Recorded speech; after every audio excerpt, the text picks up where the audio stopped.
Good afternoon, everyone. Thank you for coming. Now opening the January 8th, 2025 meeting of the Santa Rosa City School Board. We will start with public comment on closed agenda items only. If you'd like to comment on a closed agenda item, make sure you filled out a blue card.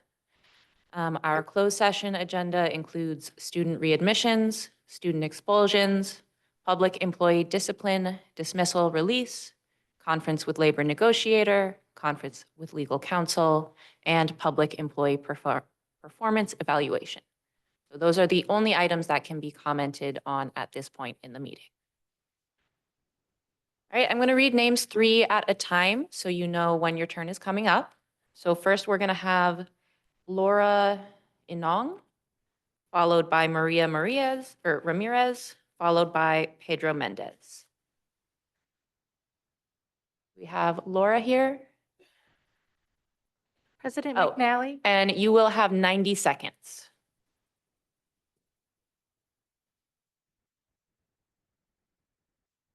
Oh, please, thank you. Can you hear me? Yes, go ahead, Laura. Laura Einong. My name is Laura Einong, and I'm here today to ask you to consider reinstating Alan Petty's status in the classroom and on the field. I've had the pleasure of knowing Alan for 20 years. We met in 1999. He was a teacher at my high school, one of the ones that everyone talks about long after leaving school. He cares about every student in his classroom, and he makes sure that every child is receiving the education they deserve, as well as giving him the confidence not many of us have during those formative years. He also provided the support that a large number of students in Southwest Santa Rosa do not have access to. He made sure you had the tools to succeed, even if you thought you didn't, he made sure you did. That's just Alan the educator. Lobo Rugby does not exist without Alan Petty. Rugby in Sonoma County as it is did not come to fruition without Alan Petty. There are so many players that have come out of Alan's programs that are more than just successful high school athletes. We have the elite amongst us, USA Eagles players, D1 athletes, international players, professional athletes, all because Alan ran a rugby club, all because he helped establish the women's club. Those who felt they had no place found a home here. We all found a brotherhood and a sisterhood that continues to thrive long after we hung up our boots. If you look around this room, you will not only see former students and former players as individuals, but you also see families, generations who have had the honor of witnessing the generosity of Alan Petty. Not only does he give his time, but he financially gives to players who cannot afford. So I ask you once again, please consider the impact your choices have in our community, because our future generations. Thank you, Laura. Your time is up. Thank you. Next, we have Maria Ramirez, followed by Pedro Mendez, followed by Josh Inong.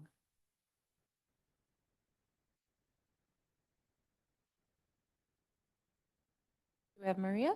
Oh, yeah. Hello. Go ahead, Sorry. Maria.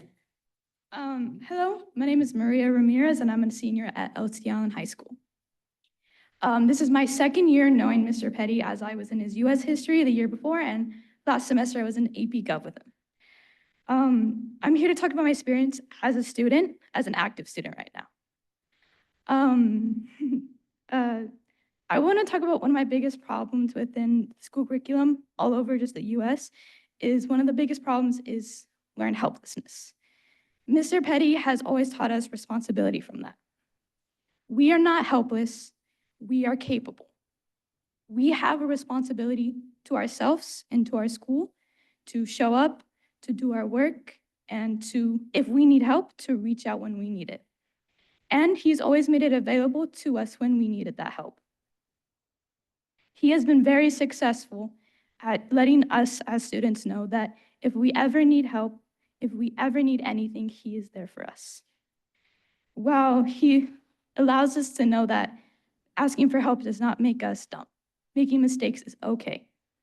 And that despite what everybody else thinks about LC Allen High School and their students, we are strong, we are capable, and we are resilient.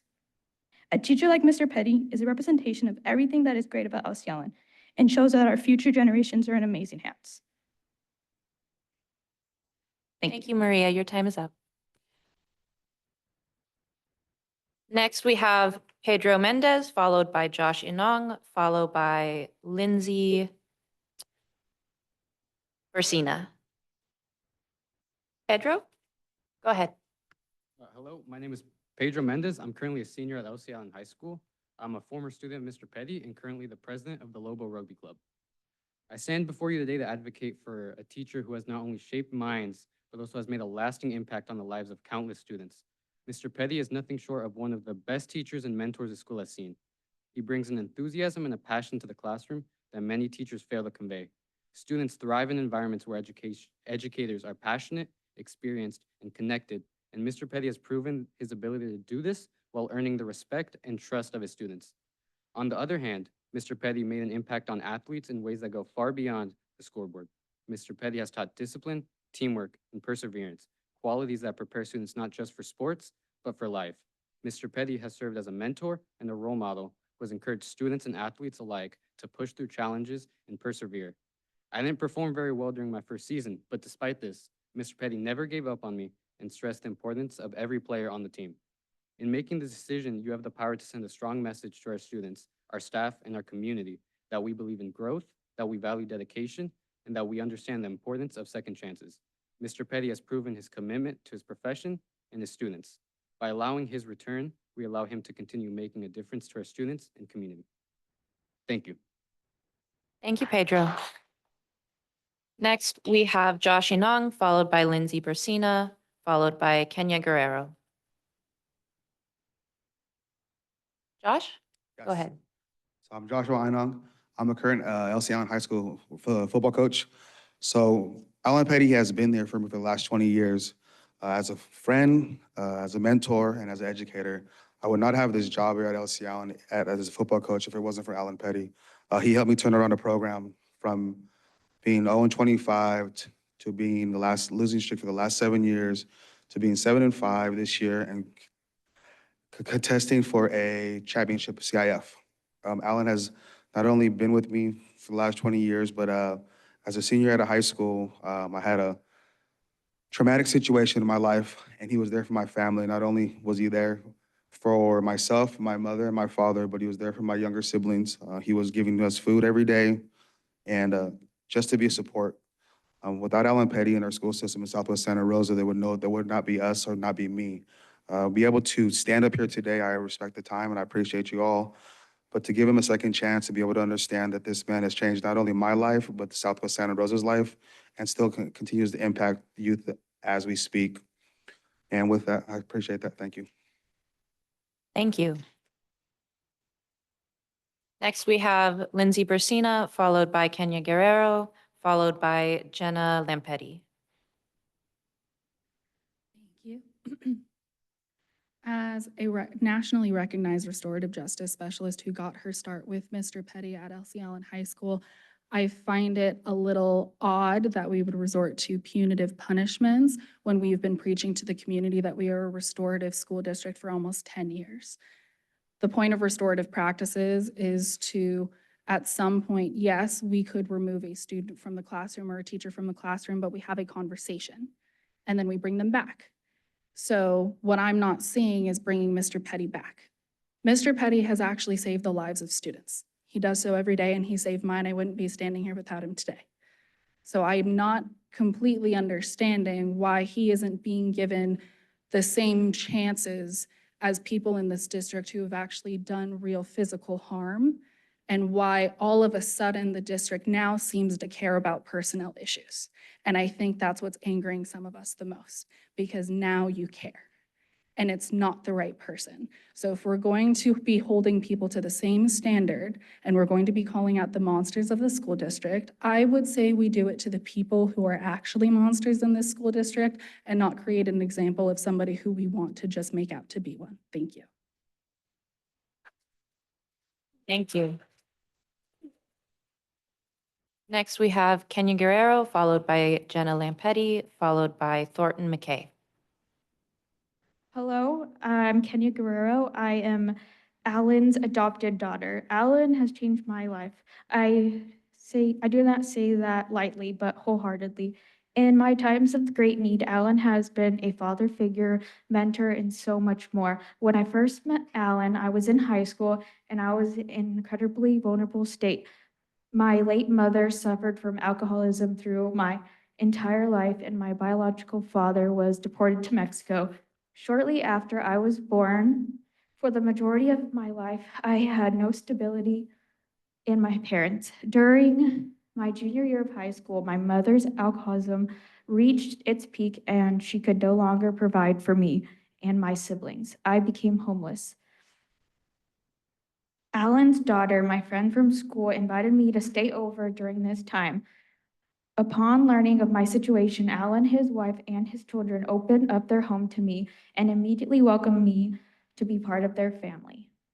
One of my first memories of Alan was when he explained the house rules to me. This moment stands out to me because it was the first time I remember an adult caring enough about me to open me to stability and structure.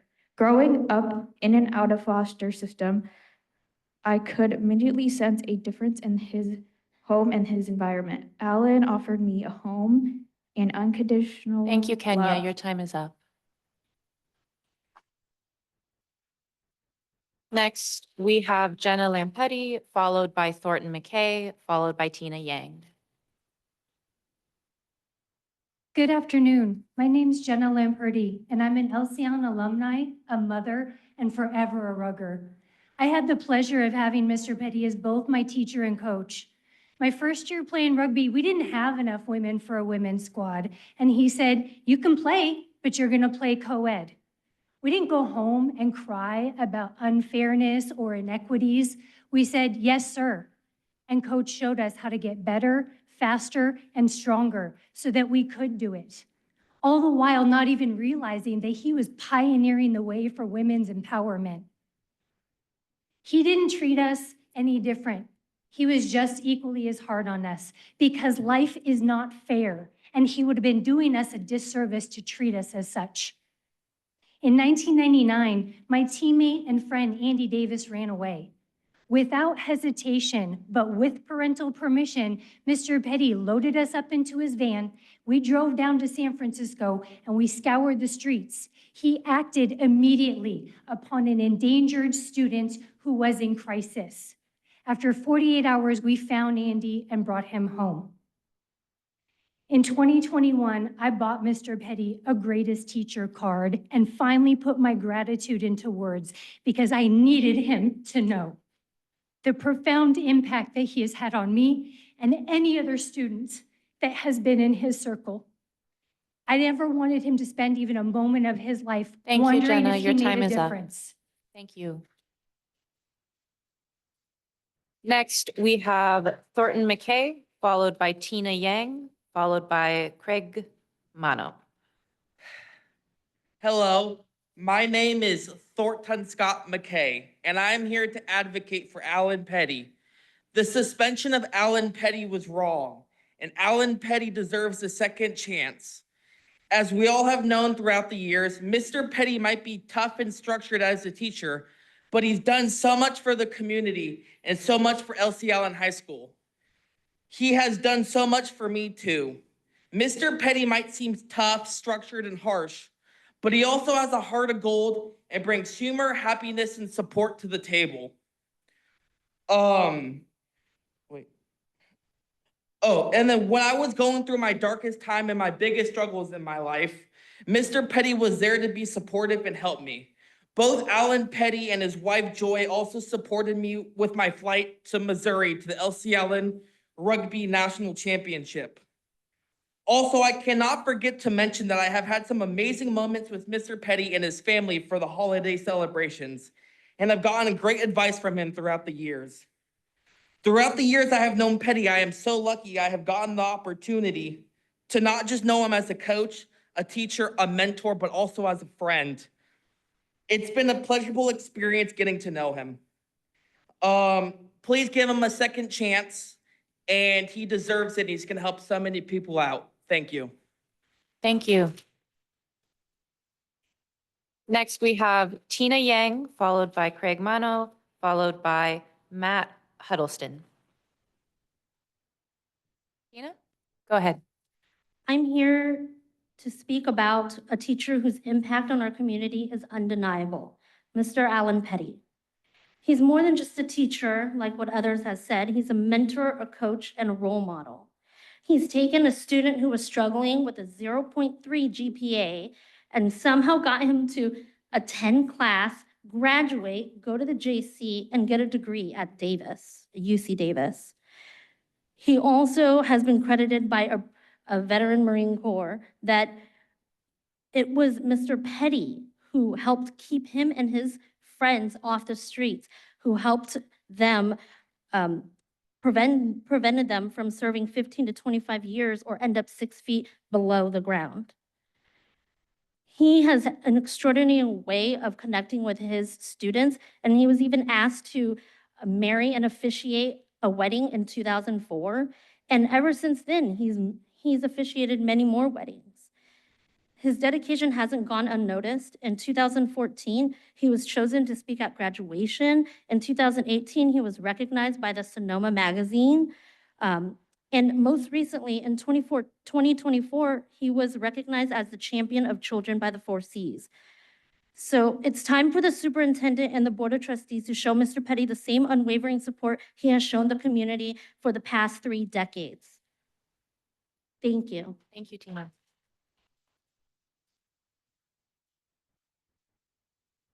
Next, we have Craig Mono, followed by Matt Huddleston, followed by Jonathan Michow. Sorry if I mispronounce your name. Go ahead, Craig. So I'm here to speak on behalf of Mr. Alan Petty, as it seems like quite a few of us are today, which is really great for me to see. I'd actually first met him as a young man just entering into high school. And right away, I'd noticed them playing rugby out there, and I went up to talk to him, and he encouraged me to come out, even though I wasn't a student of his. I didn't even attend the school that he was coaching for. He still really pushed me to show up and to just try it out and just see if it was something that I was interested in. And it was under his leadership and his coaching that ended up leading me on to play further into college. I ended up getting to play with the under-19 national team while he was coaching me for a little bit.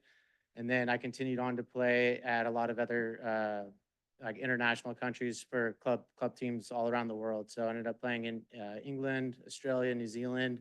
All of this was through inspiration of Coach Alan Petty. Something that I noticed about him was just like me, just being a random face off the street. He would really encourage anybody to come out and be involved. And I couldn't understand how he'd have such a successful program.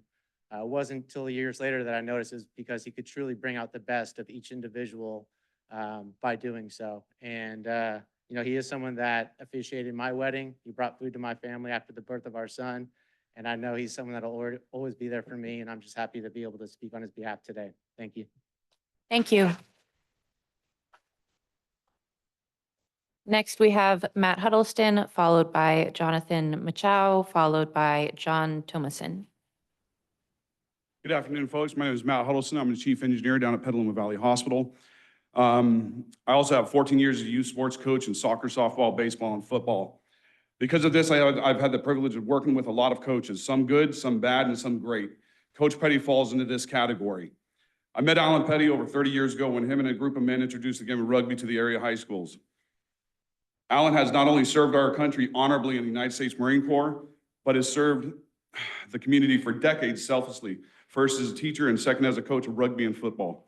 The amount of lives he has influenced over the years is immeasurable and needs to be accounted for. This man has the respect of all those around him, students, athletes, coaches, and parents. Why? Because he's fair, tells it like it is caring and humble.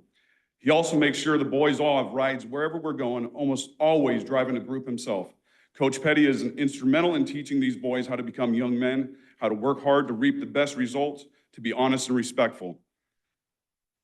Our son Connor and the rest of the club are upset about this situation, really bummed that Coach hasn't been allowed to be with them to start the season. I implore you, please don't take this opportunity away from our son. We want him and the other boys to live the experience that so many other athletes have had under Coach Petty-led teams or clubs. In closing, Alan Petty and his wife Joy deserve both to be treated and respected much better than they are right now. Our community is a better place with him in it. Thank you. Thank you. Next, we have Jonathan Michow, followed by John Thomasin, followed by Angelica Rivas. Hello, Board. My name is Jonathan Moko, lifelong Santa Rosa resident and current teacher at Santa Rosa High School. I stand behind a long, long line of lives that were saved by Alan Petty. I was on a path of destruction before he turned me not only into a teacher, but a man and a father and a community member that's doing everything I can to have just the littlest amount of influence that Petty has. I know that this is a personnel transaction that you all can't speak about, but I implore you, especially the new board, but all board members, to take a look at the members here, the people here today that took time off of work to let you know that our community is in crisis. Our community is in crisis because Alan Petty is not where he should be in the classroom, saving other young men so they can grow up, other young men, young women, so they can grow up and better this community. Our district lives by the philosophy, embrace, engage, empower. No one has done that more than Alan Petty. I challenge any one of you to come up with somebody that would even be in the shadow of Alan Petty when it comes to helping the underprivileged and underrepresented people of our community. As you reach out to the community, we know you're dealing with big things like school closure. You're constantly thinking of how can we give a voice to the people that don't have a voice. Alan Petty's been doing that for 32 years, better than anyone else, and there is not a close second. Please consider the health of our community. Thank you. Thank you. Next, we have John Thomason, followed by Angelica Rivas, followed by Leonila Bergstrom. Go ahead. I just have a couple comments to make. First of all, I'd like to ask the audience, who is here supporting Alan Petty, Mr. Petty? Okay, I just wanted the board to recognize that. I've known Alan for over 30 years. Mr. Petty is a valuable resource in so many ways. On a personal note, whenever one of his athletes or students did not have health insurance, he would tap into me and call me and see if we could get in and what we could do to take care of that person. Now, he didn't need to do that, but he took it upon himself to do it. He started a wonderful program at LC Allen that I know has helped so many underprivileged kids. He started a youth program in rugby. He's done so much for the community. It just seems a little foolish and a little bit short-sighted to throw away a valuable resource like that.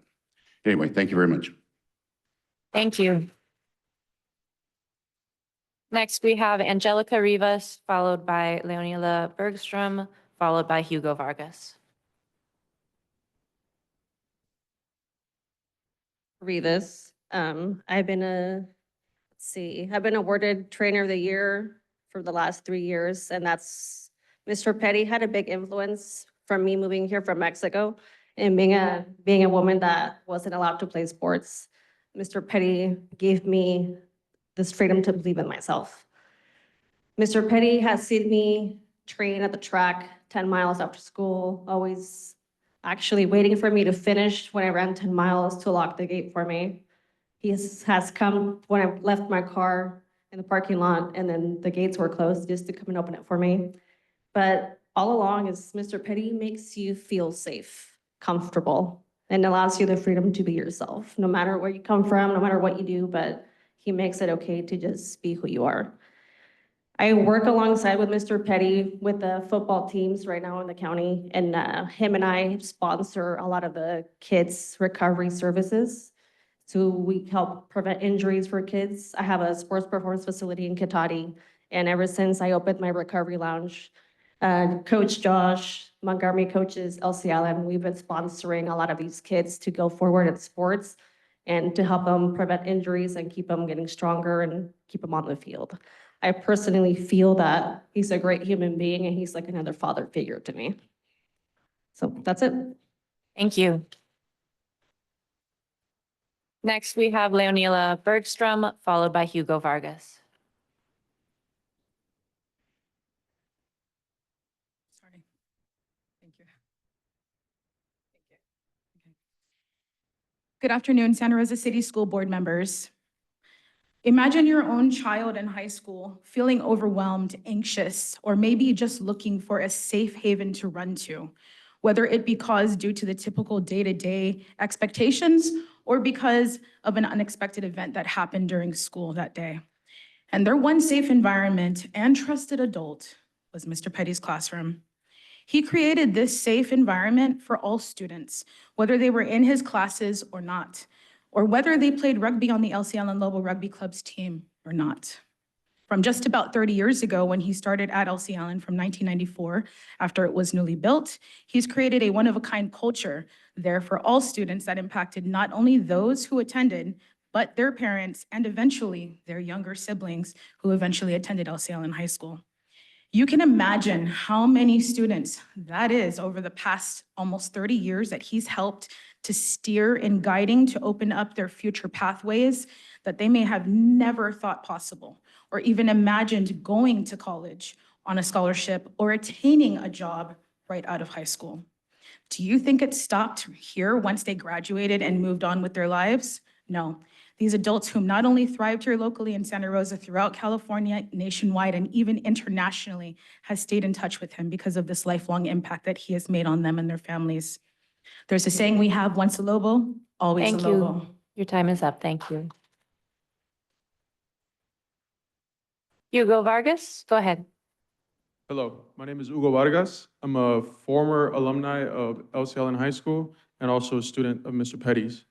Mr. Petty never once undermined my very early interest in the business world. He instead planted the seed of higher education and with parental permission, took myself as well as many other students to visit college campuses, all on his own dime, asking nothing in return. Every day at lunch, myself and many other students would bombard Mr. Petty with questions about business, psychology, history, and so much more. Little did we know, he would make a list and invite speakers for these very topics to class so that our curiosity could be fed. I was taught fundamental manners by Mr. Petty, like how to shake hands and be present when spoken to.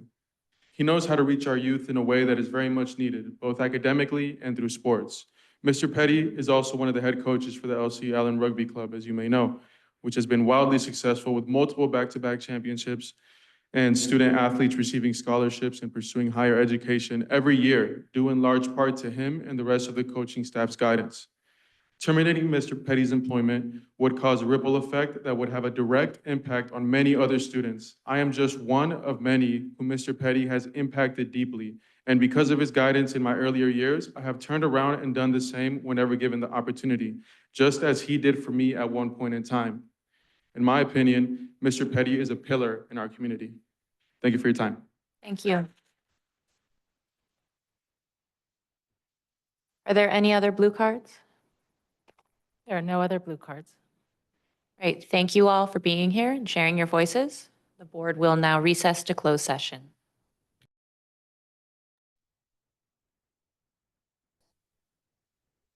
Good evening, everyone. We are now reopening. Is there an echo?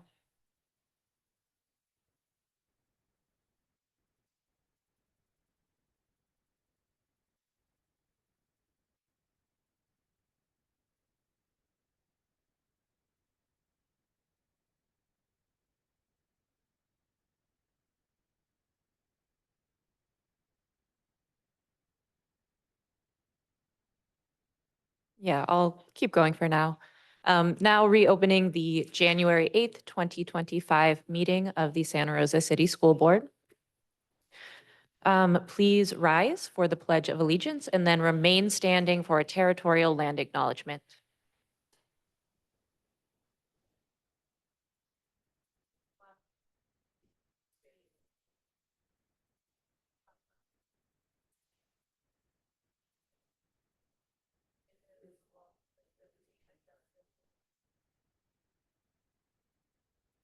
And Trustee Kirby will be reading our land acknowledgement. Test. I acknowledge that Santa Rosa City Schools is on the traditional territory and homelands of the Pomo people, traditional territory and homelands of the Coast Miwok people, and honor with gratitude the land itself and the people who have stewarded it throughout the generations. This land acknowledgement calls us to commit to continuing to learn how to be better stewards of the land we inhabit. By offering this land acknowledgement, we affirm indigenous sovereignty and will work to hold Santa Rosa City Schools more accountable to the needs of American Indian and indigenous peoples. Thank you.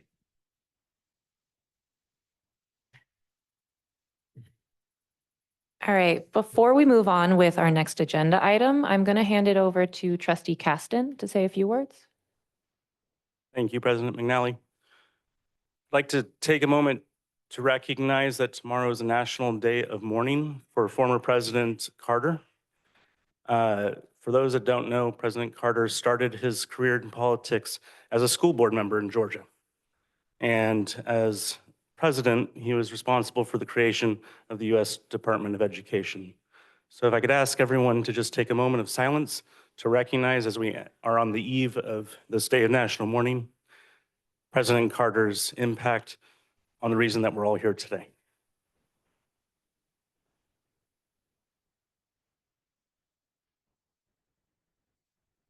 Thank you all very much. Thank you, Trustee Caston. So moving on now to C3, Report of Actions Taken in Closed Session. The board approved student readmission case 2023-24-01. And moving on to items considered in closed session for action in open section. I am seeking a motion on student expulsion case number 2024-25-15. Motion to approve. Second. Okay, that was motioned by Trustee De La Torre, seconded by Trustee Medina. Roll call vote.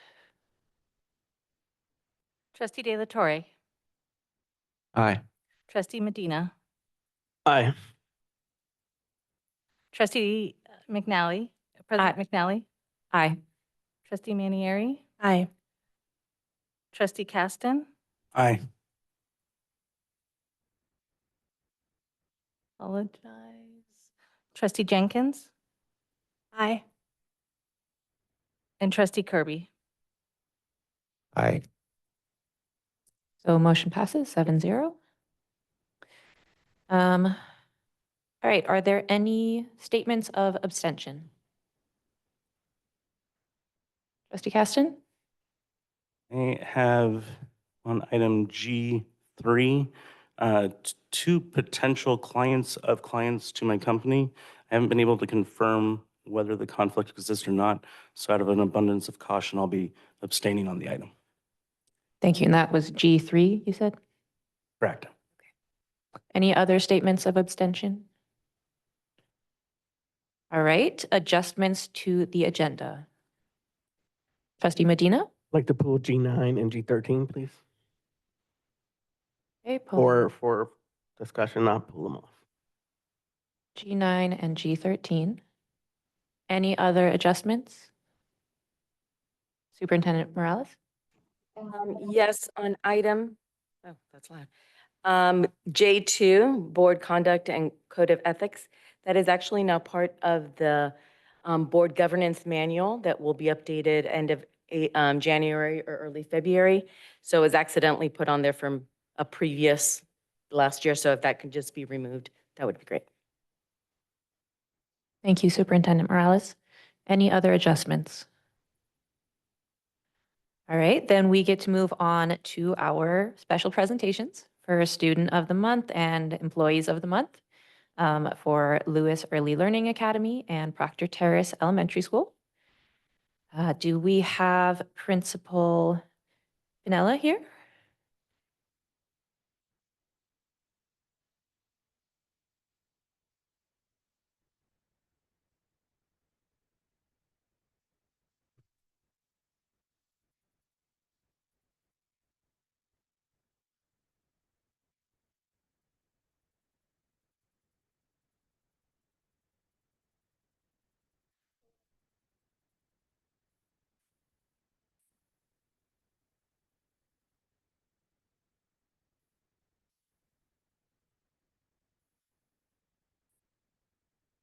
Everybody, well, this is Gianni.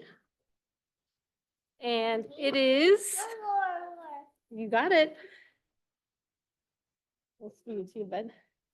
All right, it is my absolute joy to present the Leela Student of the Month Award to a truly remarkable preschool student, Gianni Solis.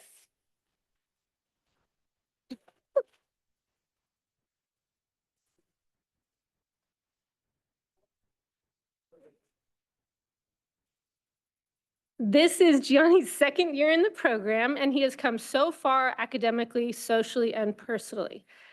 Every day, Gianni steps off the bus with a radiant smile, lighting up the classroom and brightening our days. He greets everyone he meets, spreading joy and positivity. Over these 2 years, Gianni has demonstrated incredible growth, transforming from being unable to communicate using picture exchange communication systems regularly. What stands out most is his unwavering determination. Even when faced with challenges, Gianni never gives up. He has a ton of try and continues to inspire us with his hard work and perseverance. He's gained essential student skills, become a model for his peers, and is a kind and loyal friend to all. Gianni embodies everything this program stands for: effort, growth, and community. He is a rock star in every sense, and it has been our honor to witness his journey. So congratulations to Gianni. We are so proud of you.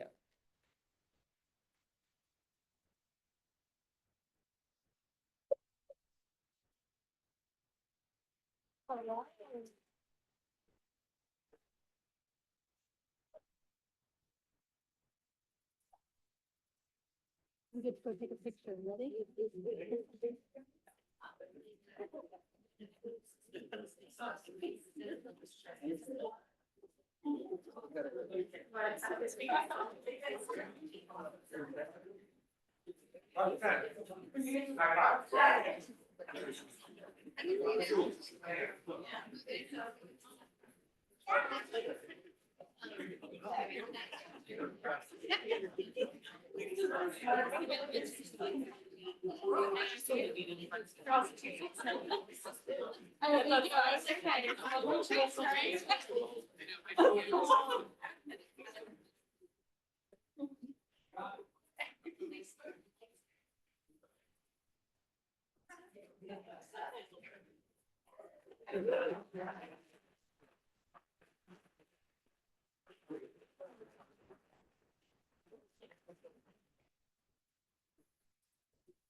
All right. Up next, I have the Classified Employee of the Month, and I'd like to welcome down Yoni.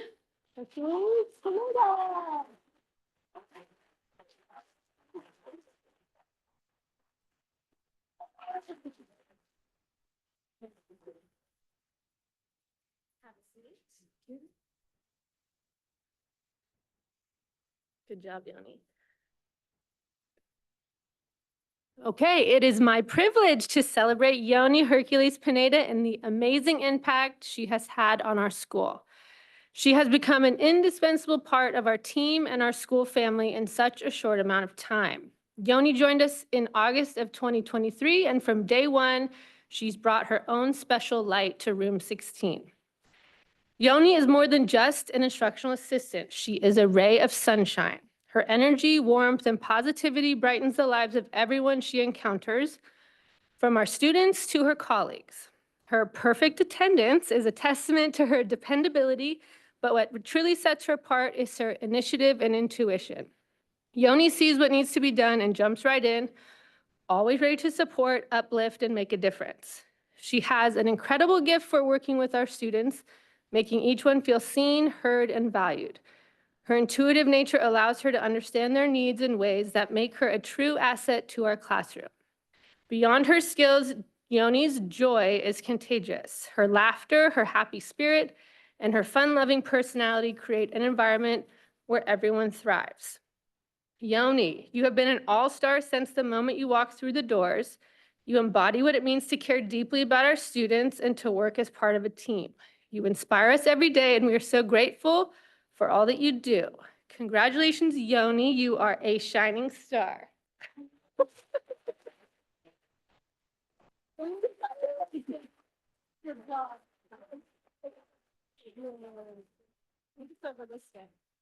we take a photo also? All right. Yeah, is everybody wants to join? For the photo?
All righty.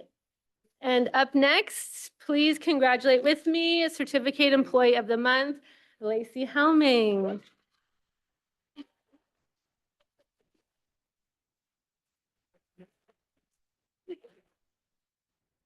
So let us celebrate Lacey Helming, a preschool education specialist who truly and deeply loves her students. Lacey, your colleagues nominated you for this award because, I quote, "You love these kiddos with a depth and sincerity that is nothing short of remarkable," end quote. That's really nice. I'm not crying, but that's really nice. Like our other preschool teachers, Lacey is responsible for teaching our students how to regulate their emotions, communicate, participate in daily living skills like eating and toileting, to understanding pre-academic concepts, how to share, how to be a friend, how to be a student, and so much more. Lacey is committed to doing what is right for children and sees the potential in everyone. She builds relationships with the families, advocating for them and supporting them through their first public school experience. She also leads a team of instructional assistants and works collaboratively with service providers. Lacey's sunny personality is as warm and bright as her love for all things yellow, bringing light, positivity, and joy to everyone around her. She balances gentleness and firmness, creating an environment where children feel safe, nurtured, and empowered to grow. We are so grateful to know you, to work with you, and to see the amazing impact you make every single day. Lacey, thank you for being the bright, passionate, and dedicated person that you are. Congratulations.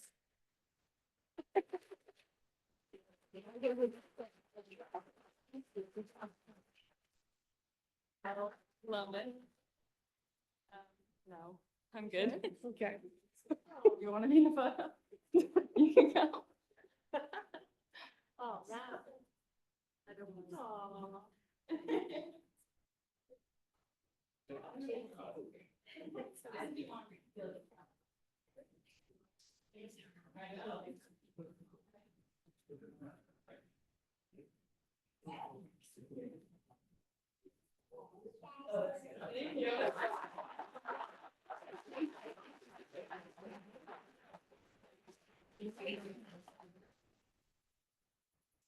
Thank you so much. Do we have Principal Moore here? Come on down.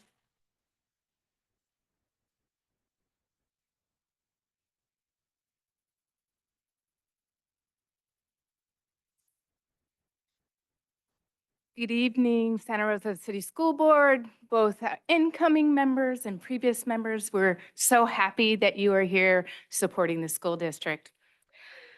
I am so excited to introduce the Proctor Terrace Elementary School Student of the Month, London Miller.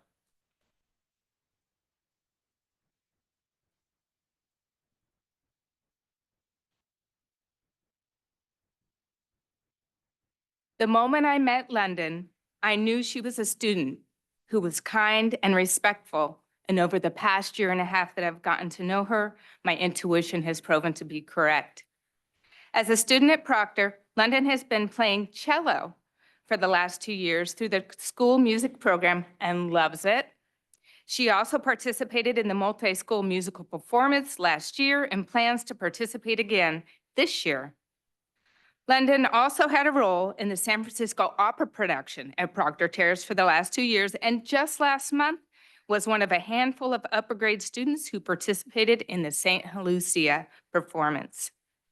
Outside of school, London has participated in Girl Scouts since she was 5 and is currently a cadet, through which she does a variety of community service projects. She also plays softball. She has been playing softball since she was 5, and when she was 8, she started playing at an advanced level, which included playing with the traveling team. She plays catcher, but can also play third base and left field, a true utility player. She recently tried out and was accepted on a new travel ball team out of Novato. This is an A travel team and competes at a higher level than she's ever played before. In the off season, which is only about 2 months, she does circuit training with other young athletes at a gym in Petaluma. London is outgoing, sweet-natured, and loving, and serves as a terrific role model, not just for other students, but for us all. She always gives 100% at anything she tries. She's naturally athletic, artistic, which doesn't always go together, but London has the ability to excel in both. Here are a few comments from the staff at Proctor as to what an amazing student she is. London is a hard worker who wants to do well. She is always kind to others and willing to help. London is a fantastic kid. She is polite, smart, and fun, and will always come up for a chat during recess, letting me know how softball is going or on her hearing journey. London is a delight to students and adults alike. We congratulate London Miller. She's an amazing gift to all of us, and we were so fortunate to have her at Proctor Terrace.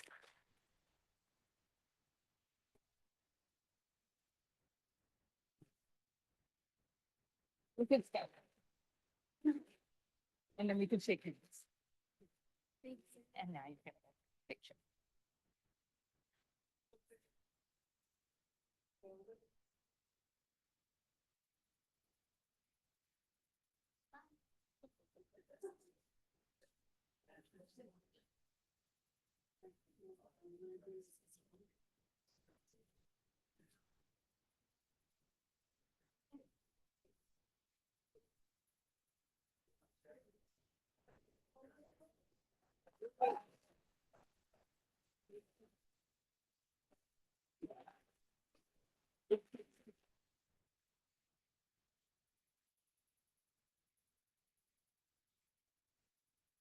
Oh, good job, London. I'm a bit sad to be up here alone with our classified employee of the month for Proctor Terrace, but she had a wedding to attend out of the country for her brother, so we gave her a pass on this one. Maria Aragon Castillo is commonly known as Andrea throughout our community. She is the family engagement facilitator for Proctor Terrace Elementary School, where she has enjoyed being part of the team for the past 2 years. Before stepping into this role, she spent 3 years as a part-time child care assistant and new duty supervisor. Working with children and supporting the district over the last 5 years has been truly rewarding for her. She is passionate about helping our students and their families engage in their education and looks forward to making more connections in the future. However, perhaps most telling are all the comments made by the staff at Proctor Terrace on the joy that Andrea brings to our campus. Here are a few. Andrea is one of the most caring, sweet, helpful women on campus. She is always happy to help, jumping into many different positions when needed. The kids absolutely adore her. She is definitely a trusted adult to many students. She makes Proctor a better school. Andrea always has a smile and a warm greeting for everyone. She is so helpful to parents and kind to students. She is always willing and ready to help anywhere where she is needed. She is always a helpful person with a ready smile, kind words to say. Working with Andrea is a delight. She is a huge asset to our school. She always makes herself available to anything you need. There is never a time when Andrea isn't smiling. Are you sensing a pattern here? She is a light and joy. And the students are always around her because of this warm attitude and her welcoming appearance to all. We are so fortunate.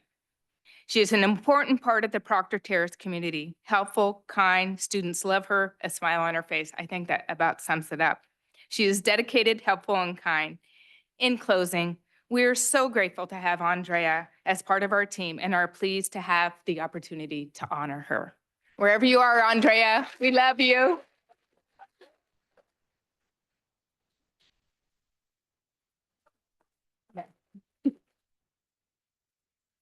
All right, so finally, the Certificated Employee of the Month, Caitlin Cameron.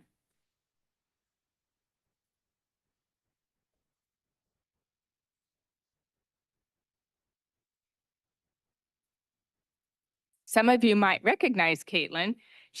Although she did start her professional career as a corporate meeting and event planner, but soon realized that working with adults can be challenging. However, helping kiddos learn how to learn through differentiated instruction and supporting them in gaining access to the curriculum intrigued her to become a teacher.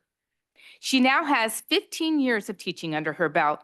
She has served at Biella as a student teacher and then later at Lincoln Elementary and Ridgeway High School, where she was nominated as Teacher of the Month twice. Caitlin enjoys finding ways to connect with students who need extra support and currently serves on the Alt Ed Committee. Additionally, in demonstration of her growth mindset, Caitlin is participating in 2 fellowships through SCO, Teacher Leader in Mathematics and the Literacy Fellowship. The following are a few comments from the staff and colleagues at Proctor about Caitlin. Caitlin is a great teacher. Her students are always happy in her class, and they always follow her instructions. She was always very friendly and happy. She advocates for herself, others, and of course, students. She is a true leader. Caitlin is a fierce advocate for her students. She is so caring and wants to see them at their academic and social best.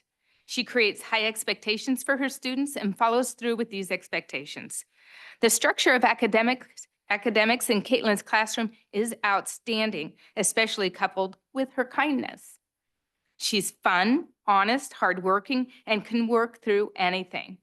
Caitlin has a terrific can-do approach to everything. She likes to get to the source of things and is definitely a team player. We are fortunate to have her as part of our team, and she has a great attitude. Caitlin is a colleague, friend, and she taught my son.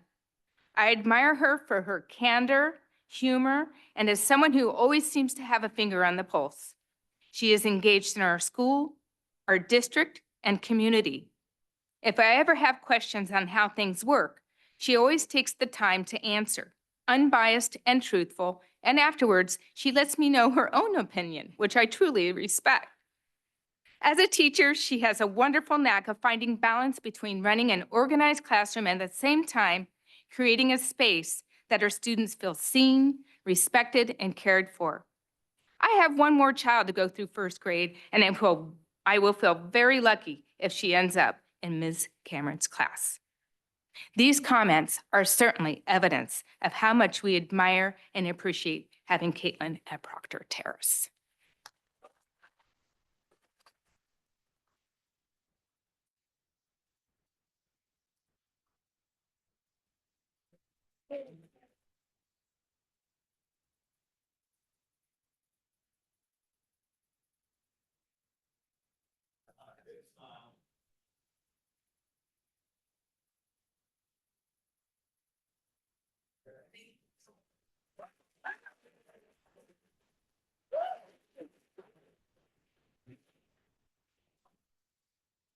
Congratulations again to all of our students and employees of the month.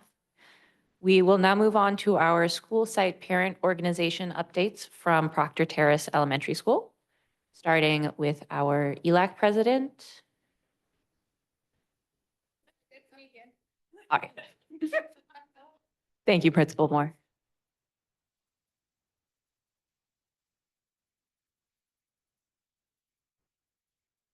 Sorry about that.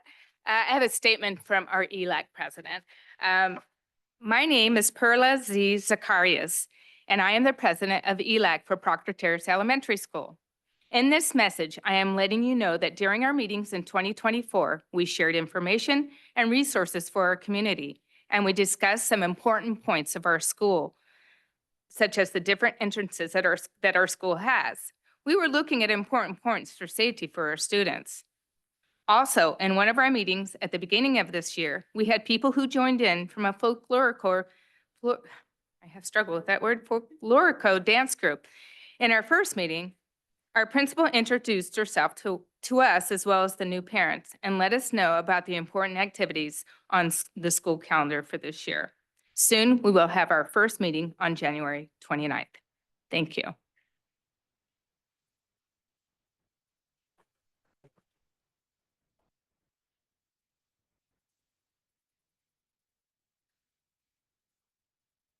And do we have our PTA representative?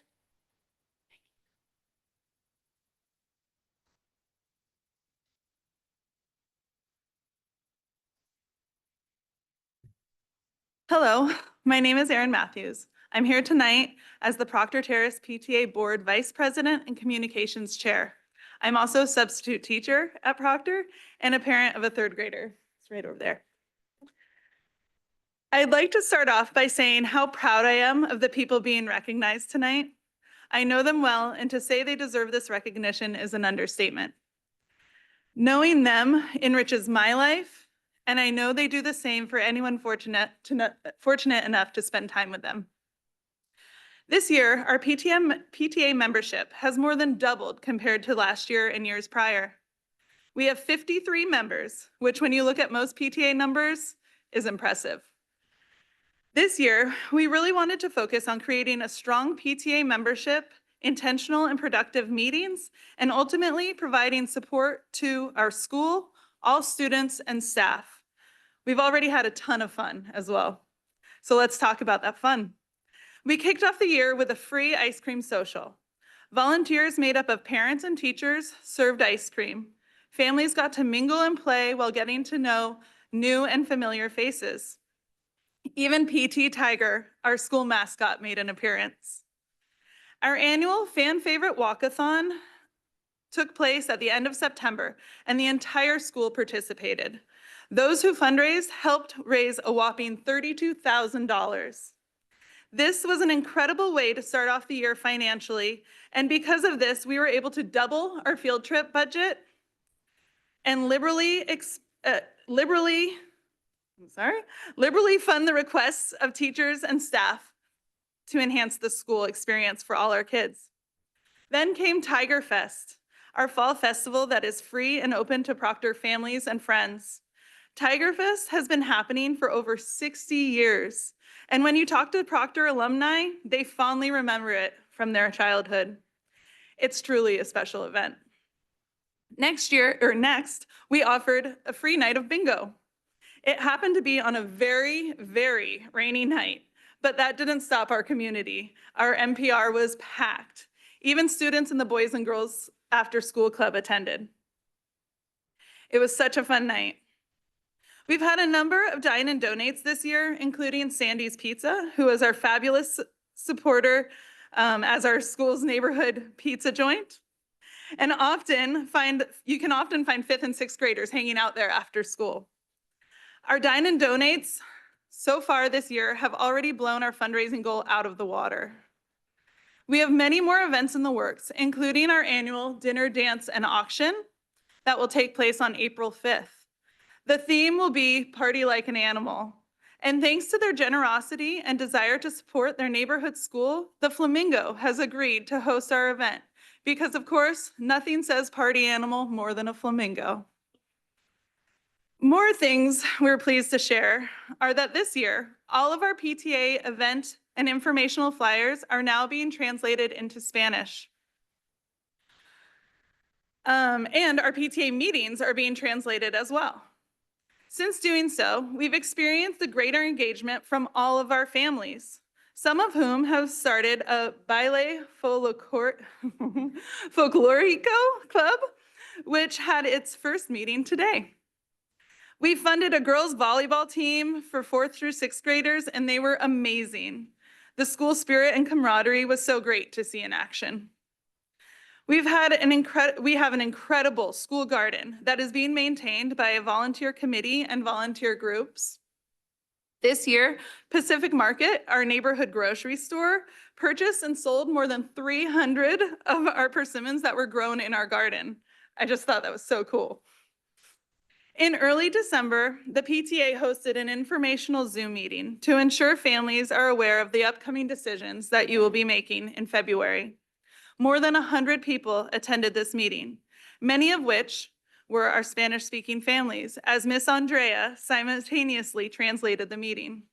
By the way, I'm so disappointed that you weren't able to meet Andrea tonight. She is true magic and goes above and beyond to ensure every person in our community is included and comfortable at our school. This meeting, although an unfortunate topic, made me feel so inspired by our community. Our school is truly loved and cherished. Our PTA has thrived this year, many thanks to our amazing community. We are thrilled to be a resource to our teachers, students, and staff, and to continue to expand in the ways in which we are able to support all of the students. We are very proud of our accomplishments, and we're very proud of our accomplishments we've had so far, and we're looking forward to many more to come. Thank you for giving us the opportunity to brag about our beloved school and the efforts of our PTA. Thank you.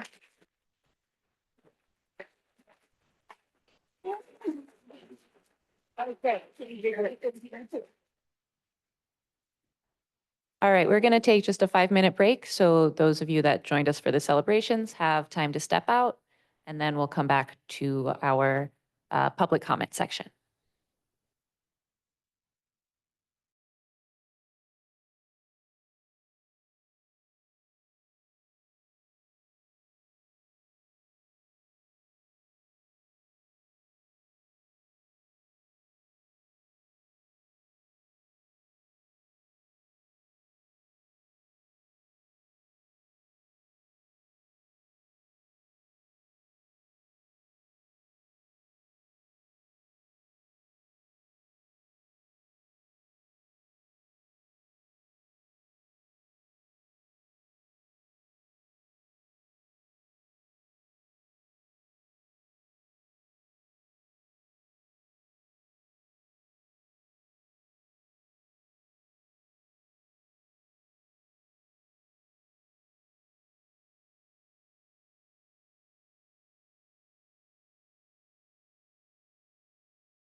All right, we will resume with the meeting.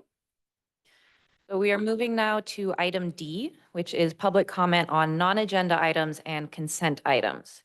Currently, I only have 2 blue cards. If there's anyone else who wants to comment on a non-agenda item, please fill out a blue card. When we do public comment, I'll read 3 names at a time. Right now, I only have 2, but generally I'll read 3 so that you know when your turn is coming up. So first, I have Margaret Boone, followed by Catherine Howell. And you will have 90 seconds for public comment tonight.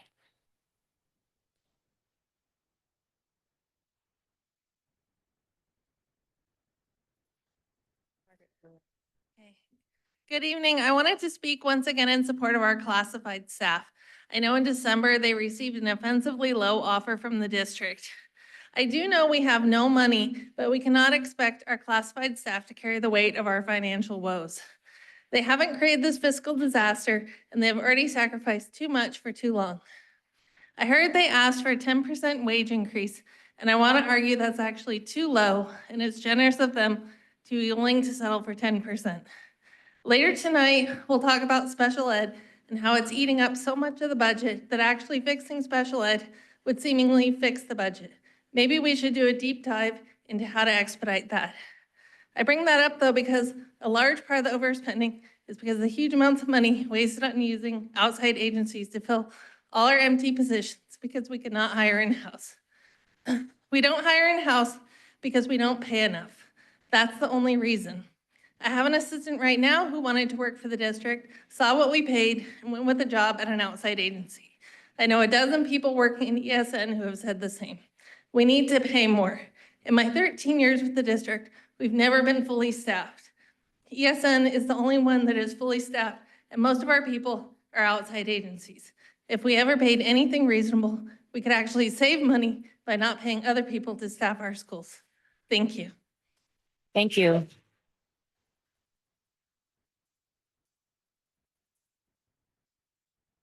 Next, we have Catherine Howell. Good evening, I'm Catherine Howell, and I am addressing item G9, which was on the consent agenda, G8, which is a proposal for electronic locks on all of our school buildings.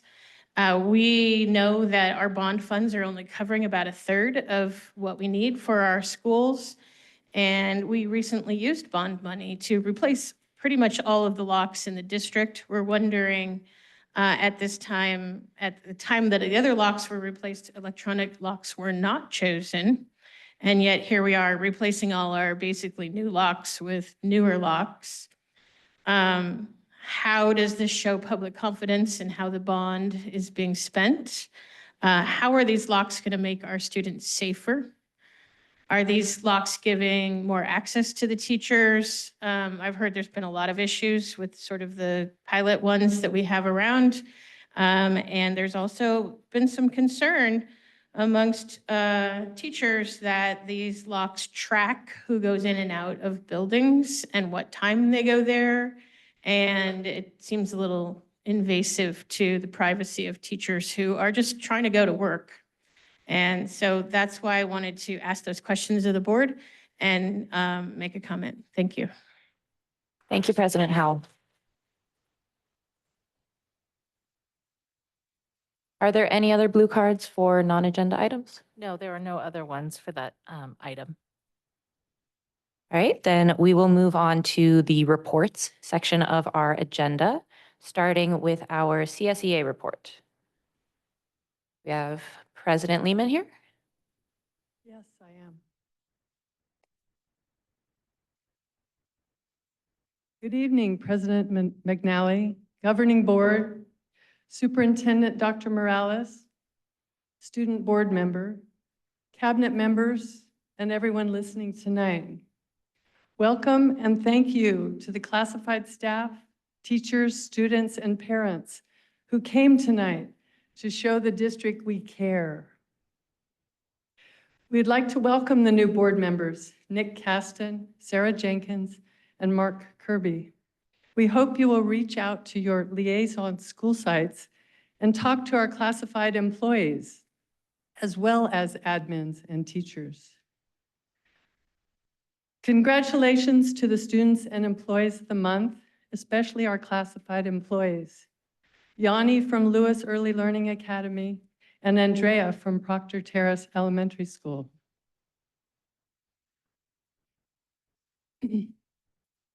We support the approval of the resolution recognizing January 27th, the International Holocaust Remembrance Day.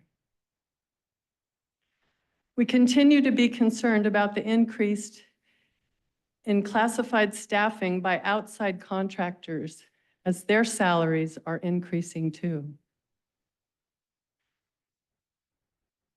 We met with the district for negotiations December 13th and December 20th. We are still waiting for a fair and equitable compensation package that the majority of the district have already received July 1st, 2024, 6 months ago. Thank you, SRTA members, for supporting us in our demands for an equal raise. We are some 600 classified employees. Without us, you would not have a school district.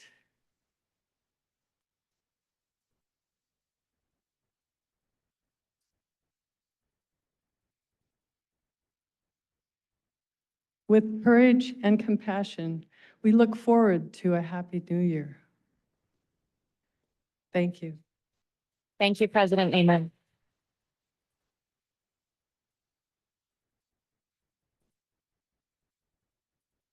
Next, we have our Santa Rosa Teachers Association report. President Howell. Good evening, me again. Good evening, President McNally, Superintendent Morales, members of the board, and members of the community. I am Catherine Howell, SRTA President. I represent about 900 teachers in Santa Rosa City Schools.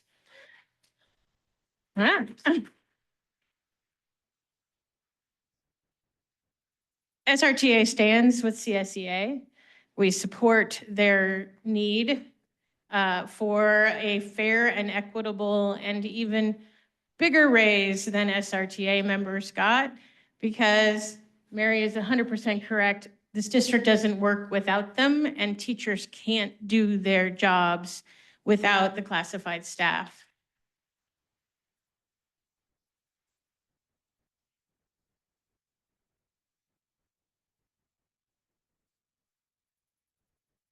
They need an offer that makes sense, that isn't insulting, and that will actually improve the living conditions of these classified members. I'm going to talk a little bit. It's interesting that Mr. Kasten brought it up. We have the National Day of Mourning coming. We've all been hearing things about Jimmy Carter. I was 6 years old when Jimmy Carter was elected, and he's kind of the first president I remember as being a president and knowing what that meant. And I was listening to the radio about a lot of his achievements, and one of the things that really struck me was there was a conversation that it was on NPR, so it was a couple people talking to each other, and they were saying that at some point during his presidency, President Carter met with a group of advisors at Camp David, and they said to him, you know, Mr. President, you need to improve. You need to be better at your job.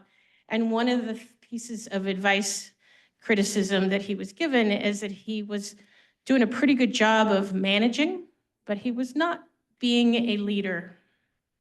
And this struck me as my position of leadership in this district.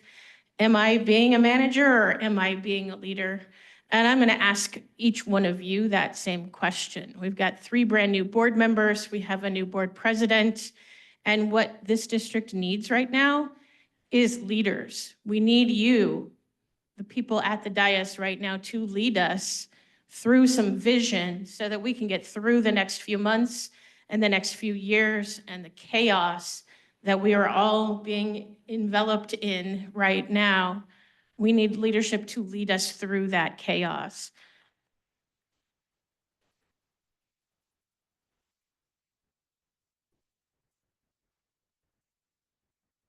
I think we've had a lot of management, but not enough vision.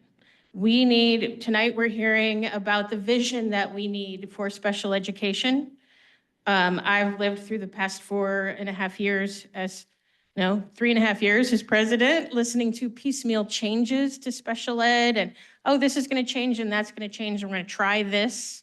But there's never been a vision for where our special education department is going and how are we serving those students. We've got the school closure committee. I'm on the school closure committee. I was on the fiscal advisory committee. I was on the facilities advisory board. I'm on the committees and I still am not seeing vision. I'm seeing a lot of managing going on, but no vision. We don't know what schools we're going to close, and we don't know what we're going to do with them once they're closed. We've got chaos amongst our students. We have students spending their evening here pleading for their schools rather than, focusing on being good students, which is what they need to be doing.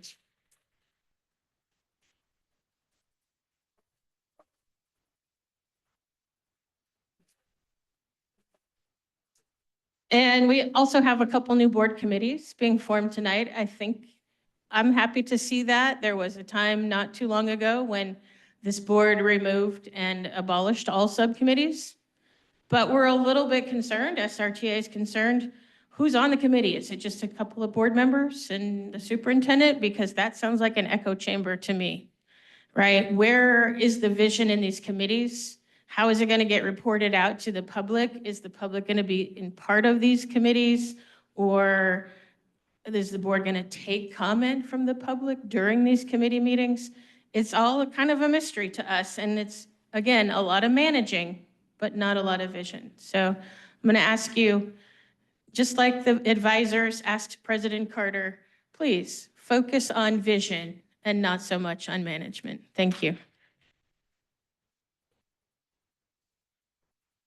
Thank you, President Howell.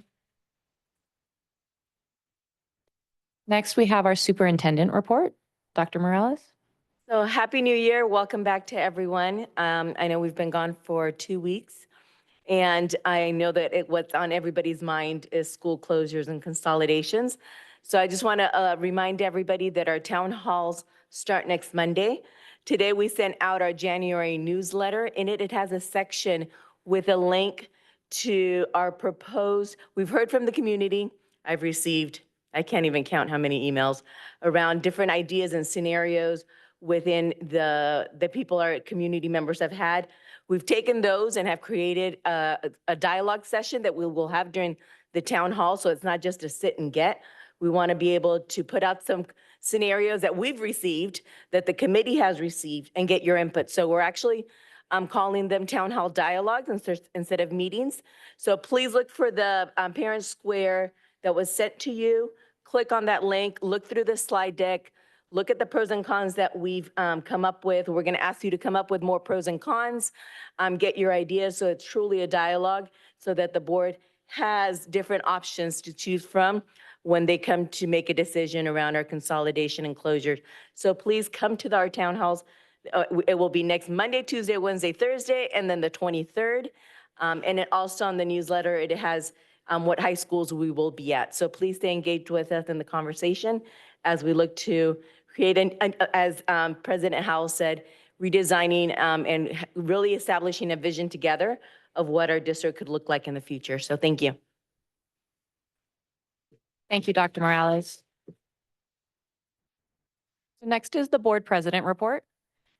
I don't have much to report at this point. I'm settling into my new role as board president. I've been working with Dr. Morales on setting the agenda and looking ahead to future agenda items.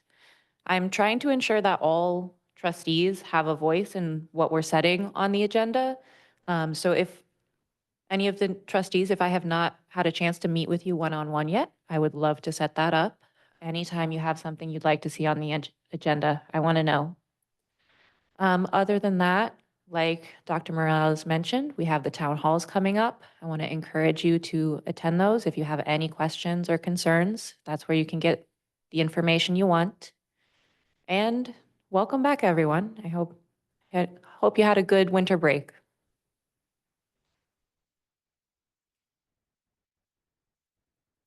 Do we have other board member reports? Okay, I'm going to start with Trustee De La Torre, then Trustee Jenkins, and then we'll go from there. Good evening, and thank you, President McNally. Welcome to your new seat. I just want to say Happy New Year and welcome back to our community, and look around this room. This matters. This is important. You're showing up, you are engaging, you're communicating what's important to you, and that's really important to us. I welcome the 3 new board members to this DS and look forward to working collaboratively and finding positive solutions on how to come through the chaos. We see it, we hear it. I'm present, I'm listening, I'm learning, I'm engaging. Before winter break, I had the joy to visit 8 campuses and wish our teams a happy winter break. And there's nothing better for a board member than to be in a classroom and connect with a student and hear first perspectives on what's going on. I've had some really engaging conversations with 5th graders and 2nd graders, and that's where the impact is happening. Our children, our students. We do not take any of these decisions lightly. We understand what's at stake, and it's very important that you keep showing up and communicating what is on your minds and hearts so that we can put the best decisions forward as possible. Thank you guys very much. Look forward to you being at the town hall dialogues so you can get more information and connect with your board. Email, call, send messages so that we know what's going on and where it's going on, and we can be involved in the community. Thank you, Trustee De La Torre. Trustee Jenkins? Thank you, President McNally. I wanted to take this opportunity to introduce myself to the community as a new trustee. While you can find my board bio on the website along with a recent selfie, I think it's important for you all to know who I am. There is information about my education as well as community involvement on there. I've interacted with many of you in one way or another over the years, and if you have older kids in the high school district, there's a good chance I taught your teen how to draw Snoopy when they were little, or shown them a giraffe or a cheetah. More recently, if you work in the mental health field with youth, we may have interacted within the county system of care. Additionally, I'm hoping many of you have seen me in the community and have heard me speak at board meetings. Maybe we've met at a parents' meeting, seen each other at a sporting events, or volunteering in the community. Maybe we've crossed paths in the dance world. Personally, as a general reminder, I am a human and a mom of students in our high school district. This type of position is not one I have taken on. I've held a variety of board roles over the years within PTAs, Franklin Park Co-op, Safari West Wildlife Foundation, etc., and I'm definitely a systems person, but I've not yet been part of a group of individuals whose decisions impact tens of thousands of our community members. This role is not taken lightly, and I've been actively engaging with folks to stay up to speed on all the information that has been put out by the district. Do know that I'm in this for the community. I'm in it with all of you through the grief that we'll experience together and through the reimagining of our schools to achieve academic excellence in the coming years. There are a couple things that I do want to get out of the way right off the bat, though. I am going to cry. This is just me. Don't worry about it. I'm a crier. It's okay. I'm likely going to offend someone and do my best at walking it back once it's been realized. I know this isn't great. I also know that being able to make mistakes in our communication and sincerely attempt to repair misdoings makes relationships and community stronger. I'm going to laugh at the wrong time, and I'll try my best at controlling my face, as I'm not used to having the camera on me and recorded for several hours at a time, a few times a month. I'm sure I'll roll my eyes or furrow my brow, smile with my whole self, or accidentally zone out, but I will get better. Most importantly, I'm going to do my absolute best at being a trustee who is engaged and as transparent and honest with you as I possibly can be. On a more business-related note, I want to request to all of you, if you are here to make a public comment or maybe here in support of someone being recognized, I highly encourage you to join the Zoom when you leave to stay up to speed with what's going on. Stay plugged in, reach out, and get to know folks. Attend the town halls if you can. If you can't, please send a representative of your peer group and report back. I don't know if you guys know this. I didn't know this for a long time, but if you look on the screens in the little corner, that's how many people are watching on Zoom. It's kind of cool. And then lastly, I wanted to plug an awesome event coming up put on by the Montgomery Education Foundation, who enrich the environment for all students at Monty. Their annual crab feed is coming up on the 18th at the Friedman Center, and ticket sales are open right now through their website. Tickets can be purchased individually or by VIP tables, which is awesome because you can have your very own wrestler for the table to help you throughout the evening.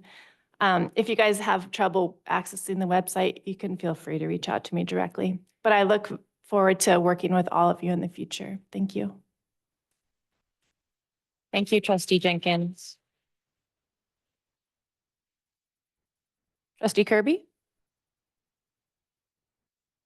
Hi, yes, good evening. I'd like to introduce myself as well.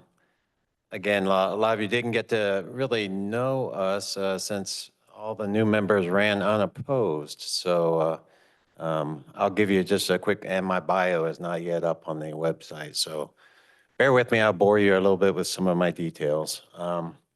So I grew up the son of an educator back in North Carolina, where both of my parents were first generation to be able to attend college in their families.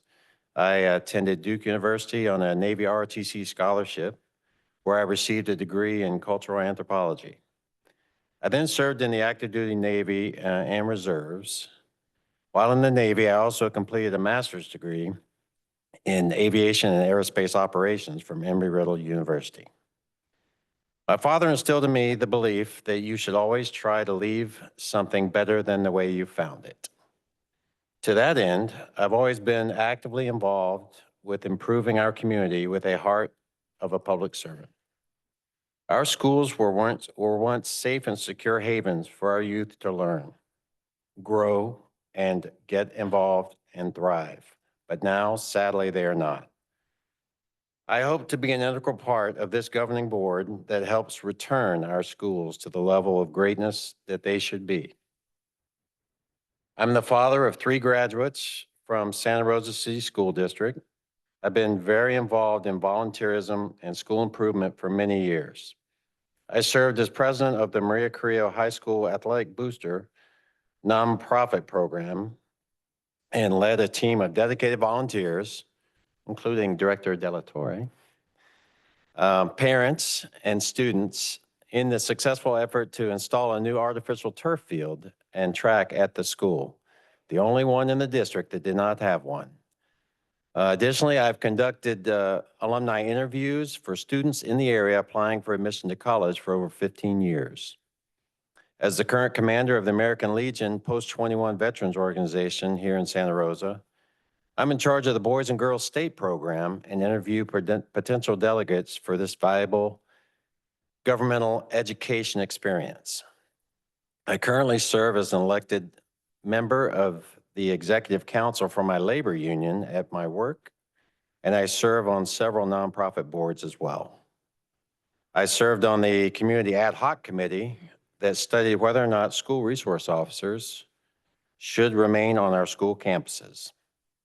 Obviously, after many weeks of surveys and discussions, the overwhelming majority of committee members voted to keep the SROs on our campuses while updating the MOU with SRPD.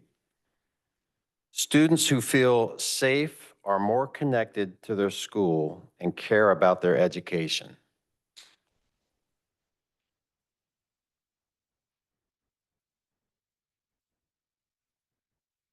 This includes physical safety to shield them from violence, theft, weapons, and threats, as well as emotional safety, as emotions influence one's ability to process information.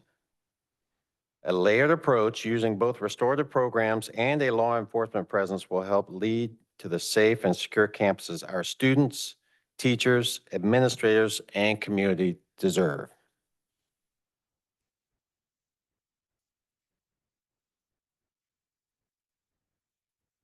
I want an education system that encourages critical thinking and intellectual growth.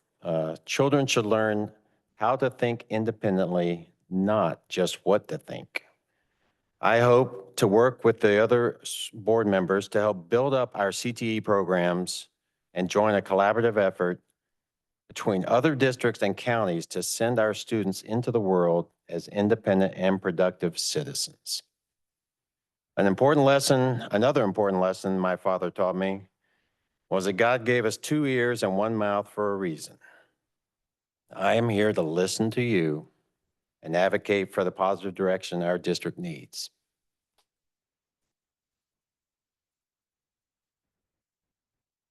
And just to report, I did visit Hidden Valley Elementary School with Director Caston on Monday, and we had a nice visit and saw the deaf and hard of hearing students there. It was a real joy to get to meet some of them, and it was a very nice visit.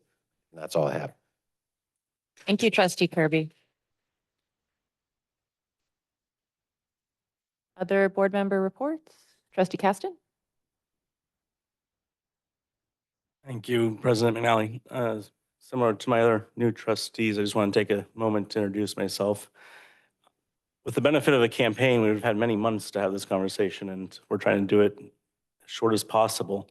So I'm gonna try and get my bio up on the website so you can look at my history, but I want everyone to know where I'm coming from as I look at the things that are coming before us, both in the next couple of months and then over the next 4 years. Setting priorities and making goals is about not just choosing the good things that we pursue, but choosing the good things that we don't pursue.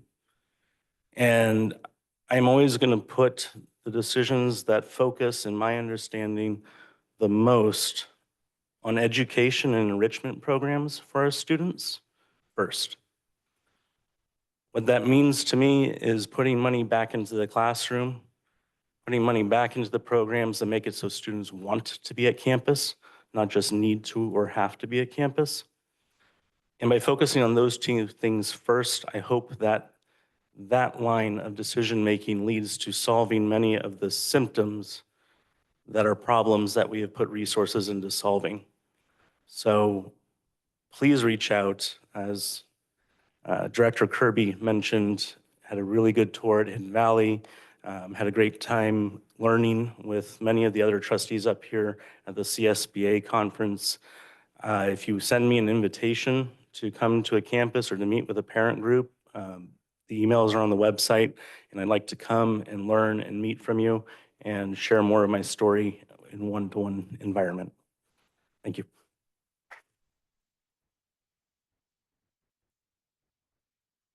Thank you, Trustee Caston. Trustee Manieri? Thank you, President McNally. I really like this. This was really cool. I feel like I got to learn more about our new board members at the same time as our community, which is just what a gift. Maybe in the future we can, I don't know, maybe this is like a note for Superintendent Morales, but it'd be nice if the current board members might be able to reintroduce ourselves to the community as well. It's not every meeting that we have a packed, a full house that is listening to what we have to say. And so it would be great to be able to do something. But I really like this. Thank you for doing that. I wanted to share that I went to the Elsie Allen Winter Concert, and it was a really fabulous time. The mariachi, the ballet folklorico, I mean, all the students are just amazing. And so I feel very lucky that I was able to make it to that and got to see some folks I haven't seen in a long time. So congrats again to the Lobos and such a wonderful concert. I also, because we do have a full house, also wanted to take a moment to thank you all for showing up and for advocating for your schools and your communities. I see all the signs, and please know that we're looking at this and we're listening, and it's really exciting to hear that the district is moving away from a meeting and rather having dialogues with regard to specific scenarios that we can actually look at and start to have a conversation about. And so I just want to encourage all of you who are here to talk to us about consolidations and closures, to bring that same energy to the dialogues and to also come with an open mind. There are I presume a lot of different scenarios that we can look at, a lot of different ways that we can move forward together as a community, and that takes work and it takes open minds, and at the center, doing it all for our students, because that at the end of the day, that's why we're here. That's why every single one of us are here. And so I just want to share that that's my vision. You know, President Howell, thank you for talking about vision. I've been thinking a lot about that too, how important it is to have a vision through something so transformational, through such a critical transition. So my vision is that we move forward through this together as a community, not pointing fingers at each other, trying to take another school, another community down, but rather uplifting one another and all of the strengths that every single one of our sites have, and seeing how we transform our district into something just so much better. You know, we can always go in one of two directions during a crisis. We can kind of fall into like a spiral of chaos, or we can choose to see the bright side of things. And so that's my vision, is that we all see the brighter side and that we center that in this transition. So thank you all for being here. And I also wanted to, quickly share, because I've gotten this feedback from even friends, why isn't the district, why aren't the board members talking more about the consolidation and closure work that's being done? Why aren't we, using our platforms to talk about them? And so I just want everyone to know that we're respecting the work of the committee, and there's a lot of work that they've done and that is to come. And board involvement, even one of us board members going to social media and saying, this is what I want to do, this is what I want to see, that could be seen as interfering with the work of the committee, and that's not something that would be productive, and it's not something that we want to do. And so we are respecting the work of the committee, and when it comes to the board for conversation, that is our time to have conversation. Some of us will be present at different town halls to listen and to observe, but it is these meetings where the board conducts its business. And so I just wanted to let everyone know that we are listening, we are absolutely taking everything into consideration, and we're also following a process. Thank you. Thank you, Trustee Mitt.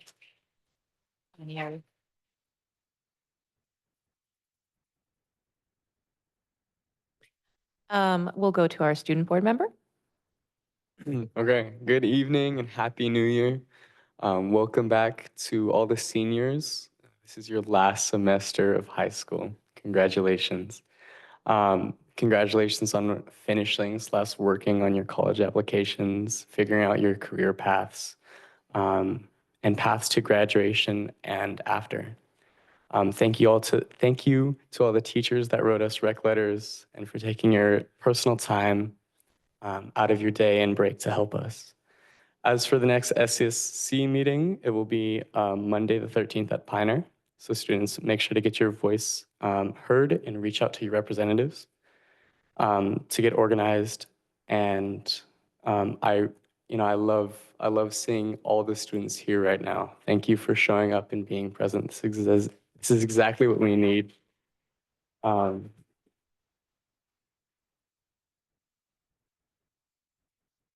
I really appreciate it. And I don't think I've seen like this many in a really long time.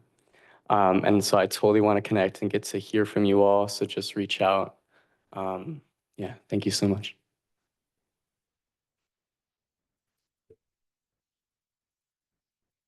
Just really quickly, I wanted to highlight that, yes, we will have trustees at the various town halls, just so that everyone knows. We can't have more than 3 trustees and at any one school event where school business is discussed, because it could be potentially a violation of the Brown Act. So know that some of the trustees will be there, but it will never be more than 3 at any one town hall. And they've signed up for the days they can go. But I just wanted you to know that, want the public to know that. That's why you won't see all of the board trustees at every single one of the town halls. Just wanted everybody to know that. Thank you, Superintendent, for clarifying that. Next, we have our school consolidation and closure report. We have Lisa August here to present. Thank you, President McNally, Superintendent Dr. Morales, members of the board, and our SRCS community. Excuse me. Well, Dr. Morales kind of stole my report here tonight. No, not just, thank you. That is exactly what I was going to share. I do have a little bit more to add to that. So our recent meetings and information events have been very well attended, And we want to make sure that we're continuing to provide larger spaces for public attendance for those meetings. And just a reminder, as I shared last month, that just as board meetings, the school consolidation and closure advisory committee meetings are Brown Act meetings.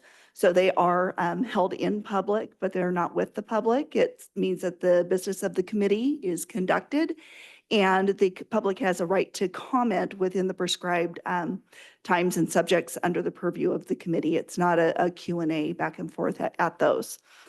We did add that information item on the SCAC agenda for correspondence.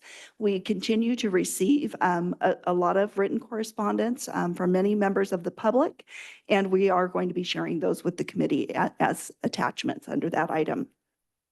We, as Dr. Morales shared, we've scheduled those town hall meetings over the next 2 weeks, and they'll be specifically focused on that with the potential to reimagine our schools.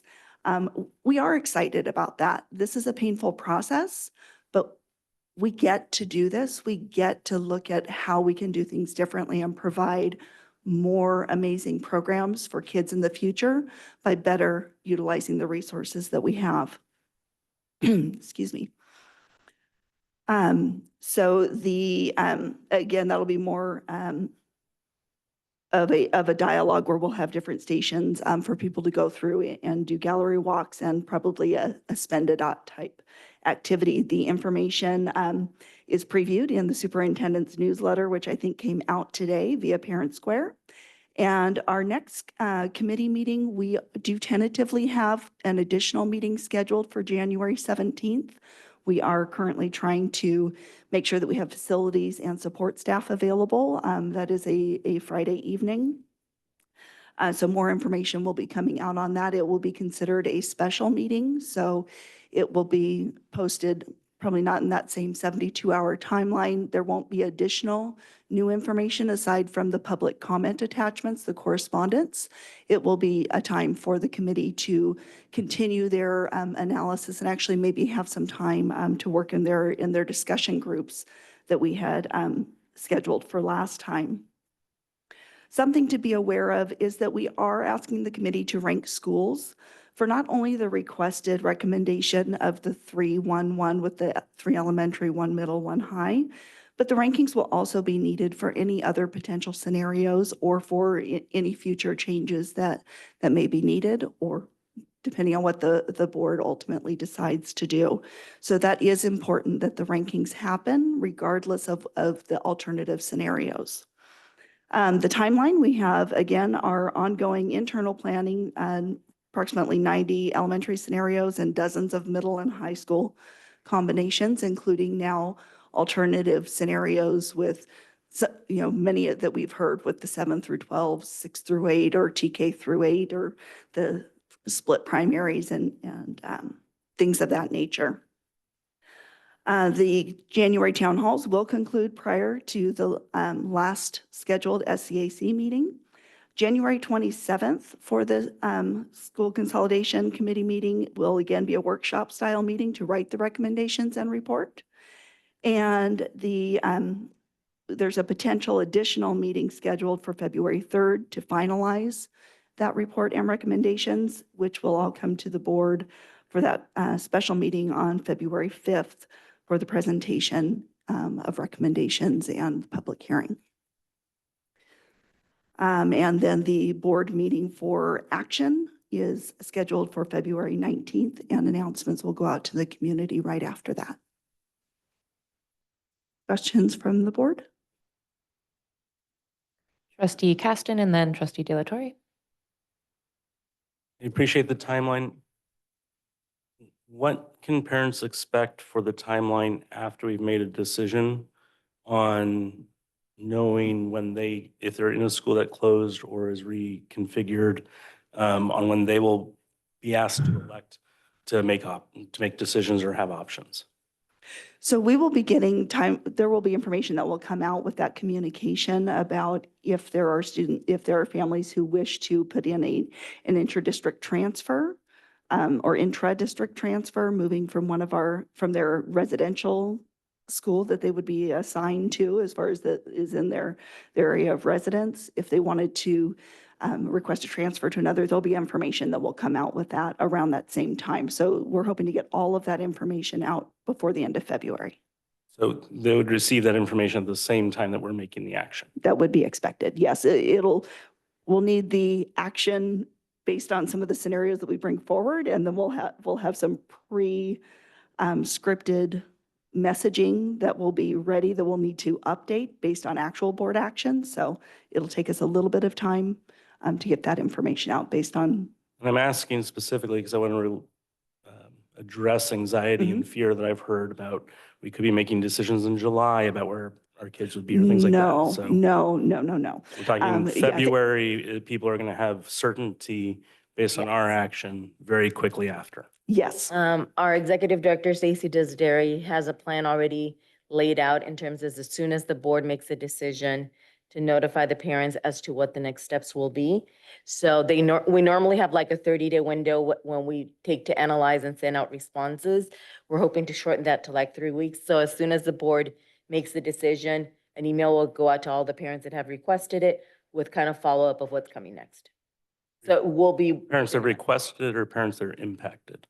both, because we already have a list of parents who have requested placement in different schools that we have them on a wait list. So it'll be both. Trustee De La Torre? Thank you very much, Lisa, for all the information. In your opinion, have we adequately been able to satisfy the committee's requests for current up-to-date data and information requested for them to make their recommendations? So I would say that would depend by a committee member. We are never able to provide everything that everybody would want. We would be constantly updating. We would never actually be able to provide information for a decision to be made if we continued to update the information each time. That's why we look at certified data. So that's why we do have historical information and certified data rather than providing something that changes, our enrollment changes actually day to day. We want to make sure that we are providing concrete information, not whenever we can, not guesstimates. We provide the best information that we are able to, but the information is constantly changing, and we could go down 100 rabbit holes if we continued to do that. We provide as much information as we can so that they can make an informed decision, but there will always be additional questions. And do we have a date on when that certified data was certified for what the current committee is working with? They're working with last year's data. So 23-24 was the certified data. So this year's data gets certified this month.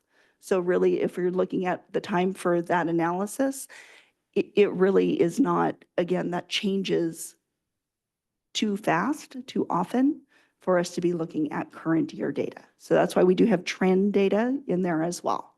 So it's not just looking at one snapshot in time. I understand not being able to go down 100 different rabbit holes, but I do have concerns of last year's data being used by the committee to make recommendations because a lot has changed. There's a lot of active data. I understand that might not be feasible, but we should be able to provide, we've got a month left of them working and going through this. If there's any information, if it's drastic, if you can take a look at some data points and there's drastic changes, if they're at least made aware of those, that could be part of the decision process. I also am curious if there's anything we can do differently design-wise in the workshop style meeting to ensure the committee has adequate time to actually do a lot of the heavy lifting they're trying to do right now, which I know seems near impossible with time limits and constraints. So what I can share is that the next meeting, because we don't have a presentation, we're not presenting new information. They'll be reviewing the information that they have. So we'll be starting out by calling to order, making sure, our roll call, all of that. And then they will go immediately into their working groups and have time to have their discussion and ask questions, work on that discussion piece. Then we will have public comment because it's a special meeting agenda. It will only be on what's on that agenda that evening. Excuse me. And then after that public comment, it would just be at that point that they would actually choose the ranking piece of it, which is what the action is for that evening. Thank you. Trustee Jenkins and then trustee Manieri.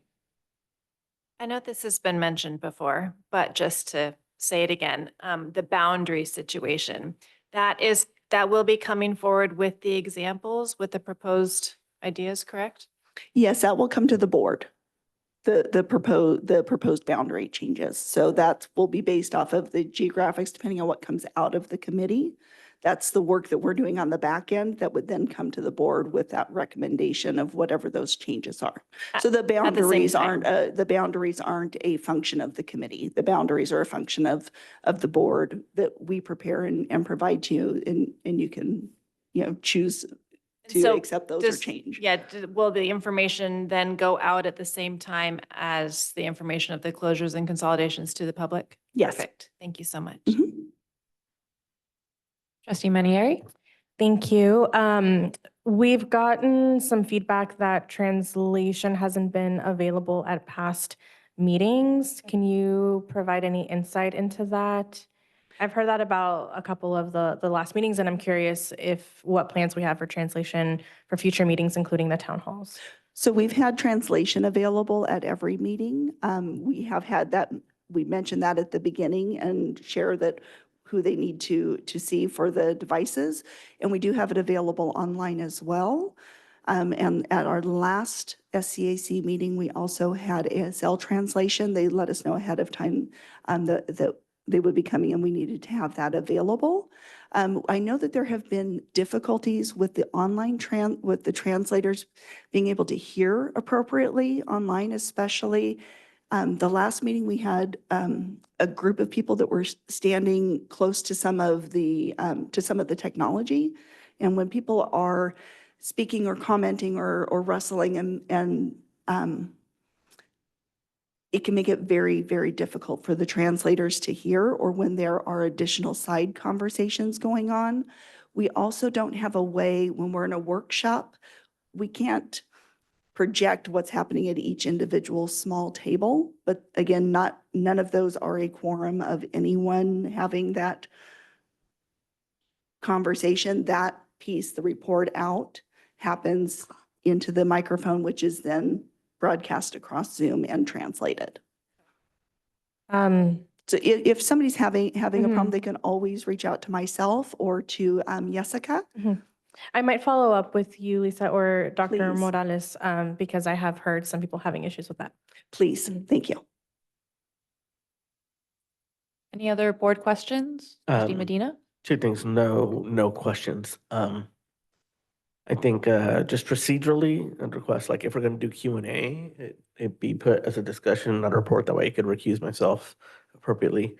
And two, just request the superintendent, if we could make sure that we post the information of the town hall dates and stuff on our website and on the calendar, or even on the SCAC page, because I just looked through all of our website and I don't see it. I know it's on social media, but it's nowhere on our website. Yes, I just actually about an hour ago sent an email to the team to put a pop-up on our website page for the town halls to pop up. They'll have to X out if they want to go to another location, but it should be up within the next 24 hours.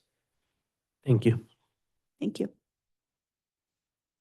All right, then we're going to move to public comment on this item. I have a number of blue cards. I'm going to read 3 names at a time so you know when your turn is coming.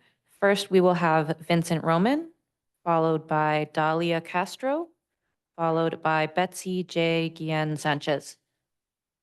And you will have 90 seconds.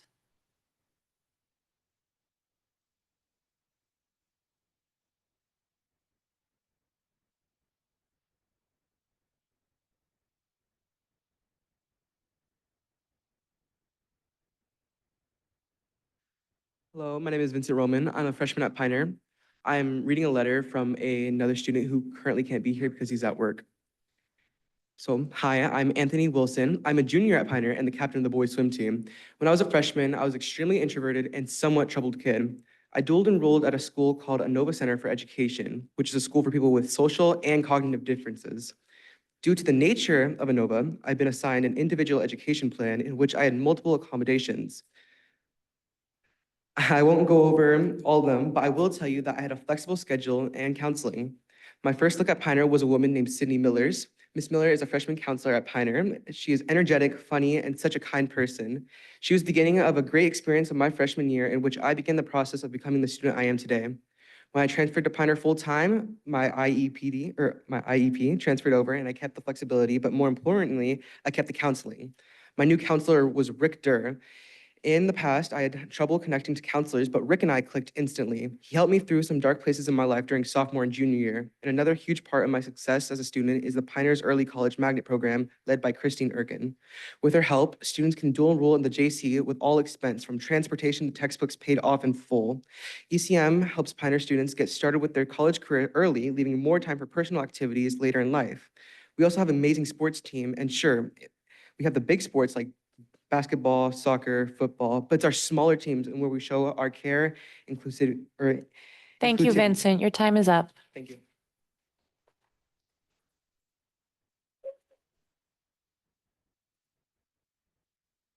Next, we have Dalia Castro, followed by Betsy J. Guillen Sanchez, followed by Dylan Lafon. Dalia, go ahead. My name is Dalia Castro. I am a junior at Pioneer High School. I am proud to say that I am a proud student, and I am a daughter to a teacher at Pioneer. My dad has been teaching at Pioneer for more than 20 years. It has been a home to me longer than I have been a student here. This school has also been considered a home to me and many of my family members, including all my siblings. Pioneer High School helped them to shape for success, also help shape them as individuals in society. My dad, in all of the years working at Pioneer, has never been anything bad to say. I have noticed how much Pioneer has helped him to grow as a person. Pioneer High School has welcomed me and welcomed him as individuals as we are. I never felt rejected coming into Pioneer. I felt wanted there.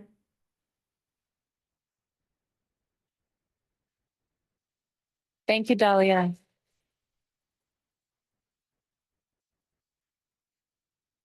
Next, we have Betsy J. Guillen Sanchez, followed by Dylan Lafon, followed by Bianca Valdivia Hernandez. Go ahead. Good evening, members of the board, staff, and community members. I stand before you all today, not just as an advocate for Pioneer High School, but to be a voice for the students, families, and community members who understand Pioneer's value within the Santa Rosa City School District. I recognize the financial challenges our district is facing, marked by growing debt and difficult decisions are significant. But tonight, I urge you to consider the greater cost of losing Pioneer High School, the long-term educational, social, and community impact. To us, Pioneer High School is more than just a campus. Over decades, we have built a reputation for academic accomplishments, strong extracurricular activities, victorious athletic teams, prospering communities within clubs, and a unique diversity within our students as a whole. It is a place where innovation thrives, whether through specialized programs in science, technology, engineering, and mathematics, advanced classes and programs, or its equitable opportunities. For many families, Pioneer represents hope, a place where their children can discover their passions, prepare for their futures, and feel as they belong. Whether it is tempting to look at the financial books and see closure as a solution to the district's debt, we must remember that schools are not businesses. They are public goods and serve our students and our community. Closing Pioneer would disrupt hundreds of students' educational journeys, force many to travel further for schooling, and ruin the sense of companionship that we have worked so hard to build. I ask you today to let us Thank you, commit- Betsy. Your time is up. Thank you.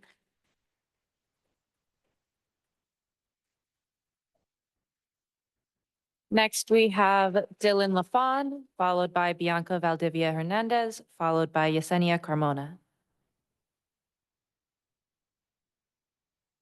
Hello. As you know, my name is Dylan Lafon, and I would like to first off say thank you for this opportunity of letting us speak. I would first like to start off on how this school has created a great community with all the students, teachers, and faculty alike. For me, this school has a lot of meaning to it, seeing how my family has gone through this school and for generations and generations. And each family member has said how this school has created a positive impact on them and helped them throughout their school. My dad graduated high school there, my uncle graduated high school there, and it just helped them throughout college. Speaking of college, something that's really unique with our school and helps our students go to college is the ECM program. ECM is something that only we provide at that school, and having us provide that really helps our school and our students alike. Also, our community is very joined together. We're a loving community alike. There's no hate at that school. We all love each other, we all support each other, and we all have each other's back. There's always people willing to help each other there, and everyone's always have each other's backs there. And also for me personally, my community is very awesome there, and just no negativity ever. We always will be there for each other, and losing Piner would be a great impact on many people, given the surrounding area. Thank you for your time. Thank you, Dylan.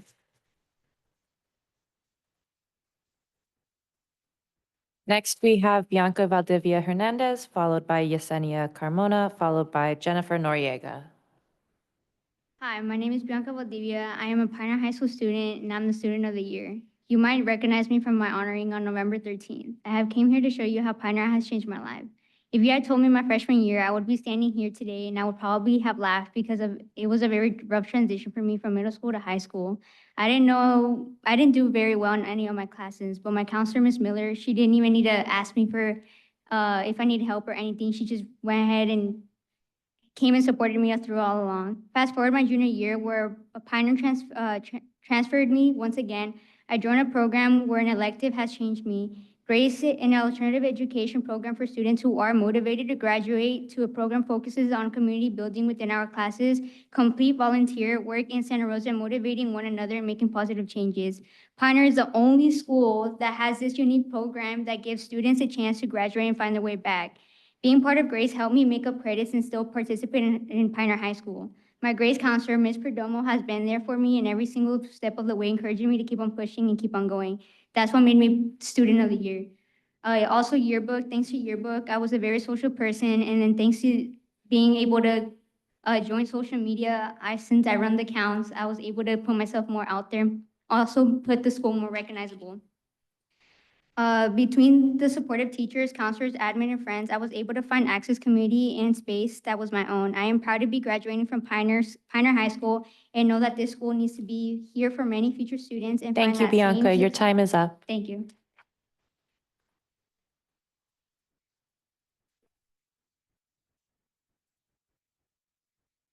Next, we have Yesenia Carmona, followed by Jennifer Noriega, followed by Lucian Wee.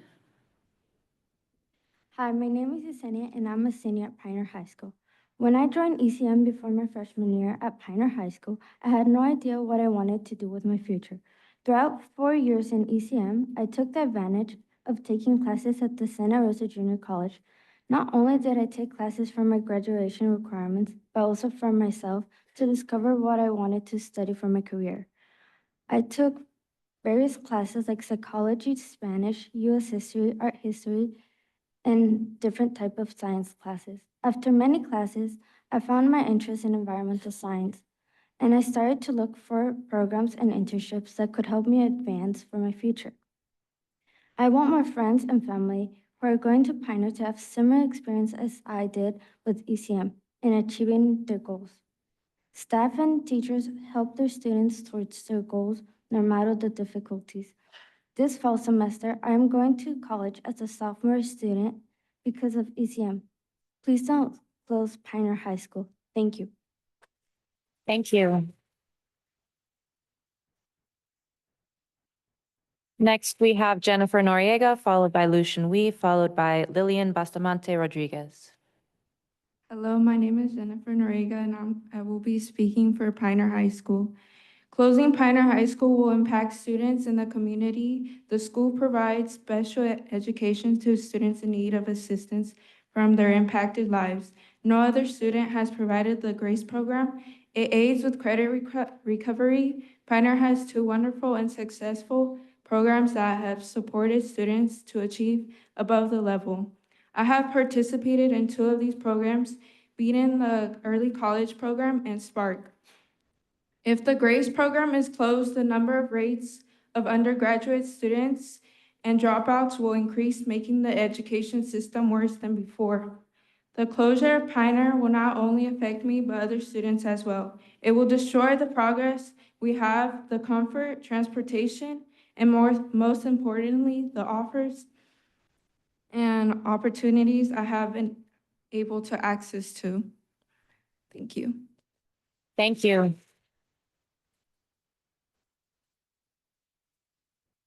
Next, we have Lucian Wee, followed by Lillian Bustamante Rodriguez, followed by Sydney Miller.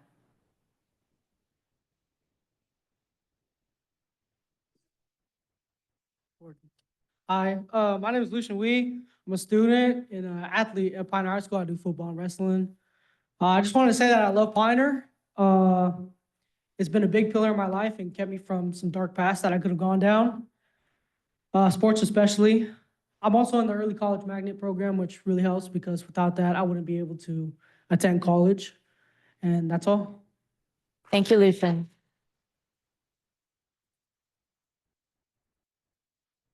Next, we have Lillian Bustamante Rodriguez, followed by Sydney Miller, followed by Art Horner. Go ahead.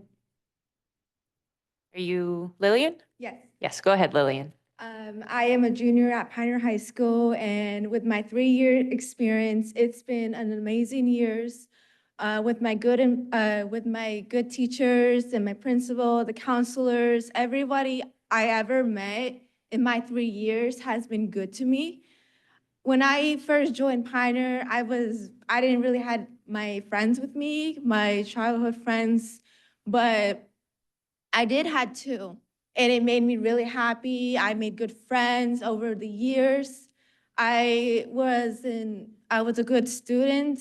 The teachers inspired me to get into college, to think about the JC, the university. It made me realize that I can do whatever I can do, and it can help me get into college. Our counselors can help me. My teachers can inspire me. Every year has gone by, and every day I've been doing myself a challenge. I've been afraid in the beginning of the year, but last year I was proud to be who I am. I was proud, and I wanted to inspire people. I danced in the front of the other people, and I got invited to do leadership with ASB. It made me happy. It made me whoever I am because I am Native. We have people. Thank you, Lillian. Your time is up. Thank you.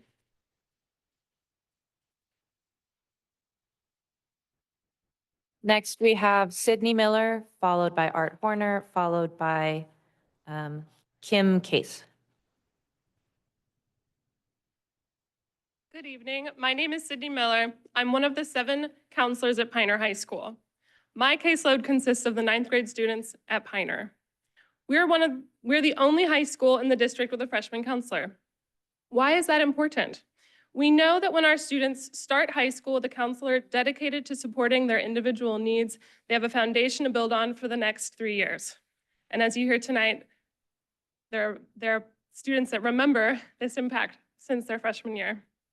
Unique to Pioneer High School is an event called Freshman First Day. This day-long team-building event is unparalleled in its goal to connect students from 10 or more feeder schools with this new high school. The students' shared experience fosters connection, community, and awareness of support, as well as the expectations at Pioneer. Pioneer High School is the only school that runs this day-long experiential team-building program for incoming 9th graders. Events such as Freshman First Day, ongoing programs designed by our associated student body, our STEM certificate programs, as well as the unique educational pathways, such as the health science and biotechnology, space science, GIS, ECM, culinary, and our countless clubs, support student growth and development from 9th grade through their senior year. Supporting students to develop the mindsets and behaviors to reach success in the post-secondary opportunities is essential for all student graduates. Our work as a school community can be seen in the data presented by the dashboard. Last year, we had the highest student graduation rate in the spring. Thank you, of Sydney. Your 2024. time is up. Thank you.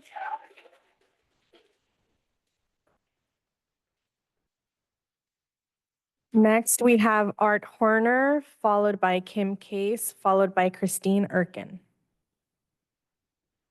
My name is Art Horner. I'm representing 800 alumni of Santa Rosa High School in the foundation. Santa Rosa High School, as you all know, is the 9th oldest public high school in California, currently celebrating its 150th anniversary. We'll email you the resolution that we've passed, but I just want to touch on a couple of highlights from it. Throughout those 150 years, Santa Rosa High has received awards in academic, arts, and career education.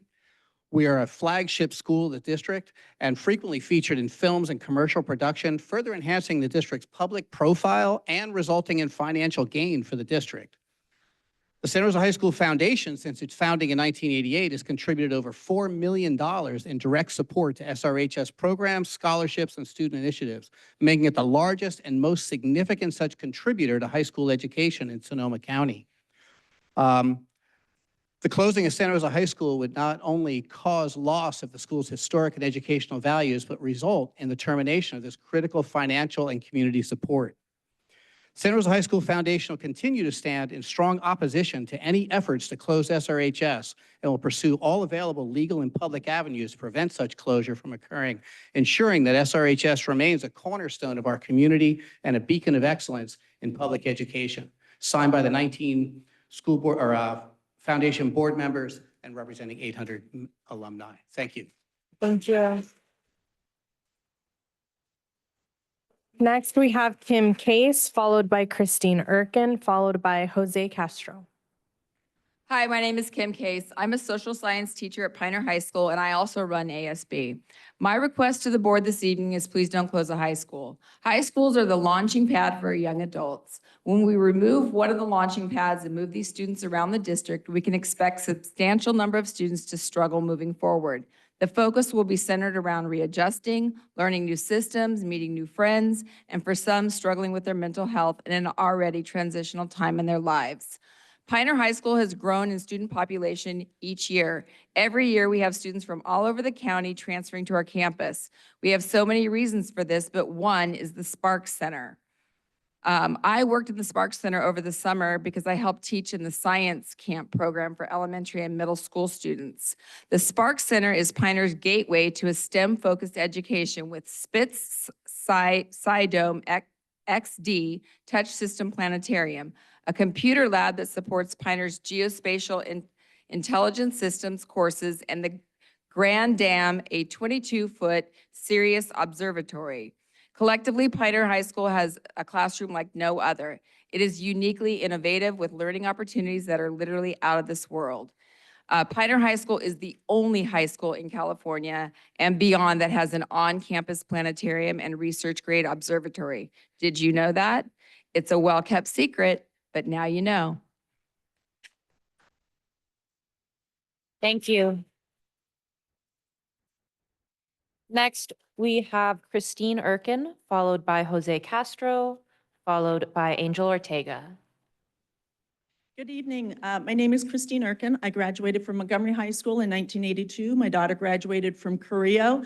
I was a school counselor at Santa Rosa High School, and I'm currently a foundation member for Santa Rosa High School Foundation. I was a counselor at Santa Rosa Charter School for the Arts, and I'm currently one of 7 counselors at Pioneer High School. Our high schools in Santa Rosa are fantastic. I know this from personal experience. Please don't close a high school. Pioneer is the best kept secret in Sonoma County. It's time for the public to get in on this secret. Our student population continues to grow. Why do so many students want to come here? It's no secret to us. We have an amazing staff, administrators, parents, students, facilities, and programs. As a counselor at Pioneer, I run the Early College Magnet Program, which has been growing for 17 years. This year, we have 407 students succeeding in ECM. That's almost a third of our entire student body taking free college courses, with support from SRJC personnel and a full-time Pioneer counselor dedicated just for this program. Our partnership with the junior college allows for Pioneer students to have free transportation to and from the JC during the school day if needed. ECM students' college textbooks are paid for. We have a freshman elective class dedicated to preparing them for skills they need to be successful in college. Here are some impressive numbers. Last year's senior class included 3 juniors that graduated early due to earning so many college credits in the ECM program. Our seniors took a total of Thank you, Ms. Erkin. Your 472 time is up. classes in their 4 years in the program. Your time is up. Thank you.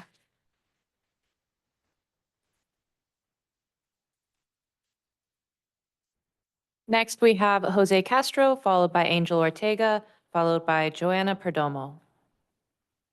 Hello and good evening.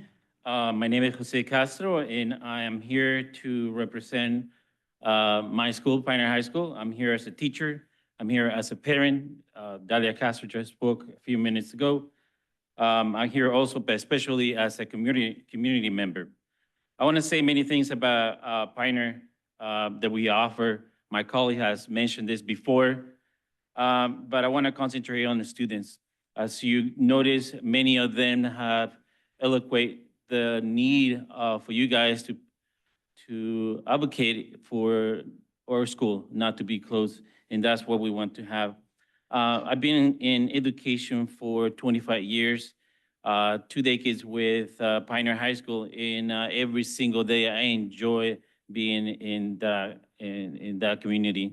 I'm proud to say that I part of the great community. I had so many hats that I wear at Pioneer High School, and I'm so proud to do this because every time that we do something and it's for our students and for our community, I know that I'm advocating for our Pioneer, but also for our next generation, and that's what we want to have. Thank you. Thank you. Next, we have Angel Ortega, followed by Johanna Perdomo, followed by Shiyu Wang. Hello, my name is Angel Ortega, and I'm an attendance tech, bilingual interpreter, and softball and girls soccer coach at LC Allen. LC Allen is the only SRCS high school south of Highway 12. We serve the largest community in the city in Southwest Santa Rosa. Many outside our humble abode enjoy mischaracterizing our identity and who our students are. However, unlike others, I actually work there, and I can tell you that my kids are intelligent, resilient, and hardworking. LC Allen is in a unique position where the majority of our students are English learners, low income, special education, and/or first generation, 51%. Our school is not only an educational institution, but also a pillar in our community. School board, we must find creative solutions to keep our high schools open. As we prepare for a White House administration that villainizes educators and aims to rid people that look like me, now more than ever, it is imperative to maintain our schools as safe havens for our kids. So school board, remember that come next month. Shout out Roseland, shout out Moreland, shout out Southwest Santa Rosa. Thank you. Thank you. Next, we have Joanna Perdomo, followed by Shiyu Wang, followed by Cameron Rose. Good evening. My name is Joanna Perdomo, and I am the proud Grace Counselor for Pioneer High School. I'm here today to highlight why keeping Pioneer open is so crucial, not only for our school, but especially for the students who need us the most. The Grace program is a lifeline for students who are credit deficient and face significant barriers to accessing their education. These students may not fit into the traditional mold, but at Grace, they find a family. We are not just a program, we are a support network. Our students volunteer, encourage one another, and push each other to meet goals they might otherwise think impossible. For many juniors and seniors in the program, Grace has been the reason why they haven't given up on school. Without it, they would likely have walked away from their education entirely. At Pioneer, we strive to provide these students with every opportunity for success, and we work nonstop to support them before ever considering sending them elsewhere. Our school is not just a place for learning. It's a community that understands the challenges our students face and meets them with compassion and commitment. Keeping Pioneer open ensures that programs like Grace can continue to make the difference in these students' lives. Let's continue to support our most vulnerable learners and help them succeed at Pioneer. Thank you. Thank you. Next, we have Shiyu Wang, followed by Cameron Rose, followed by Jose Vargas Miranda. Go ahead. Dear Board, my name is Shi Wang. I have two children studying in this school district. The elder one in Mario Carrillo High School and the younger one in elementary school.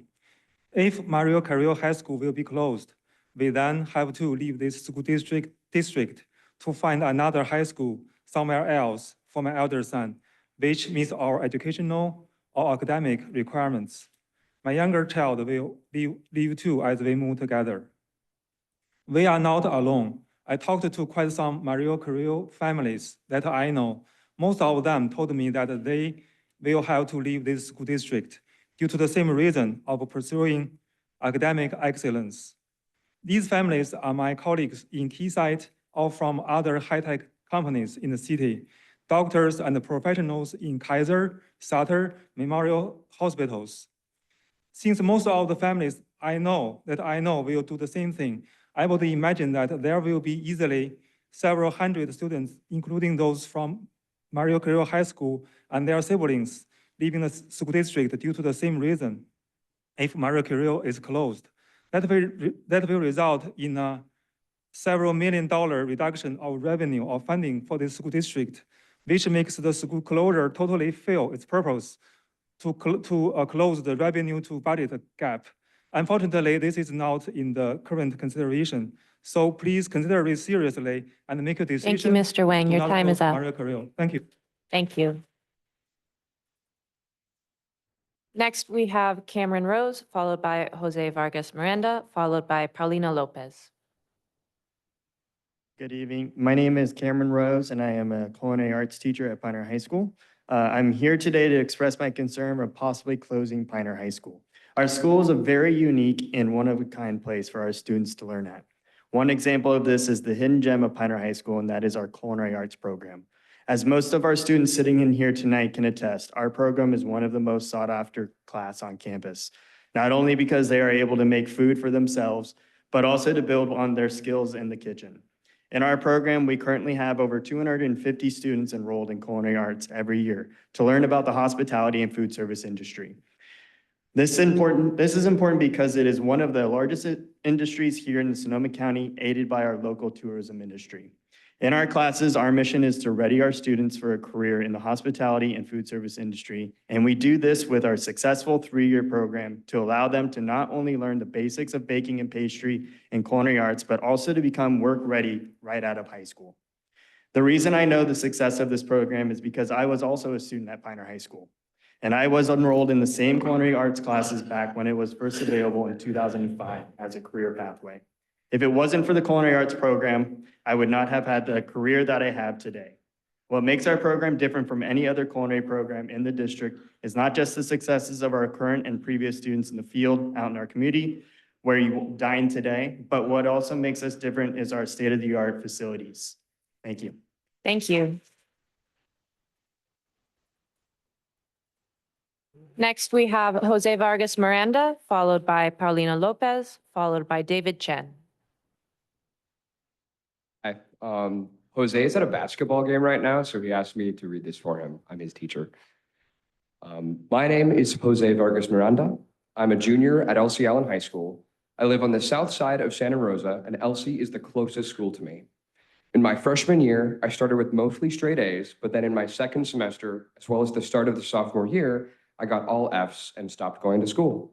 But then I entered a program at Elsie Allen called CEP, Counseling Enrich Program, and the program helped me come to school more often.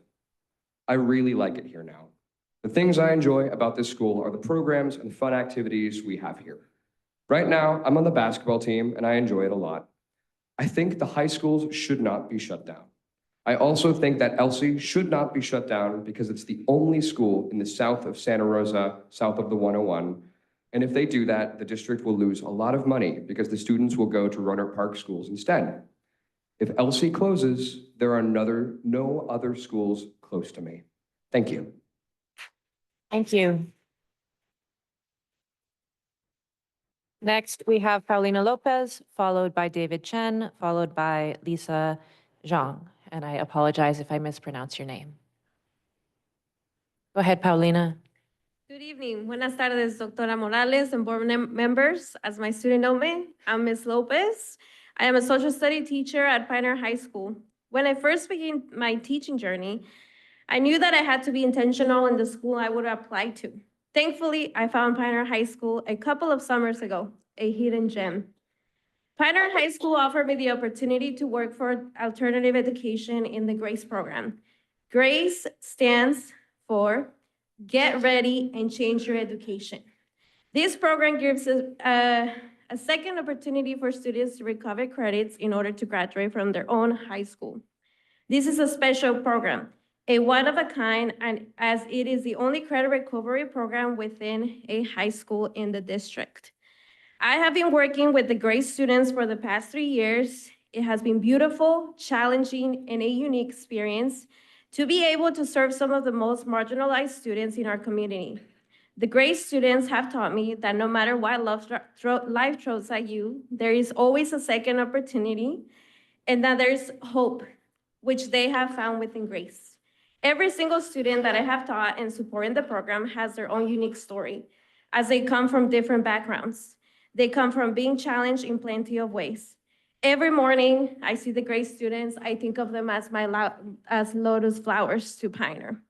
I have personally delivered the letters, so each of you should have a packet. Please Thank read you. them and Your take time them is home. up.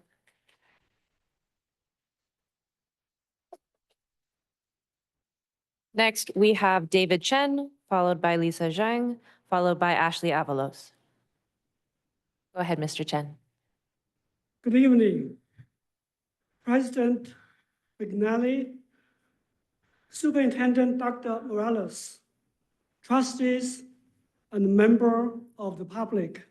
My name is David Chen. I've been living here in Santa Rosa since 2000 and raised 2 adult children who graduated from our schools in 2012 and 2014.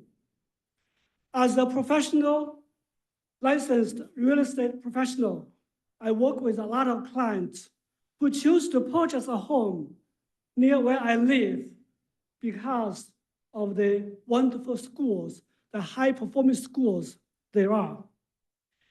Historical data shows that a good performing school adds to 15% of real estate values. Likewise, if such a school is closed, we will have a loss of property values likewise. So please listen to what we have. Right now, we have over 600 signatures to reinstate criteria 14, 15, and 16, and 420 signatures to keep all high schools open. Please take public comments into your decision. Thank you. Thank you, Mr. Chen. Next, we have Lisa Zhang, followed by Ashley Avalos, followed by Olivia Morris. Hello, everyone. Good evening. I'm Lisa. I'm a junior at Maria Carrillo. As much as I love math and numbers, the numbers in these reports don't fully reflect the qualities that truly define a school community. So, what are these qualities? First of all, dedication to teaching. My AP chemistry teacher, for example, wakes up at 5 a.m. every year to revise her lectures, ensuring that they're aligned with the latest curriculum and are as clear and engaging as possible. Once, she had a medical condition where a vein in her eye burst. But even as a pirate, she still showed up to class, and that level of commitment is extraordinary. Second, caring for students. My calc teacher not only helps people succeed academically, she makes sure to attend every single basketball game, dance performance, fundraiser to cheer us on and capture each moment in videos and photos. She's quite popular on Instagram. We have so many amazing teachers like them at Carrillo. Last but not least, peer support and community engagement. We have programs such as the Study Spot, where students can help other students. And Carrillo students also run programs like math counts and coding workshops at nearby middle schools to give back to their community. These qualities may not show up on these spreadsheets, but they're what makes our school irreplaceable. Thank you. Thank you. Next, we have Ashley Avalos, followed by Olivia Morris, followed by Joe Feng. Hello, my name is Ashley Avalos, and I am part of Pioneer High School's class of 2024. And I would like to start this speech with a quote I strongly believe in and kindly ask that you keep in mind. Kids who are loved at home come to school to learn, and kids who aren't come to school to be loved. I'm here to share with you why Pioneer High School not only means to me, but how it has shaped me to become the person I am today. My freshman year at Pioneer was online due to the pandemic, and along with everyone else, I struggled to stay on track academically. I struggled with my mental health, but I especially struggled to feel a part of something. Now, I have never felt more a part of something. I could genuinely speak about the GRACE program for hours if you asked me.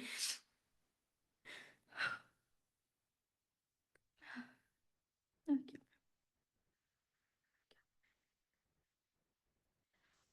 This program helped me not only to recover academically, but it gave me the confidence and motivation to succeed. Because of this program, I became the first person in my family to graduate from high school. I was introduced to a community I had never felt in school before. I had incredible teachers and staff surrounding me who prioritized creating relationships with their students, but also who pushed me when I thought I had nothing left to give. While dealing with hard times at home, the Grace office became a home to me. The teachers became more than educators, and I never. Thank you, Ashley. Your time is up.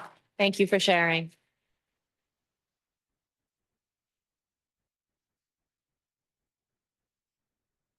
Next, we have Olivia Morris, followed by Joe Feng, followed by Jenna Jewell.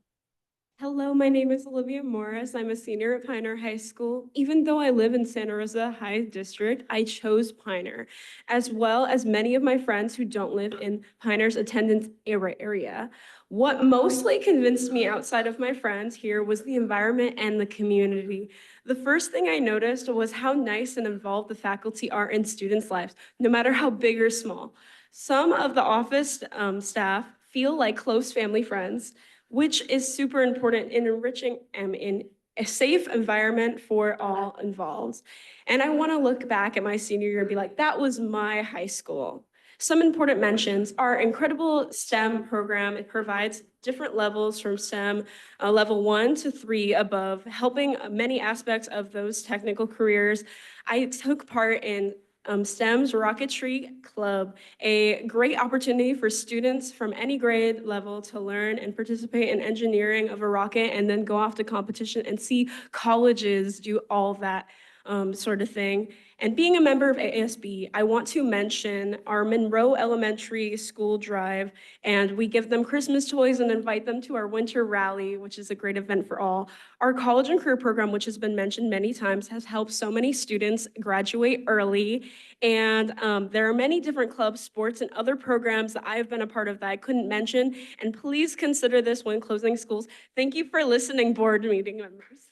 Thank you. Next, we have Joe Feng, followed by Jenna Jewell, followed by Jessica Litchen. Hi, I'm Joe Feng. I'm one of the local physicians here in Santa Rosa. I have 3 kids. 2 of them are at Maria Carrillo. I'm here in Santa Rosa for the last 16 years. I'm here to support keeping all the high schools open, including Maria Carrillo.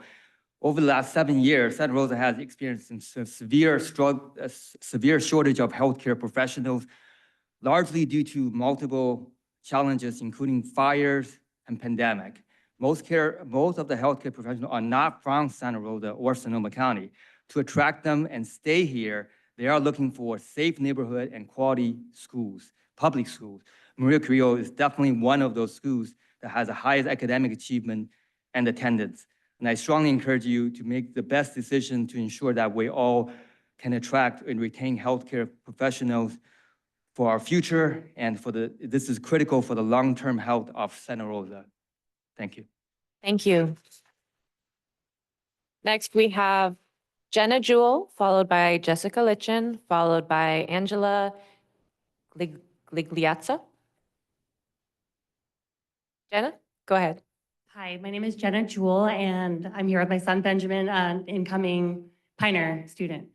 And I'm a proud Pioneer teacher. I'm here today as a 14-year veteran in Santa Rosa City Schools, 13 of which have been proudly served at Pioneer High. I am a Santa Rosa native, so I went to Helen Lehman, Montgomery High School, Slater Middle School, the JC, and Sonoma State. I am truly embedded in this community. And I think what's special here is that we have 5 amazing high schools that all have such wonderful attributes. The reality is that each of these schools are filled with dynamic students, driven educators, support staff, and administrators. All of these traits are shared, and so it almost seems moot to point them out, though I need to. So after acknowledging that it will be devastating for the communities to close any of these excellent sites, I have to and must say the reasons, some of which I can't even get into, but why Pioneer is so special. It really is the best kept secret in Sonoma County. And I think it's an impact for the community at large to keep this school where it is. Our ECM program, which has been mentioned, keeps us connected to the JC. We also have a STEM certificate program, which keeps us connected to Sonoma State as long as our upward bound Pioneer program. We get opportunities for students to go to college, to start a career, and to create community. Also, geographically speaking, we're in a location that is dependent on this site for so many students who need it. Thank you. Thank you. Next, we have Jessica Litchin, followed by Angela Gliazza. Hi there, my name is Jessica Lehau. I'm president of the PTO at Santa Rosa Charter School for the Arts. I'm treasurer of ArtQuest at Santa Rosa High. I'm also on site council for Santa Rosa High. I've put 2 students through Montgomery High School, including a foreign exchange student.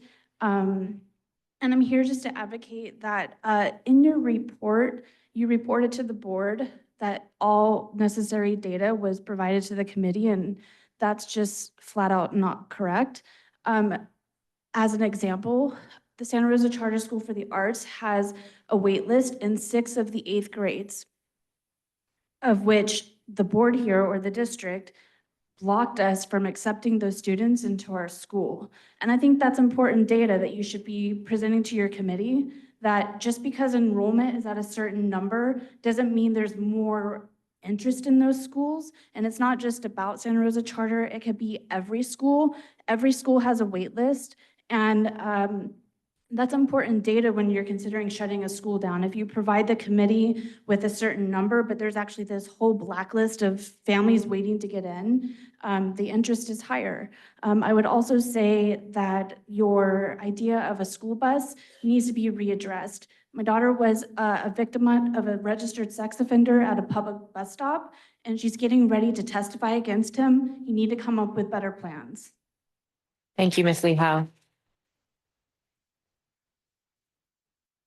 And last I have Angela. You can tell me how to say your last name? Gigliazza.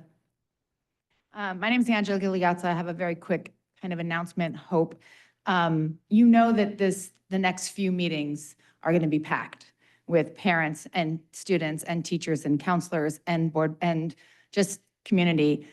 Please think about having it at a different venue so that people that come here are not standing outside and listening and are able to come in and listen.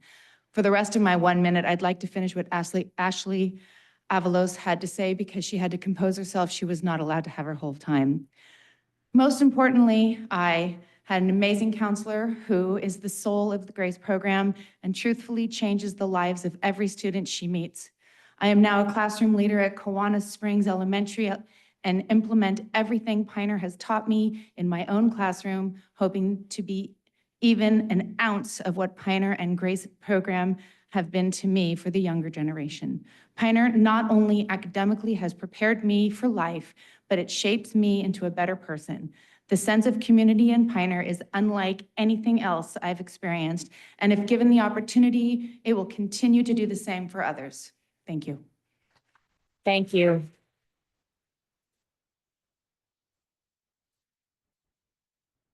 Are there any other blue cards? All right, thank you all for being here and for sharing your voices. We are going to move on now to the next part of our agenda, our discussion and action items. I'm going to take a few deep breaths before we move on.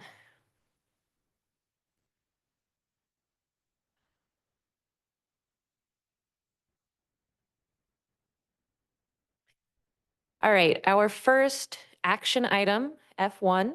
This is an item that I requested. Approval of resolution recognizing January 27th, 2025 as International Holocaust Remembrance Day.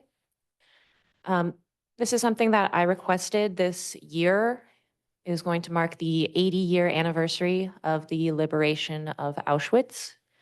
And I firmly believe that that Holocaust education remains a key part of interrupting hatred and discrimination in our community and our society at large.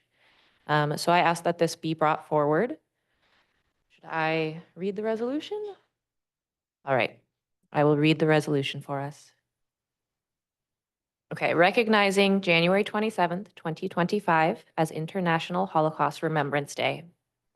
Whereas on November 1st, 2005, the United Nations designated January 27th the anniversary of the liberation of Auschwitz-Birkenau International Holocaust Remembrance, in honor of the 6 million Jewish victims and millions of other victims of the Holocaust, and to help prevent future genocides.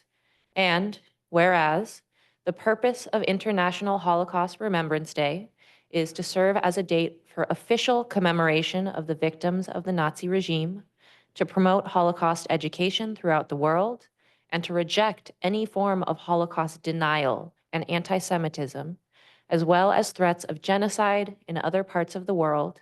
And whereas this year marks both 80 years since the liberation of the largest Nazi concentration and death camp, and the 30th anniversary of the genocide in Bosnia. And whereas genocidal regimes throughout history, including those in Cambodia, Rwanda, and Darfur, have deliberately fractured societies by marginalizing specific groups, and in our commitment to disrupt hate and violence from tearing the fabric of our society, we urge our local, national, and international communities to stand together in order to end racism, the spread of anti-Semitism and xenophobia, and prevent ethnic cleansing. And whereas member states of the United Nations are encouraged to actively preserve sites used by the Nazis during the final solution, such as killing centers, concentration camps, and prisons, so that they may inspire leaders and citizens of the world to confront hatred, prevent genocide, and promote human dignity. And whereas we must be vigilant about the discrimination, racism, and hatred that continues to plague society, and be cognizant of the fact that if left unchecked, they give rise to the mass killing events that continue to occur in the 21st century. And now, therefore, be it resolved that the Santa Rosa City Schools Board of Education recognize and promote International Holocaust Remembrance Day activities that help us learn about the past, bear witness for those who have endured genocide, empathize with their suffering, draw inspiration from their struggle, and reaffirm humanity's common aspiration for mutual understanding and justice. Are there any board member questions? Trustee De La Torre. So I'm curious, do we have any activities or any meat and potatoes to go with this resolution to provide this education and be sympathetic of those that this has affected generationally and still affects? That is an excellent question. I brought this up sort of last minute, so I don't want to blame staff for not being able to attach anything. Superintendent Morales, do you know of anything going on in the district? I know the team has been talking about it, but because we got it during break, we haven't actually been able to flush out what that could look like, but we can bring that back to the board as we're able to create it before then.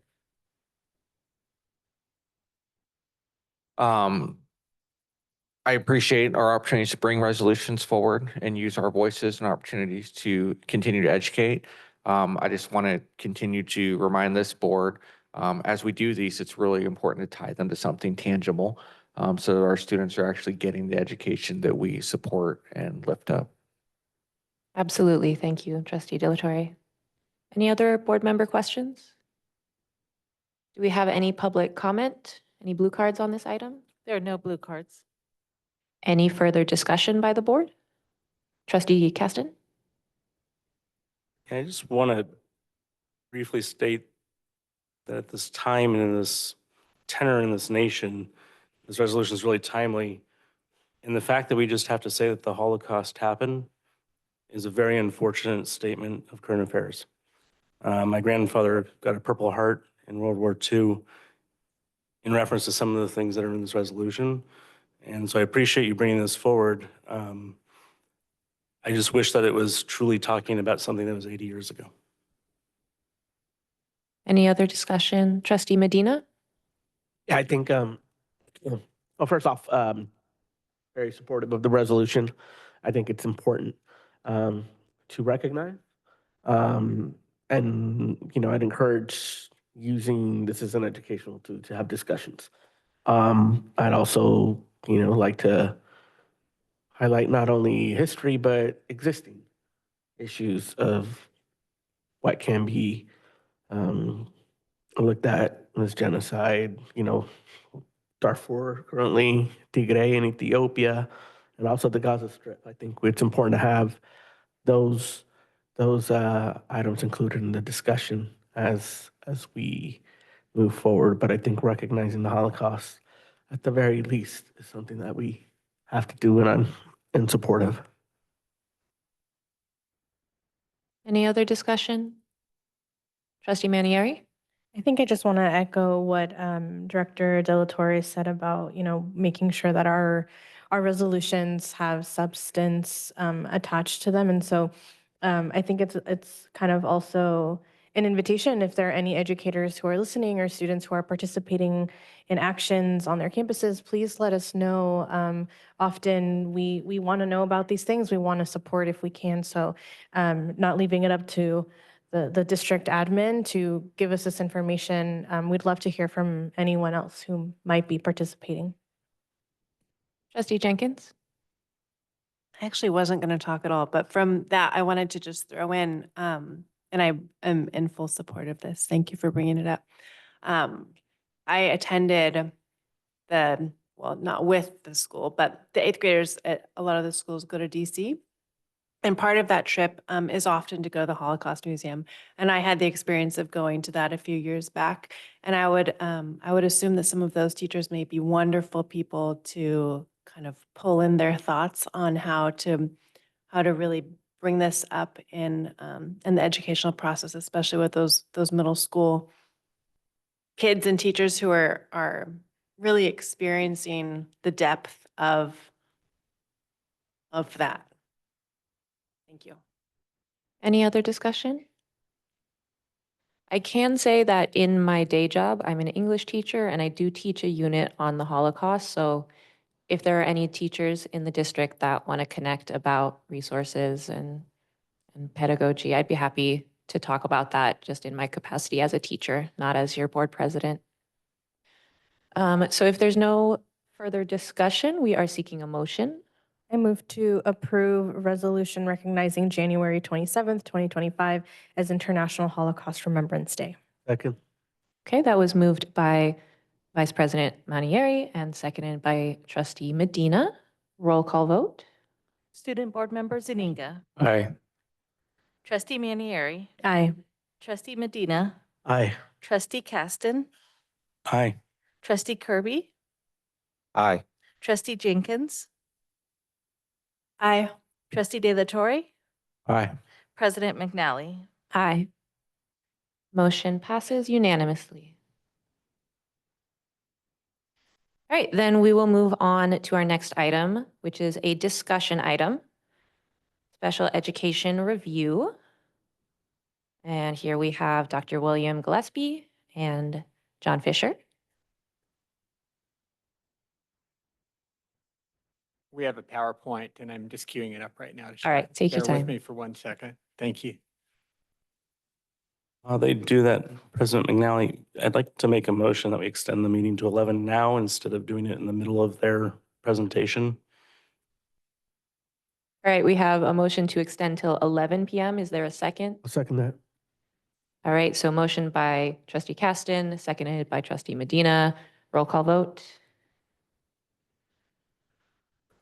Student Board Member Zaninga, Aye. Trustee Caston, Aye. Trustee Medina, Aye. Trustee Kirby, Aye. Trustee Jenkins, Aye. Trustee De La Torre, Aye. Trustee Manieri, Aye. President McNally. Aye. Motion passes unanimously.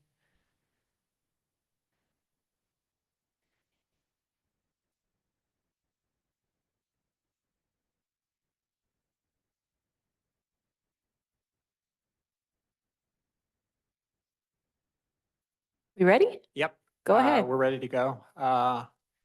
Trustees, I want to welcome Dr. William Gillespie, with whom the district contracted to do a special education study over the course of about a week's visit, I believe, with interviews with a number of folks in the district and information provided from special education, business services, and educational services. And it's a very important time when we want to, there was talk about vision earlier, and reimagine a vision for special education as a part of the vision of the district going forward. So without further ado, Dr. Gillespie. Thank you.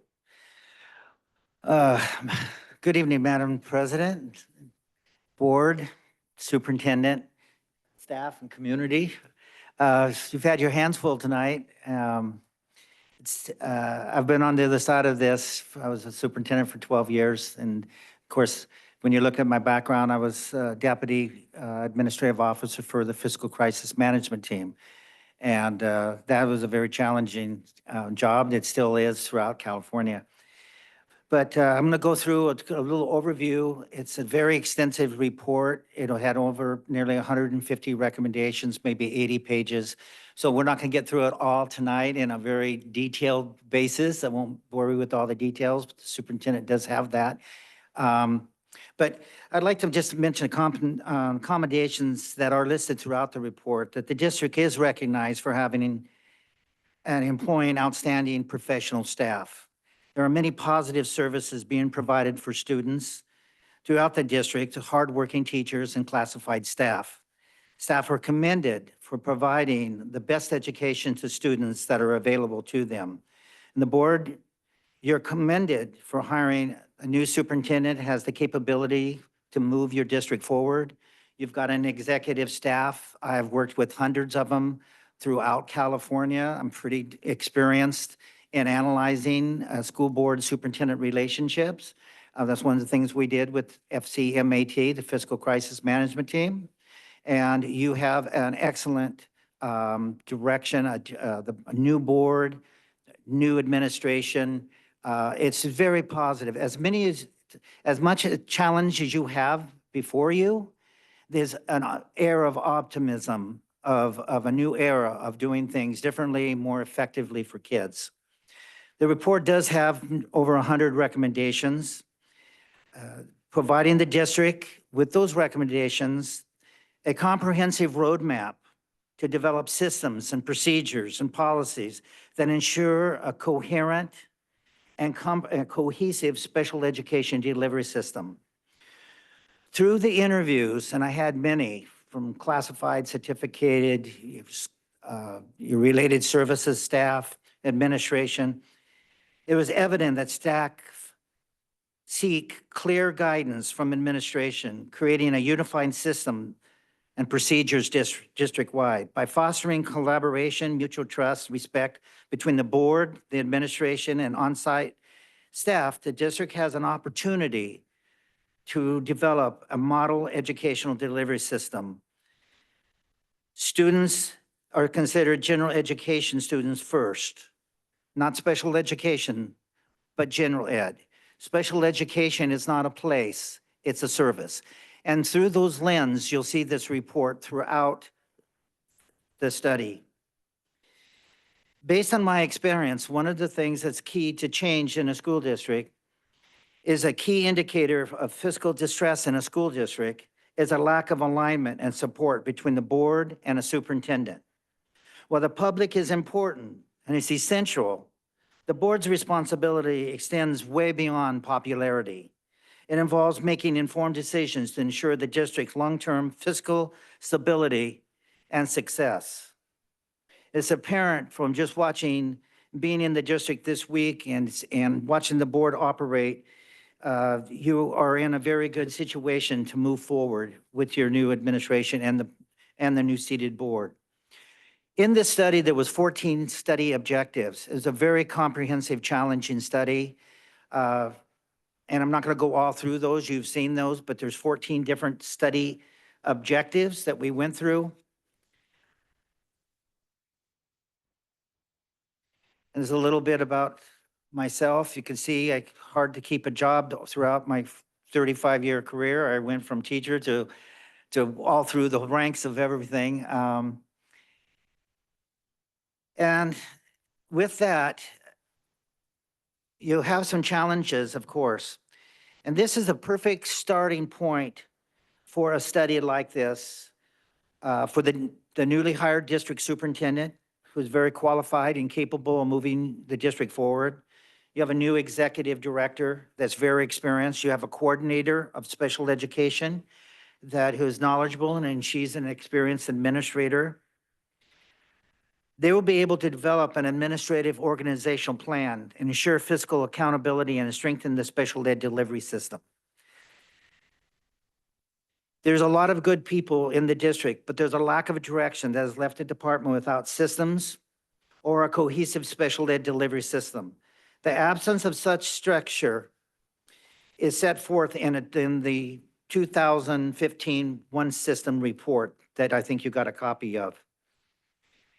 Through the interview process, the staff were passionate and hardworking and professional. It's imperative that all stakeholders understand the status of the special education delivery system and make certain that policies, procedures, and systems ensure legal compliance, meaningful education for all students.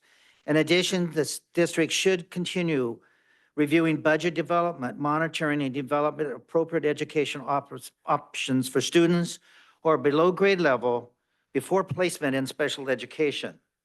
The district does not have a coherent system for education for all children.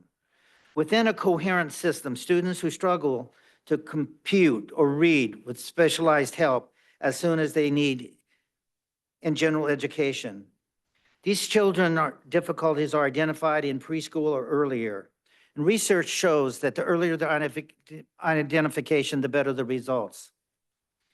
Central to a coherent system in the development of culture of collaboration and coordination between the district and numerous educational family services, there's influences the child's education.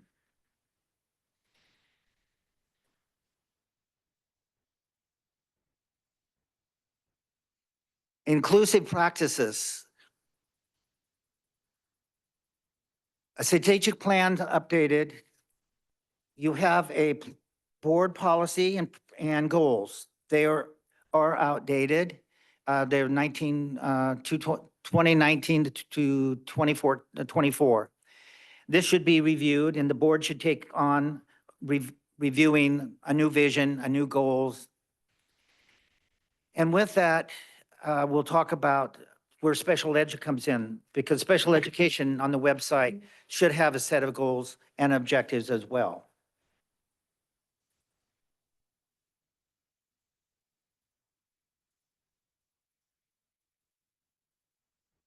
Through this lens that we look at is the One System Reforming Education to Serve All Students report, the California Statewide Task Force for Special Education.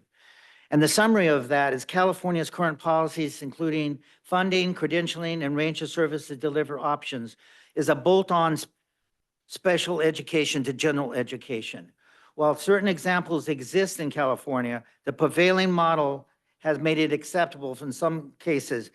It's desirable to isolate special education as a unique and separate system. The project summary is inclusive practices, integrated systems, and coherency are essential to providing high-quality, cost-effective special education programs. That's kind of the summary of the background of using the State Department of Education, the state legislature's report that was here. I'm going to flip through this pretty quickly, and at the end, you can ask any of the questions that you have. Some of the challenges, when we look at a statewide average, we look at identification rates of students in special education. Your identification rate is way over the statewide average. And then I was looking at a figure around 19% based on district information and looking at the state dashboards and the CalFact Ed's documents. But why do we have over identification? Why do we place more kids in special education than keeping them in on a statewide average or even a Sonoma County average?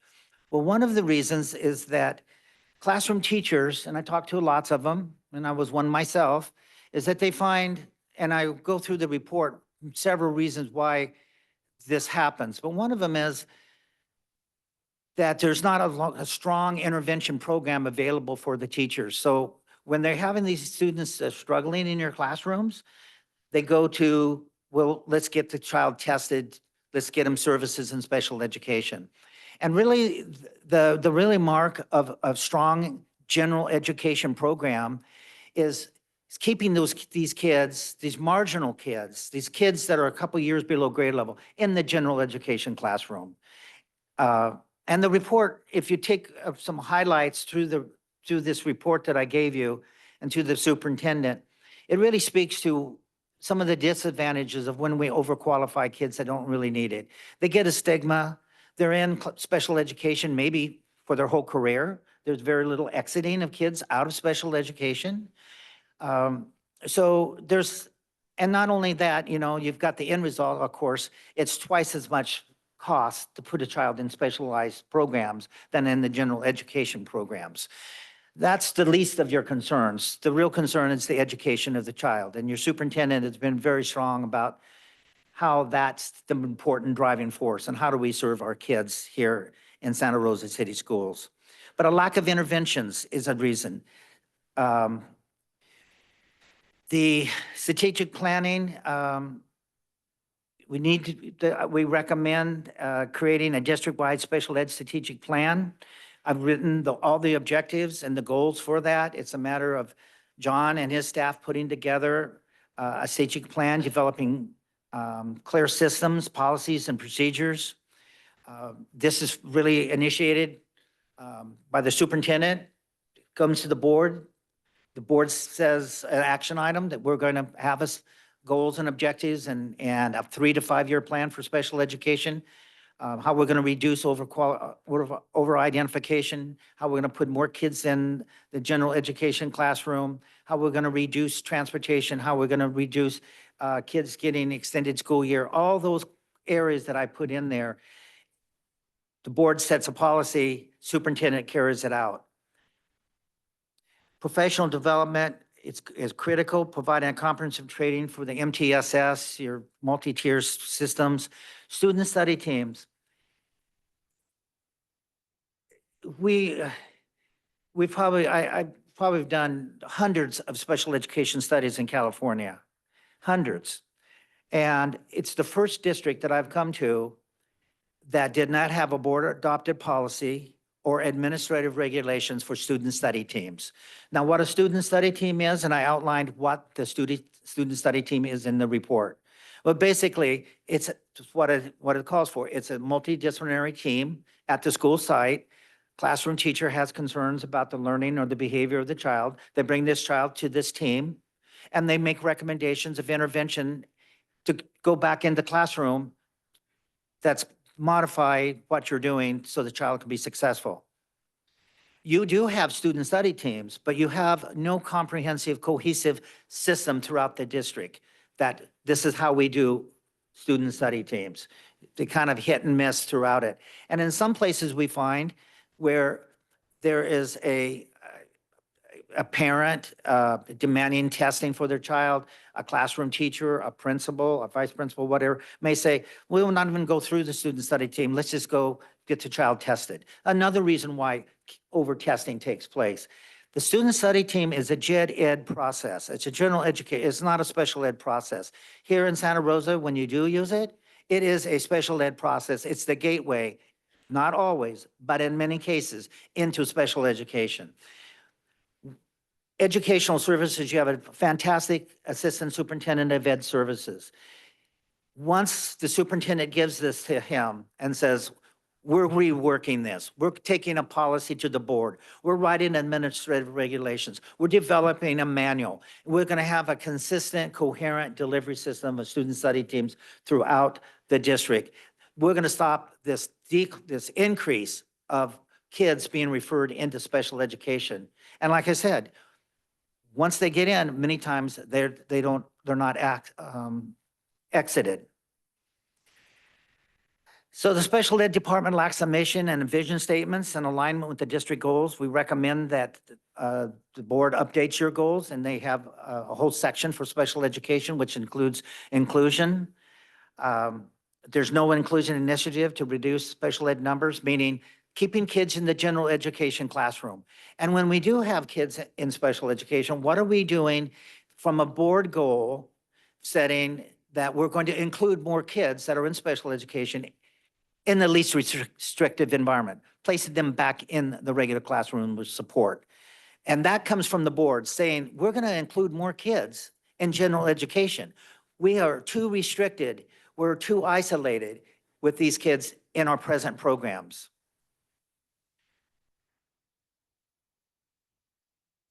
Establish this K-12 continuum of special ed services, breaking down elementary and high school.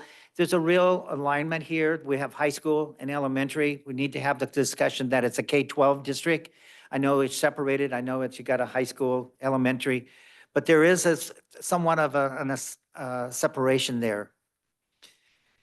The special ed department adopting a policy, a vision statement, a mission statement, just like the board is, that their statement relates to the Board of Trustees. I've talked a little bit about this strategic plan. It's all written into this report, the goals and objectives. It's 3 to 5 years. This is not easy work. This is work that, as you newly elected board members find out, it is one of the most difficult, demanding jobs in education as being a school board member. It is, what goes on behind the scenes is so demanding that people don't know, that will not know, but your responsibilities are so important and you have information that sometimes others don't have, but you have to make the right decisions for kids. This is that identification rate. This is kind of what we use on a standard throughout California. There's some discussion here among this identification rate, but the most important thing about it is that, yes, you're over-identifying kids compared to a statewide or a countywide level. And there's an approximate cost to the district of 26 million. That's a lot of money. That money could be used to help kids that are struggling stay in the regular classroom with interventions. And I write some of the factors of why in the report, why that's happening. And then you do have your Educational Services Department has an excellent document on over-identification of English learners. And he certainly could talk about that at some point to the board. They're doing some great things to deal with this problem with over-identifying Hispanic kids into special education. And a lot of these bullets I took right out of the document that your Assistant Superintendent of Ed Services has. So he's an excellent resource to really talk about what are we doing to reduce this number and how do we deal with it more effectively.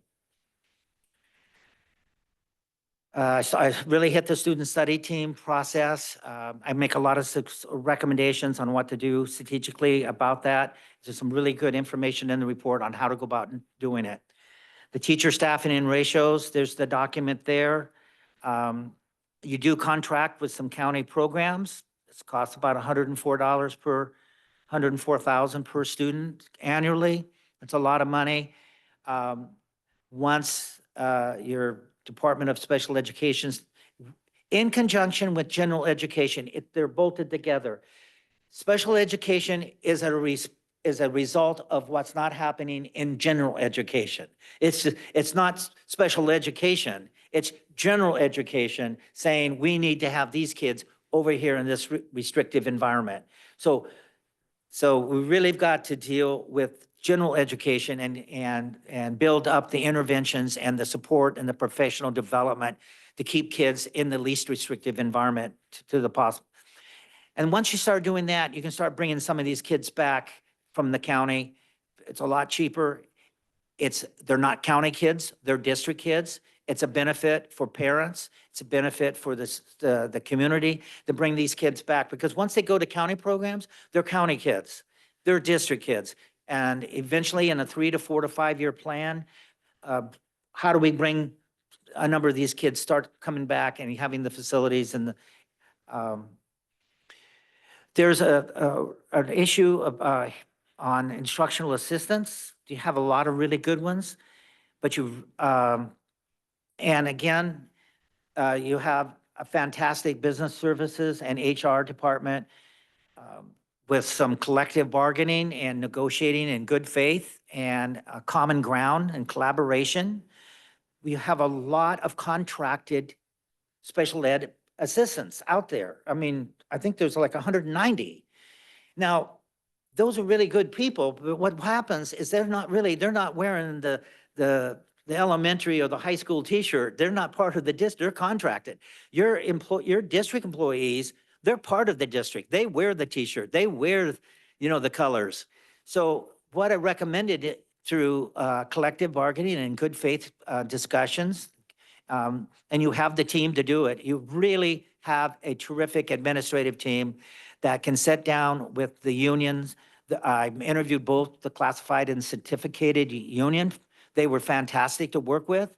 They want more structure. They want guidance. They want procedures. They want policies. They want a coherent delivery system. They want to be held accountable. There's been a lack of that in the district. They're calling for leadership to do the job. For instance, when we get to the school psychologists and the SLPs, the speech and language, the school psychologists, I think I recommended not only a district-wide procedural manual, but a policy procedure manual for every one of the related services, OT, PT, SLP, school psychologists. Outlines their roles, the responsibilities, the eligibility. The school psychologists, fantastic group. They have a school psychologist procedure manual. Never been used. Legal counsel's reviewed it. It's there.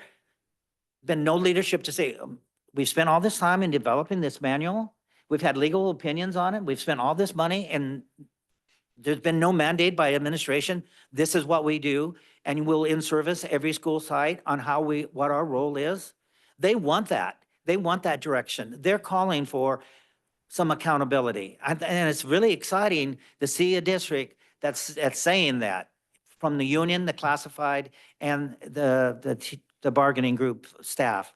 So with this idea here, going to the table and talking, how do we restructure this salary schedule so we can take contracted assistants who are key people or important people back into the district?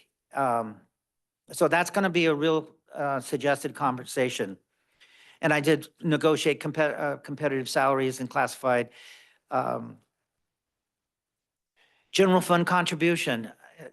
The statewide average is about 65% of the general fund supports special education.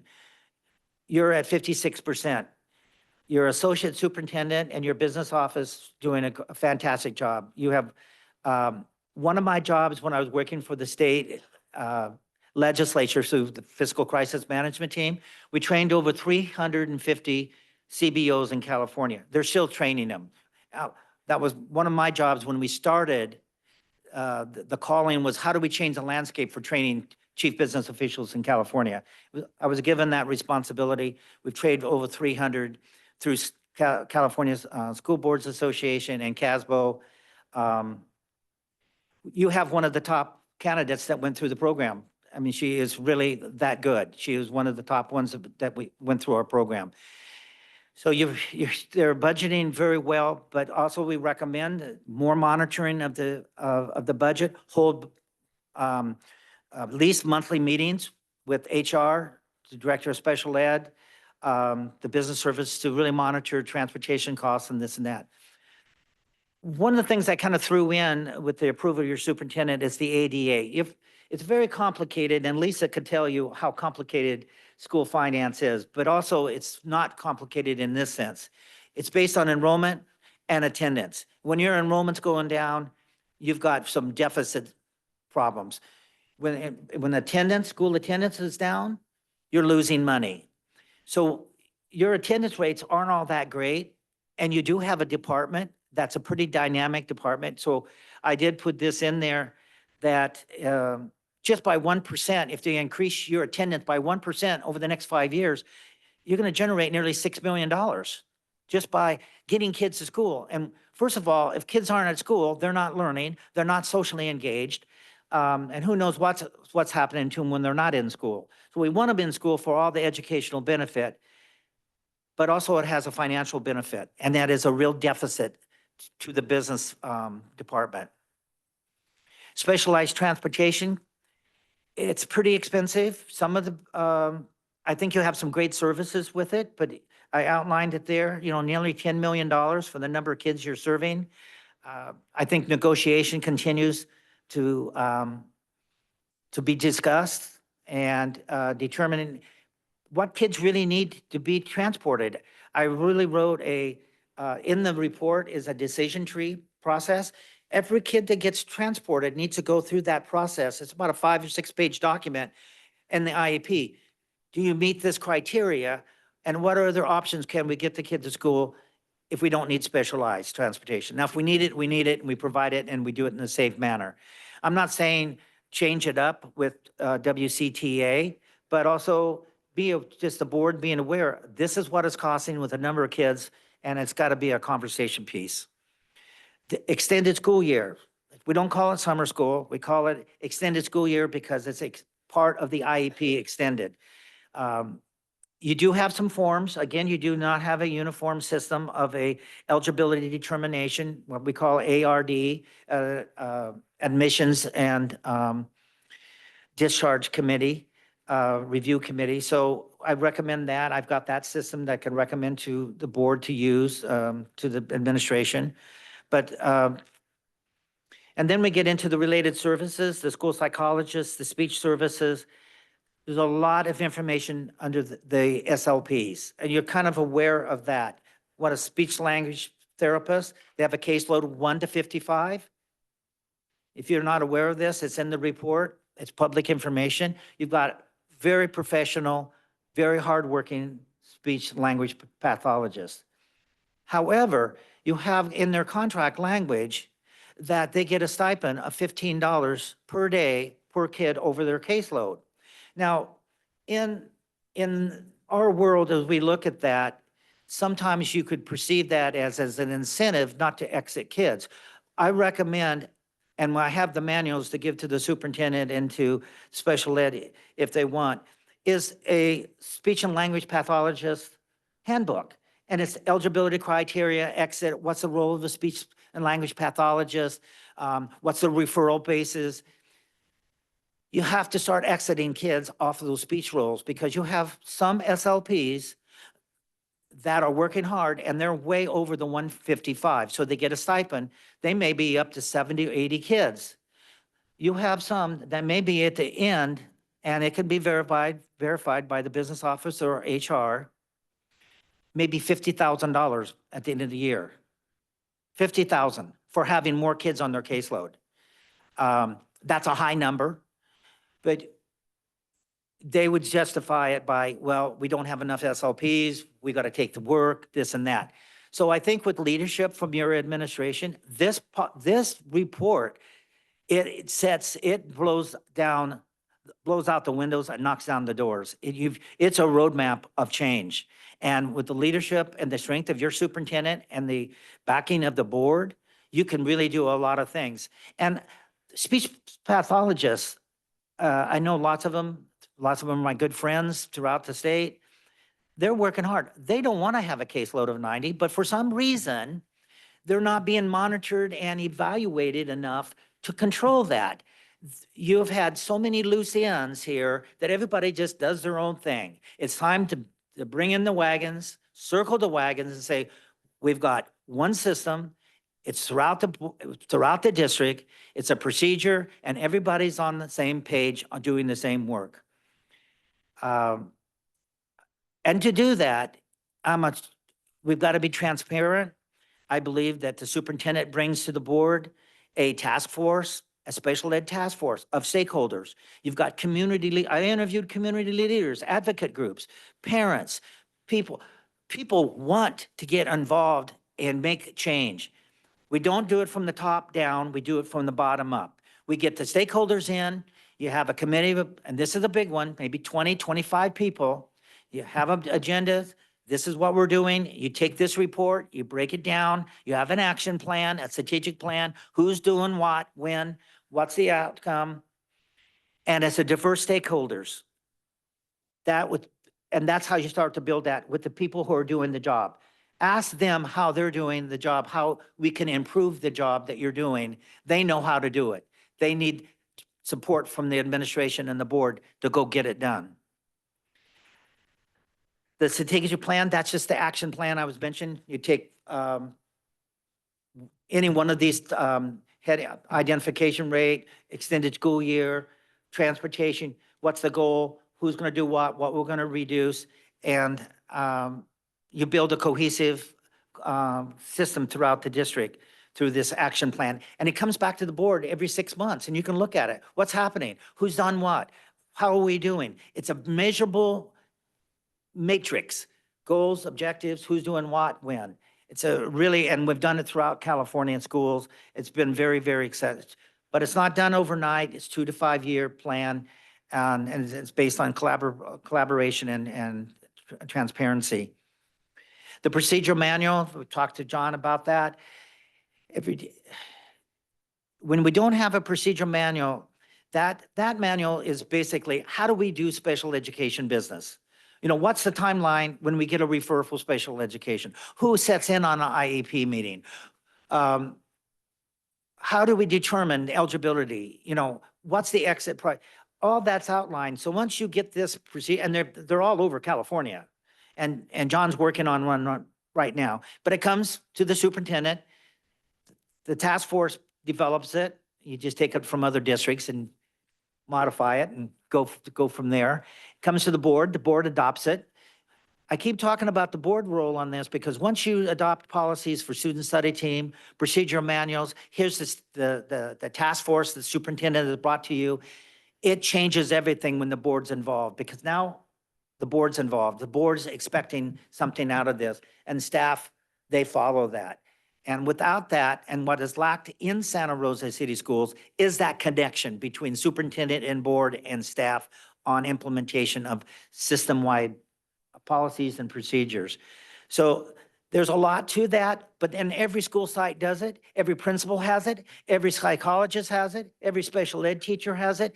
And so this is how we do business in Santa Rosa consistently throughout the board, through this manual. And it's the way to have the cohesive delivery system put together. And the last one that came up was your non-public schools and non-public agencies. There's some costs there. Again, you know, you're talking $10 million of getting kids in non-public schools. I outline in the report what is a non-public school, what is a non-public agency, and how do you deal with that $9 million? Those kids have been placed in non-public schools. You can't bring them all back. But what kids can you bring back? And how do you develop a plan for them? And again, we want these kids, they're Santa Rosa kids. They're not a non-public school kid. Now, I understand, obviously, some kids are going to go there. but you have a great number of kids that maybe in an analysis of what kids can we start bringing back? What parents can be engaged in bringing their kids back to their local schools? So that's I know we don't have a lot of time with this. It's not a board workshop on special ed, and you've had a long night, and I appreciate your patience and going through it. But you have the right team. I feel great about this board that I've seen in action tonight, the respect with the community and the appreciation of people coming forth and voicing their opinions and being open about it. I think that's wonderful. You've got a great team, a team that can get this work done. A lot of hard work, a lot of negotiations, but it's all met. Every one of them of the 150 recommendations are fixable. It's about what do we prioritize, how do we go about doing it, and who's involved in doing it. And I'd just like to thank the staff. The staff was great to work with. They were professional. You've got a great executive director that is really well qualified that will lead this charge. The coordinator, his right hand, she's knows the district. She knows how to get things done. You've got the right team, and you've got a superintendent that knows about systems and what happens to a school district with lack of systems in place. So you've got the right makings, and I know you have some questions, so I'll answer them the best I can. Thank you for your patience. Thank you, Dr. Gillespie. And board members, I want to ask that we really stick to questions first and save any comments and discussion until after public comment. We do have several public comments on this. So questions first. I saw Trustee Medina, Trustee Manieri, then I'll get to that side. Thank you. First off, thank you, Dr. Gillespie. This was very insightful, and I agree with you.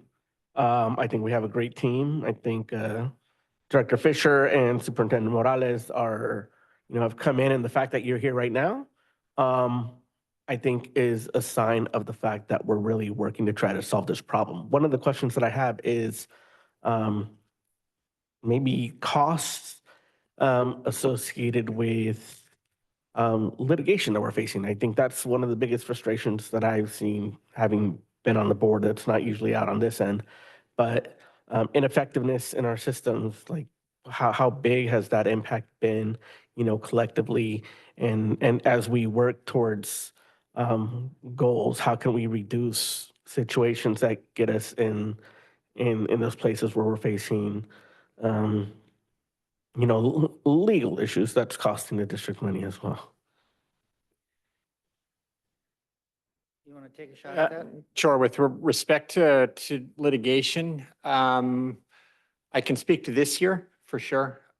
We've had 5 due process filings coming out of special education.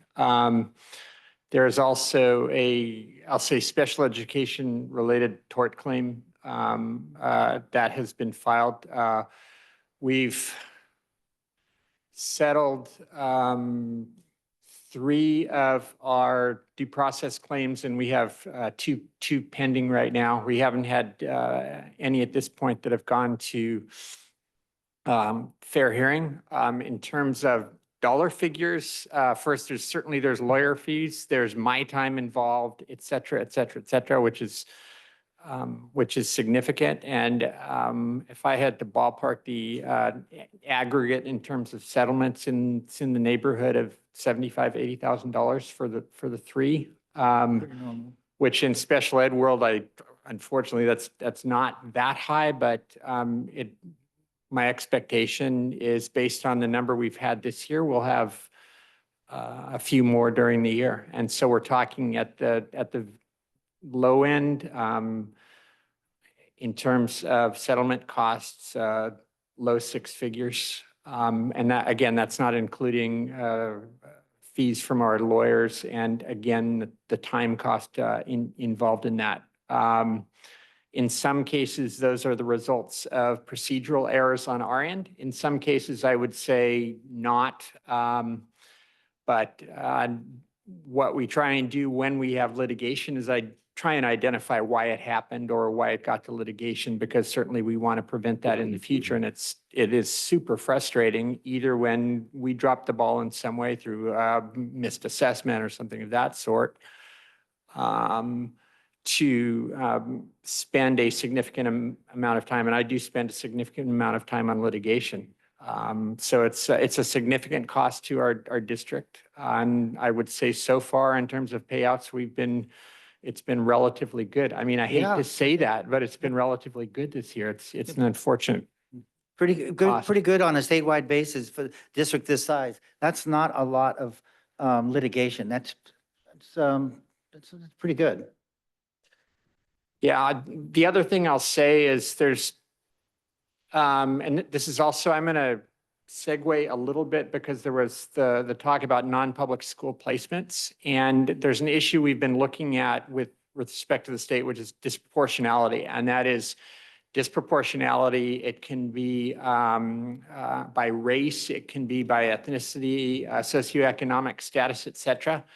And we've been involved in a process through the California Department of Education called compliance improvement monitoring when we don't meet certain targets. So first off, I want to say our placement rate in non-public schools is 8%, which is almost triple the county average, and is more than triple the state average in a district that is in essence a unified school district. That's the largest school district in Sonoma County.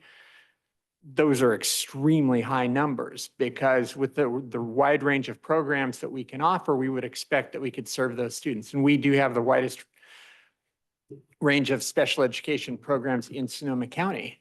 And then digging into those numbers a little deeper, our non-public school placements are approximately 15% of higher socioeconomic status students with IEPs in the secondary district are in non-public schools.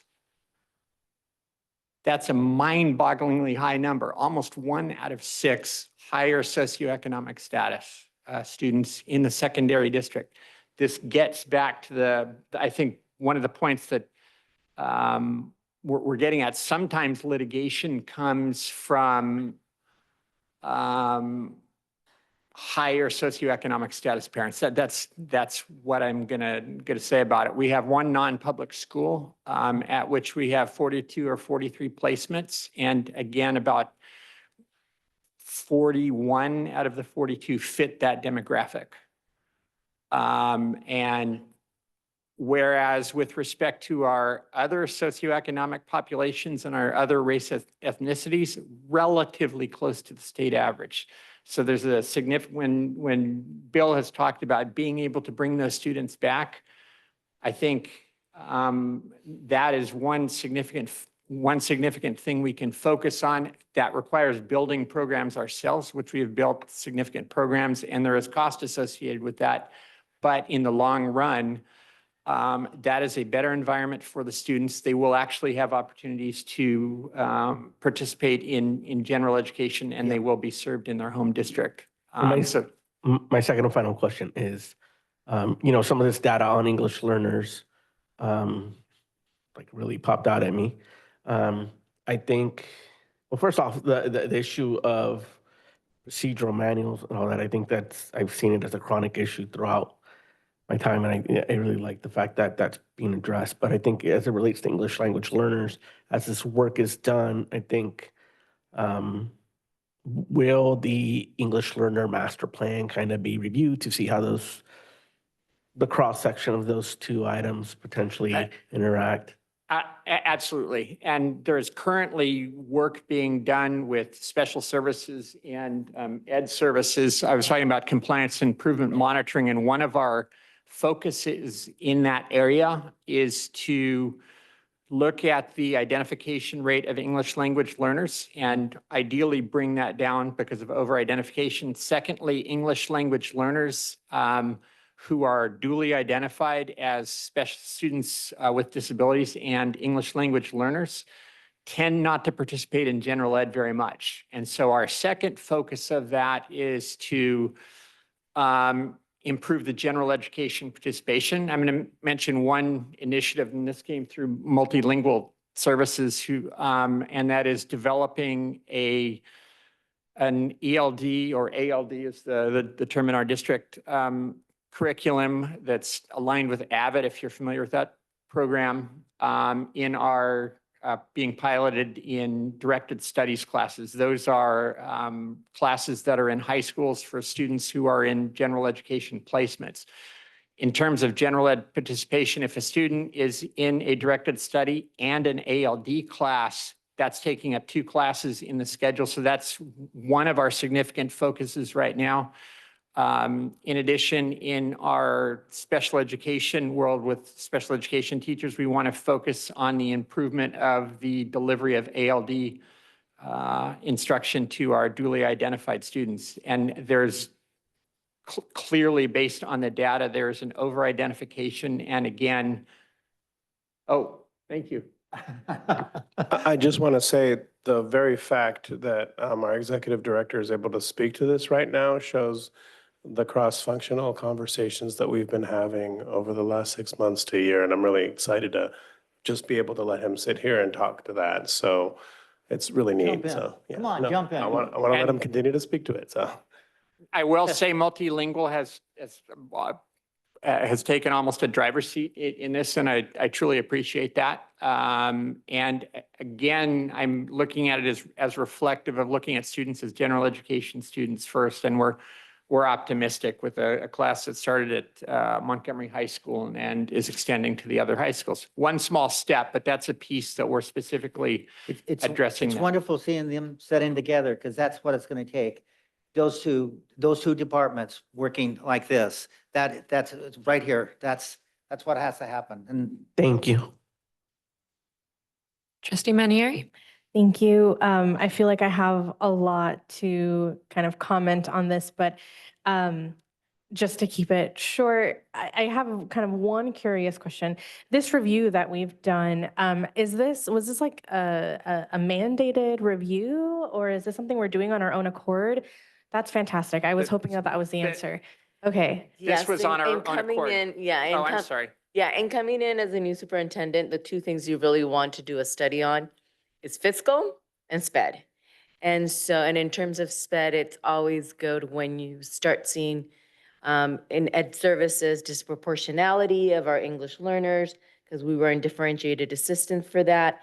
And so when you start seeing these things, you want to be able to drill into what's happening. And the best way is to have a specialist come in and then do an in-depth analysis. And we'll be working on creating, I've done this before when I was in Dr. Caso's seat, in terms of coming into a new district and saying, SPED is an area that we need to address. A study like this is the best way to do it, because it will give us the recommendations to look out for the next 4 or 5 years, put the task force together, and really delve into all of those manuals. And as Dr. Gillespie said, systems is my thing. And so I'm super excited to be able to provide support in this work and work alongside Dr. Castro and John Fisher as we do this work together. And we have been keeping an eye on this, and just I guess it would be a good time to say to the group that we have exited a differentiated existence for all areas except for special education at this point. So that includes English learners. So that's something to be very proud of over the last couple of years as of December. So. Thank you. That is really great to hear, and I was hoping that was the answer. I saw in the presentation and also in the document, so much comes back to the strategic plan. And so I'm wondering if maybe Dr. Fisher or Director Fisher, if you can speak more to that. What plans do we have for starting a task force and the strategic planning process, and if there are any insights into a timeline for that process? Sure. So the first step was the study by Dr. Gillespie and bringing it to the board. And with the encouragement, direction of the board, we would like to begin that process of developing a task force. One of the first priorities is going to be to develop a strategic plan alongside developing a procedural manual, which we're already taking steps to do. So my hope is that we could start the task force this year and start the planning process. And I don't know what a timeline for that bill would likely be, but have a strategic plan in place. Late spring, maybe? Yeah, May. certainly by the end of this year, before next year. Great. And that kind of leads me to my next question. We've got a lot going on in our district. These next several, maybe even years will be, there will be a lot going on. And so I guess my question is, how are we going to ensure that this doesn't get lost in all of the transitions we're going to make, and that we don't lose this really great momentum that we've started with this presentation and review? Well, I think ultimately the commitment is going to be from the board and the superintendent, and for me to be able to commit my department's time to be able to start this work. I don't think we can right size or develop the district in the ways we want it to develop with a new vision without working on special education. I don't think we will be successful unless we successfully integrate special education into our new vision for the district. Yes, with potential school consolidation, there's a lot of logistics involved, and so forth. But that said, we absolutely can't lose focus on our longer term vision, and special education is necessary to be able to fix that. To build on that, the matrix I talked about, the action plan. So when you write one of the goals, and one of the things that by the end of the year, maybe you don't have a lot of action in the next 3 to 4 months. You've got a pretty well plate full. But with the staff, taking this report, it's the roadmap. When you develop the goal, we're going to review the student study team. That's an easy one, right?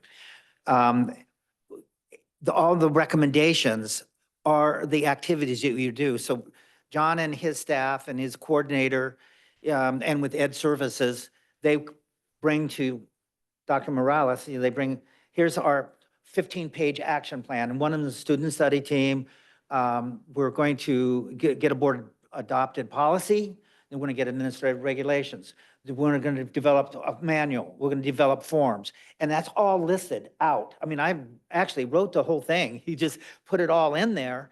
And then you bring it to the board, and annually or whatever you want, 6 months, you say, well, where is that action plan? And it comes there, and it's like, now it's an accountability report card for the superintendent answering to the board. What have you done with that report? And it gives the Ed Services and Special Education Department that power, that authority to say, this is what we're going to do. And I just talked to so many staff, and they are going to embrace this. Believe it or not, the structure, the direction, the accountability, when you're going to do something, so I think it's going to be embraced by most of the staff, the ones I talk to anyway. But I think that's partly the answer to that question is that action plan by the end of the school year. And then going into next year, we've got the task force. We're starting to implement. Now we're starting to take on these things. But now you guys are tracking it, and then coming back and just making a check. Did we accomplish it or not? Where are we at with this? And all the columns are that. And I can give that to John and Ed Services. I can give them that document and as a format, and then we start working with it. And then you have a good accountability plan of where we're going. Really quickly from our part, we have 2 branches. We deal with an Ed Services Division operations, and then on the other side, it would be instructional pedagogy technical, which is immediate, like servicing interventions, and then the adaptive, which is more of a visionary arc, and which you see the tier 1 component, which will be evolving into more of a tier 2, including the development of a SST.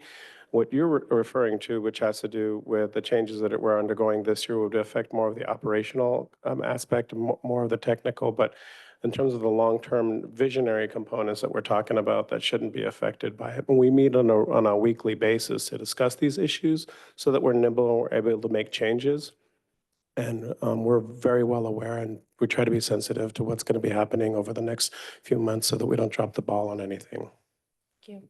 And I promise I have one last question, and it's not for those of us here, but more for those who maybe are going to be giving public comment, if this is a question that can be answered. Something that really stood out to me in the presentation is that staff wants leadership. Like, that was repeated several times. And so my question, if anyone can answer this, I know we have some special education staff in the room who might give public comment, is what does that look like? What will that look like? What does leadership in this context mean to you, and what is it that you're envisioning when you hear that, or maybe even if you were one of the folks who said that? Thank you. Trustee De La Torre? First and foremost, thank you very much for the presentation, but I'd be remiss if I did not mention the amount of times it was mentioned of how great of a staff we've hired and a very well-paid staff we've hired. And we've had to make an investment into an outside consulting agency to review what's very obvious in hemorrhaging some funds for special education. This is not a new problem. It's something that this district has been dealing with for quite a few years. As a parent of a special education student, multiple students, we continue to try and advocate and ask about this. And like Director Medina had mentioned and other trustees, this district has chronically lacked policies and practices and coherent uniform systems.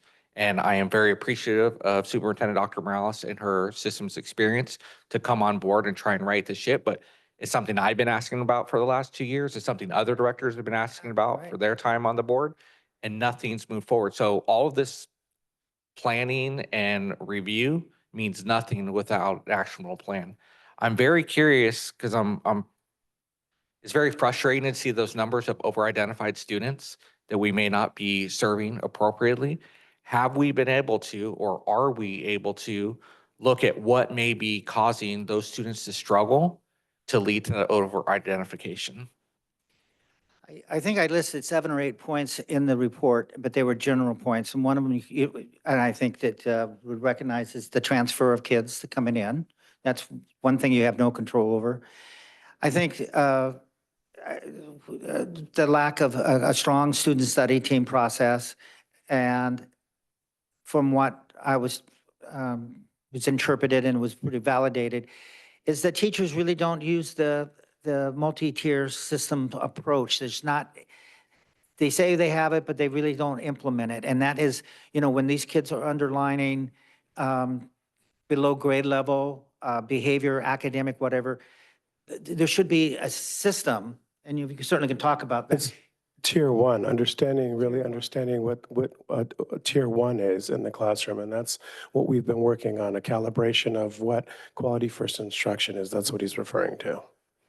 So so talking to teachers, they said, well, that's, maybe we have it, but it just needs to be stepped up, by the superintendent saying to the ed services, special services, and then the site principal. This is what we've got to get that system in place so that we keep kids in the general education program as much time as we can, and not just referring kids because they are labeled, they don't get exited, and it does have a long-term negative effect on them when it sometimes is not necessary. Special education, and the theme in that report is not a place, it is a service, and that we have to, and one of the things that should be a banner in the special ed department and the general and ed services is that all kids are general education kids first.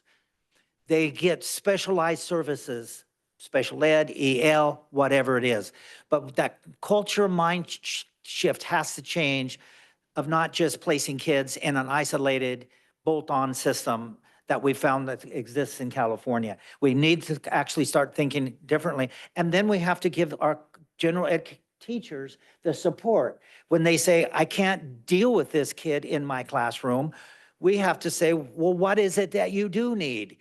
You've got a string of SLPs and school psychologists and behaviorists that people can go in through direction of special ed and say, go into the regular classroom and give them the support. We don't always have to pull kids out in an isolation and do one-on-one. Push into the classroom. One of the school districts I was working in, just real quick, they were having this problem, and We're going to go with the student study team where they sit and talk about the kids and try the interventions. Well, what happens? Go try this, teacher. Go try this. Go try this. Well, the teacher comes back and says, you know, I tried that. I've got 20 some kids. It's not working. Well, what this one school district did, it's about 15,000 kids. The deputy superintendent says, you know what? Click. For every intervention that we recommend that goes back into that general education classroom, we assign a staff member, a school psychologist to look at behavior. If it's a language issue, we're going to have this SLP go in the classroom and work with the kids. The behaviorists, you have behaviorists, you have some great behaviorists in this district. Instead of pulling out, go into the classroom and work, develop their behavior plans, and mainstream, the least restrictive environment, keep those kids there. So because you don't have those systems, those numbers may be somewhat off, but the fact is there's too many kids going into special education that could remain in general education. So I appreciate the outside district perspective. I really need to focus and stay interested on Center City Schools situation.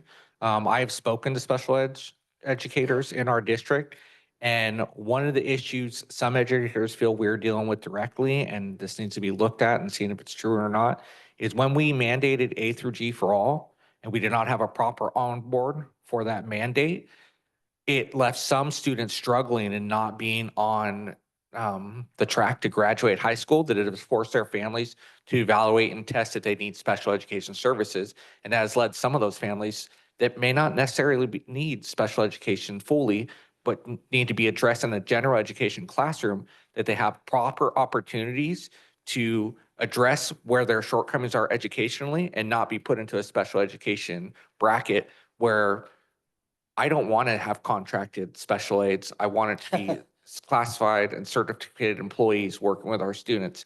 How do we get to that in Santa Rosa City Schools?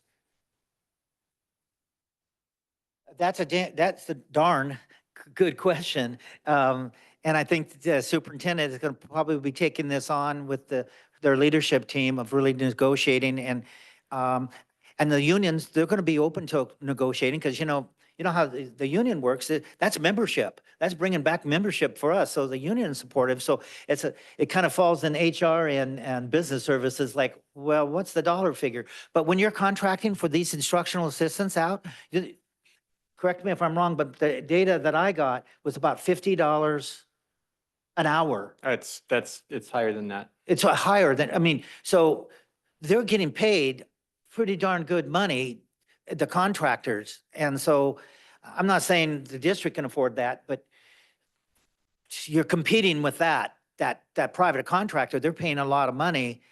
But what you want to do, and I agree, and I recommended it, we need to bring those people back and be part of the team, be part of Santa Rosa City School District. Yeah. Trustee Caston? Yeah, thank you. I'm going to save my comments and stuff for after public comment. And so just to confine my questions, I'm looking for the 1 word to 3 sentence answer. I appreciate the robust responses you've given, but I want to make sure my questions are furthering our discussion after. I just want to clarify, the headline number is roughly $30 million in savings in here, which is a number that correlates to some of the other matters we're discussing at this time in the district. Your recommendations are not recommendations that would result in that savings in 1 year. It is something that is over a longer time period, correct? Yes. Within here, we jump to over-identification very quickly in the logic within the report. What I don't see is other statistical references such as comparable districts. I don't see mode and mean evaluation to see how we are compared to similar district sizes and how frequently 12% is showing up within the statewide data. Is that data available to us? And Yeah, that's a really good, very good point. And when you go into, and they have access to it, it's called Data Quest, and then there's Data Quest and Ed Fact, whatever, I forget what it is, Ed Data, isn't it? And so you can flash on those and you see that data. To give you some feedback on that, and it's a really good point, is that the statewide average, however they come up with that, the state California is right at just, I'll call it 13% of the students in California schools are identified with disability.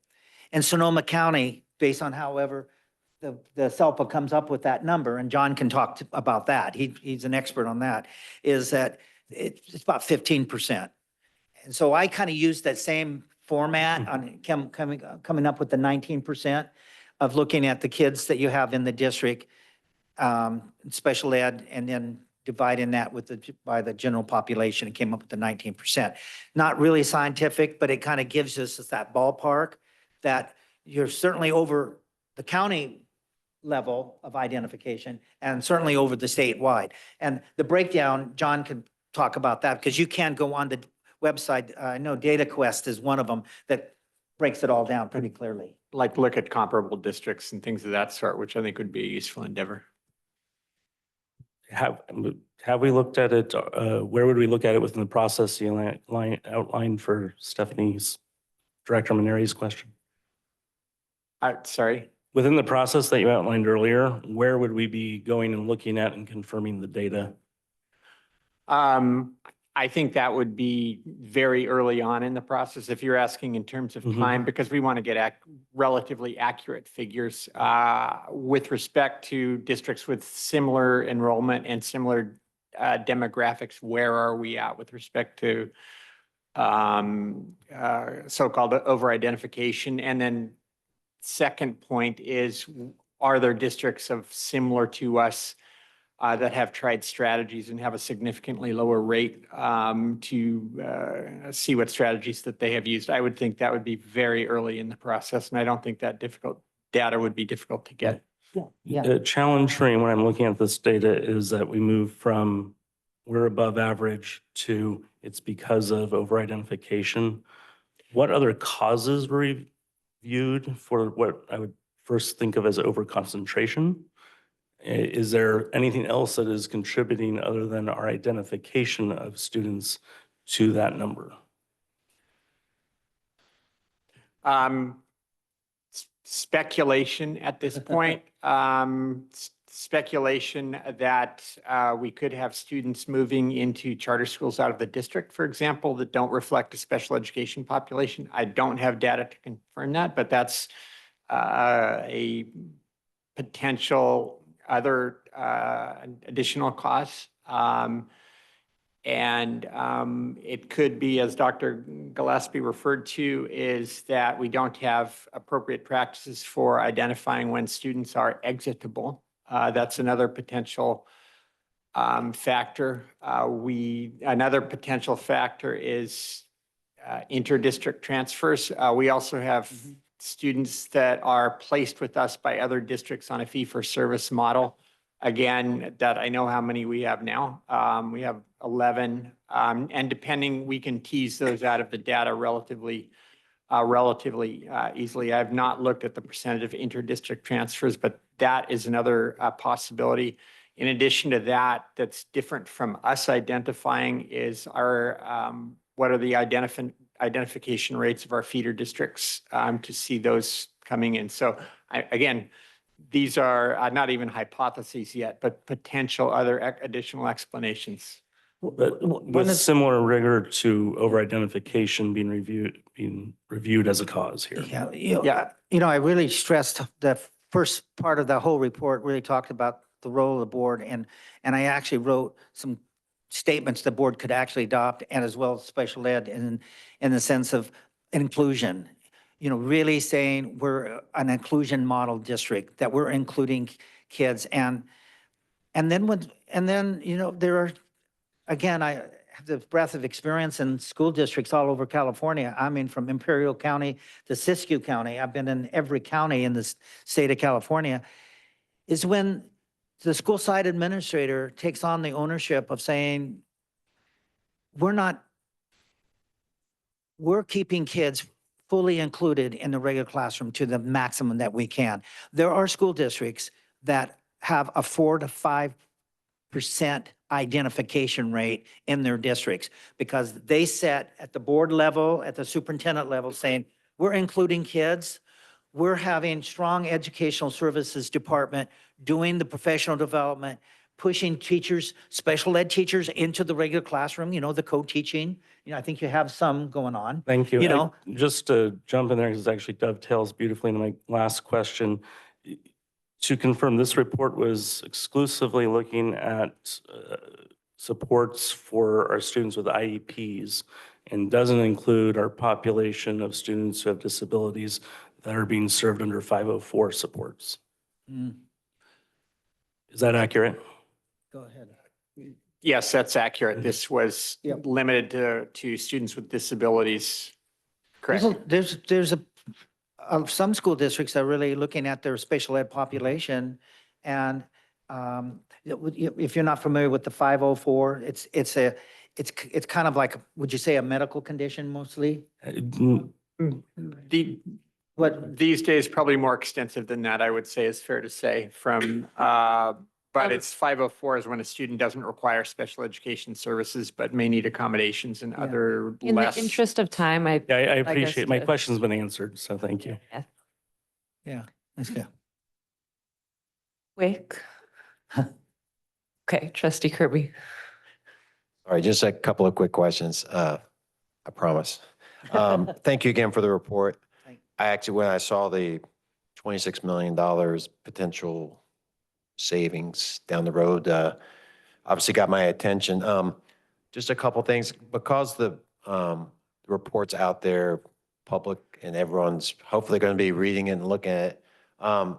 Like in your executive summary, you mentioned a 2025 report on one system. Is that just a typo, or is that another update to the 2015? Yes, that's an updated one. Yes, sir. So another one will be coming in. Yeah. Okay, good to know. Thanks for reading that. Well, also, my ask to you would be, can you go back and look at some of your findings and recommendations, because there is actually some typos in there, and some of them are kind of not readable, or they're not clear what they are. I would just I can show you a few. I appreciate that. When I was working with the fiscal crisis management team, we had 3 professional writers. I mean, they edited the report. You never saw them. Now I edit my own reports. And so my apologies for that. It's fine. Just to let you know. Thanks. All right, let's move to public comment. I have Karen Wagner, followed by Margaret Boone, followed by Jessica Lehow. And again, you have 90 seconds.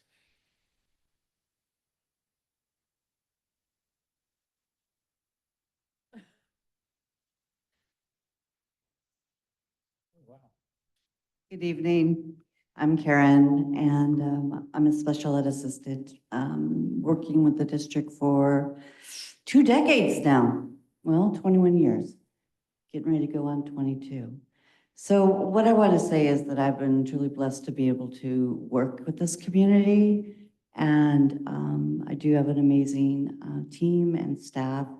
I've worked with the RSP, I've worked with the LH community, and then, and then the ESN, which is essential needs, right? So severely handicapped. That's been the majority of my experience.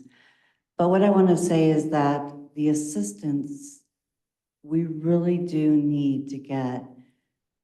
When I first started here, there was so many of us, and now we just have so many outsiders that they change daily. And our students kind of react to different personnel coming in the classroom all the time. I know that the reality is that eventually their world might be like that, where people come in and out of the world. But we really do need to get assistance that can work with the kids, work with the teachers, work with the staff that they could trust, and that they feel like that they have a core community. And you know what? We work a lot on social skills. All day long, I work on social skills. Thank you. Your time is up. Next, we have Margaret Boone, followed by Jessica Lehow, followed by Damaris Cordero. We are at an all-time high with initial IEPs, and this has been increasing significantly since the pandemic. In several places within his presentation, Dr. Gillespie said we need more tier 1 interventions. As teachers, we agree we need consistent tier 2 interventions as well. If we had proper RTI, we would catch kids that are struggling but don't need special ed. Then we could give them the interventions they need to keep them out of special ed. The issue is the district has cut the people who do those interventions, like our reading TOSAs. And the district has suggested they're going to cut up to 195 more teachers. How will we ever do those interventions when we have larger and larger class sizes, more and more combo classes in elementary school, and fewer teachers? 26 million is a lot of money to save, and we really need to figure out how to do that. But cutting all the people who can do interventions is not going to save us money. It won't fix our special ed program issues, it'll exacerbate them, and that will waste even more money. Also, we have been short SLPs for years, and we've actually had to bring outside agency people for that, trying to prevent overages, even doing speech over Zoom. We have caseload limits trying to keep our workloads a reasonable size, not as a way to boost our paychecks with overages. We aren't allowed to say no to overages. People have asked, and instructing an extra 10, 20, 30 kids is a huge amount of work. And keeping kids in a service like speech is an IEP team decision, not unilaterally made by SLPs. Thank you. Thank you. Next, we have Jessica Lehau, followed by Damaris Cordero. Hi there, my name is Jessica Lehau. I wanted to make a comment as a parent of a child that has a 504, specifically because my child has had a 504 since she was like 8 years old, and she's 15 and a half now. So I've been through the elementary, the middle school, and now the high school. And really, I'm my child's manager. My child has never had a manager. My child has never had anyone in the district that I could go to for education of myself, as well as holding the teachers accountable. In my experience, the teachers don't want to be held accountable. They refuse to be involved, and it never fails. Every single year, even though my child emails, advocates for herself, I'm advocating for her, I always have teachers that refuse to follow. They make HIPAA violations. They call my child out. They say that she is required to carry her 504 with her and present it to them and educate them, and that's wrong. And you know why? Because the union protects them to such a degree that your special education department cannot hold them accountable. You guys can't hold them accountable. The union is in control here, and unless the rules around the union and their protection change, I really don't think that anything is going to change. And if it were me, I would advocate to get an IEP just so that my child would have support and guidance, and that I would be educated as a parent. Thank you. Last, we have Damaris Cordero. Hi, thank you. My name is Damaris Cordero, and I was at home but decided to come in person because this is a very important topic that you discussing here. And I appreciate the way the gentleman presented the subject. Thank you for the sensitivity and clarity which you spoke. I'm a mother of multilingual student who was recently evaluated and accepted for 504 plan. And as the gentleman mentioned, we need this board and the superintendent to take action on this. Our children are not receiving early intervention, as he mentioned, and this is not only in this district. My son became from a Rincon Valley Union district, and he never was evaluated and never received the support that he's supposed to be doing. And this is why I'm here to please, help us with our students. They deserve better education. They deserve support. I don't want to see our multilingual students just pull them, apart, like they don't matter. And that's why I'm here. I like to advocate for all the multilingual students because I see a lot of parents, reaching out with a lot of frustration, reaching out to the principal, but there's nobody who can help us because, like he mentioned also that. Thank you, Ms. we do have the Cordero. Your person, time but is we up. don't have the support. Thank you. Thank you. Are there any other blue cards? No other blue cards. All right, then this comes back to the board, but I do want to point out to the board, we have about 35 minutes left. Is there any discussion? Trustee Keston? Yeah, thank you. And I appreciate the report and the focus. We have all of the makings of measurable data in this report, and I'm concerned about whether or not we have the right data to be measuring success. I think it's really important that we challenge the assumption that this is over-identification, and we look at other causes, and we're making sure that we are thorough in that. And very specifically, and I went back and read the 2015 One System report, and in the report, a quote from it is, "Unfortunately, parents often do not possess the confidence and the legal skills they need to confidently occupy and fulfill their role in the special education process." And when we do 504 meetings, and when we do IEPs, when we even learn as parents that those things exist, there is no one that assists in actually saying what they can do or how they can support the students. And I worry that if we are saying by policy that over-identification is the cause that we have determined to be true, we're going to create more of a confrontational environment with parents that do have students with disabilities and are already struggling to understand not just that these tools exist, but what things to ask for within those meetings. You don't walk into a 504 meeting or an IEP meeting and have people say, these are the types of things that can help your kid. You usually have to start by actually coming up with those and going in and then saying, I want to try these. And then you keep having to go back and reiterate.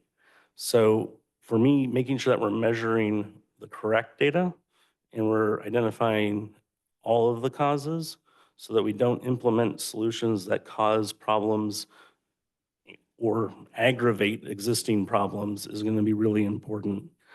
I also want to point out that the 2015 One System report said that the statewide average for contribution from the general fund was 57%.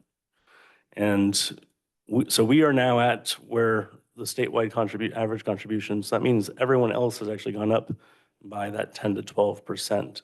And it seems interesting to me that we should make sure that we continue to look at that and what we were doing right, identify those to make sure that we continue on those cost saving areas. I'd also really like to see a bigger discussion about SELPA structuring and how we can have programs like the DHH program where we have 100% funding for the program that we're doing on our campus in relationship to the IEPs. And lastly, I very much want to make sure that a part of this is a structure in which the 504 and the IEP environments, our two populations of students with disabilities, are being managed even closer together. And I do appreciate seeing both of you up there together, but 504 supports could be a solution, but there's still an accommodation for disabilities under the law. Thank you. Trustee Manieri and then Trustee Medina. Just quickly, two things. One is, one of the next conversations we're going to have is about committees. And one of our board committees on the table is a policy committee. And I just urge whoever is going to be on that committee from our board to prioritize the policies and the recommendations in this report. So just wanted to put that out there. And then the second thing I wanted to mention and also kind of plant a seed is that we really need to take a hard look at pay. I mean, we have been talking about pay for such a long time. And this is something that this board wants to do, like that this is not something that we are opposed to. And so I think that it's important that we work with our bargaining units and identify what the real barriers are. So that we can get to a place where we all want to be. And we have to also at the same time realize that we're working in some really challenging fiscal realities and that we can't do everything. But those are going to be they're conversations we just have to have. And so this is an invitation and it's also a hope of mine that we can work with our bargaining units on this because it's something we both want, but there are real challenges that we have to work through. Trustee Medina? Thank you. First off, again, thank you, Superintendent Morales, for your leadership on getting this going. Dr. Gillespie for your work, and Dr. Fisher for everything that you're doing and what I hope to come. I would hope that as we develop metrics, that they could also be added to the LCAP. As we develop a task force, I don't know what or who is planned to be on that, but I think as we look at that community school model, that we, reach out to agencies such as like DHS, health services, human services, and get them all engaged so we collectively as a community achieve better outcomes for our students. Think of it as an upstream investment. And I think my ask is also that in the near future, maybe we get a timeline of what we should expect in terms of process, because I think part of the ask is that it's upon this board to make this happen. So in order to hold y'all accountable, we need to have those timelines and stuff to know. So I think getting us a timeline on what we should expect when would be helpful in that process. Thank you. Any other discussion? Trustee Jenkins? I'll be quick. I just wanted to throw it out there that I personally have gone through this on a professional level in the last year while my role has shifted as a case manager in the mental health world. We had a ballooned caseload, and a lot of it was the lack of assessment and over-identifying. So I have recently gone through this process professionally, so I'm really excited to see this report. I'm really excited to get going on the work that can be really transformative, not only in our schools, but in our community at large, and getting these kids to the place where they really should be. It sucks to get a label if you don't really need it. So I really look forward to the work that's coming ahead. Thank you so much. Any other discussion? Trustee Kirby? Just one quick one. You started off with talking about the strategic plan, and I couldn't agree more with you. And not only the strategic plan for special education you were talking about, but that actually, we have to back it up. And our strategic plan as a board, we've got to task ourselves to go back, look at that, get our vision, get our mission, and before you guys can then come, the special ed part of it can come up with their strategic plan. So as far as a timeline, as Director Medina mentioned, we need to start there first. That's it. All right, thank you both for the presentation. We will move on now to item F3, approval of board member school site liaison assignments for 2025. This is an action item. This is an annual item. Every year, we appoint board members to several sites outside of their trustee area. Trustee Medina, you have a question? I just like to move to approve the board school site liaison assignments for 2025. Is there any public comment on this? There's no public comment. All right, so I had a motion from Trustee Medina. Is there a second?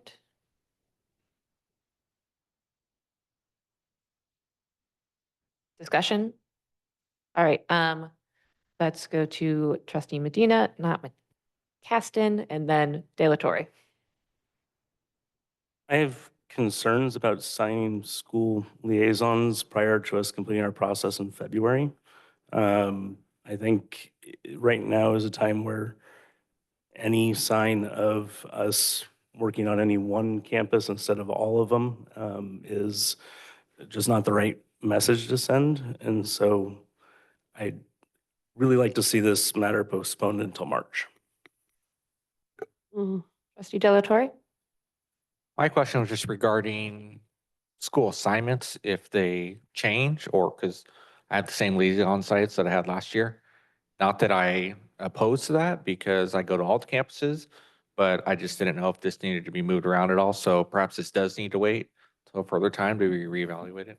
Can I jump in really quick? My understanding is that they didn't change because of all of the transition that is going to take place. So rather, well, I guess we got new trustees, so that maybe doesn't make sense. But that was kind of my understanding was that we didn't want to move too much because of the transitions. Someone can correct me if I'm wrong. Trustee Medina?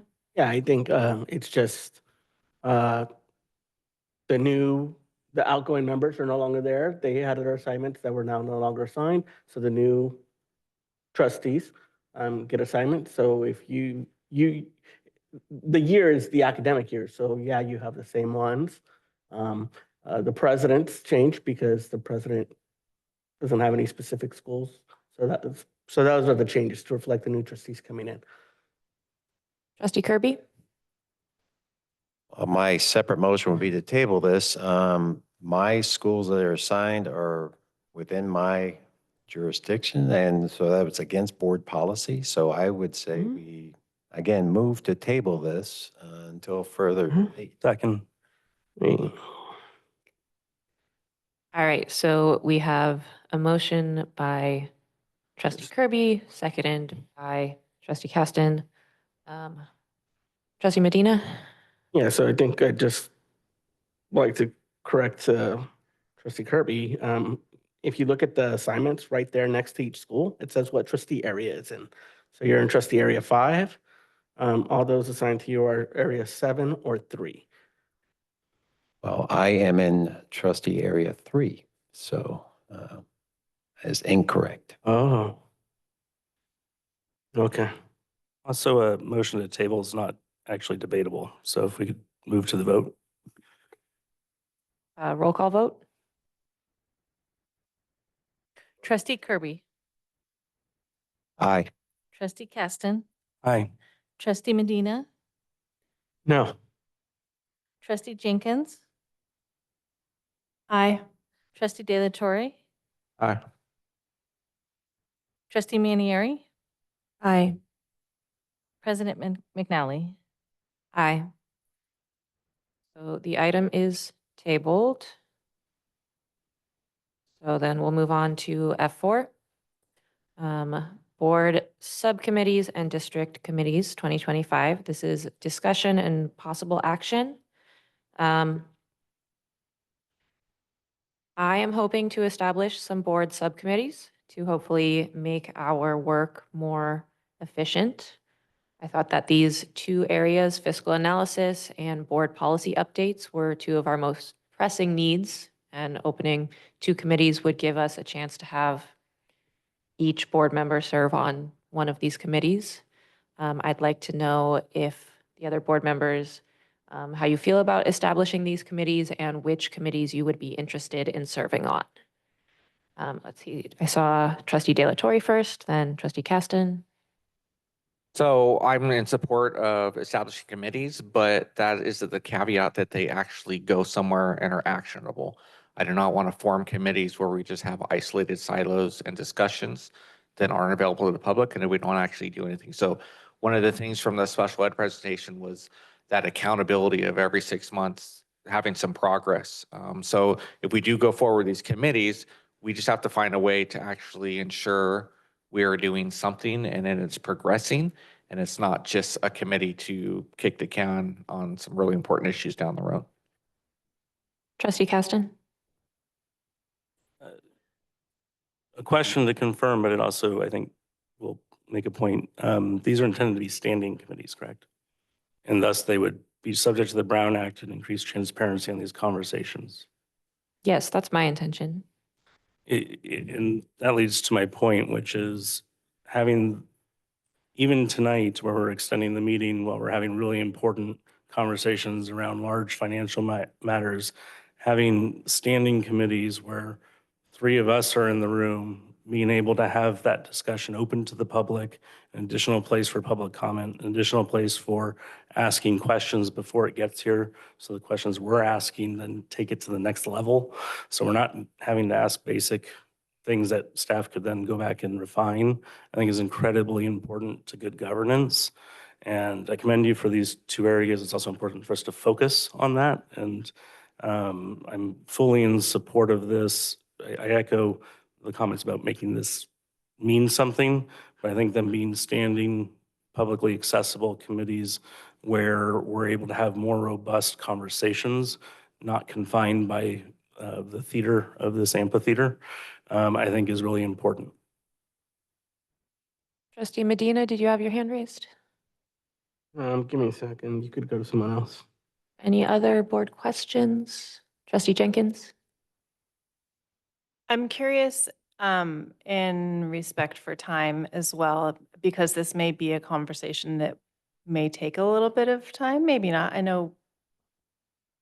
But I'm just wondering if there would be a benefit to push this to the next meeting, this topic, or selecting. Just wondering if that's all interested. I guess I would just ask, like, what's the rationale behind pushing it out?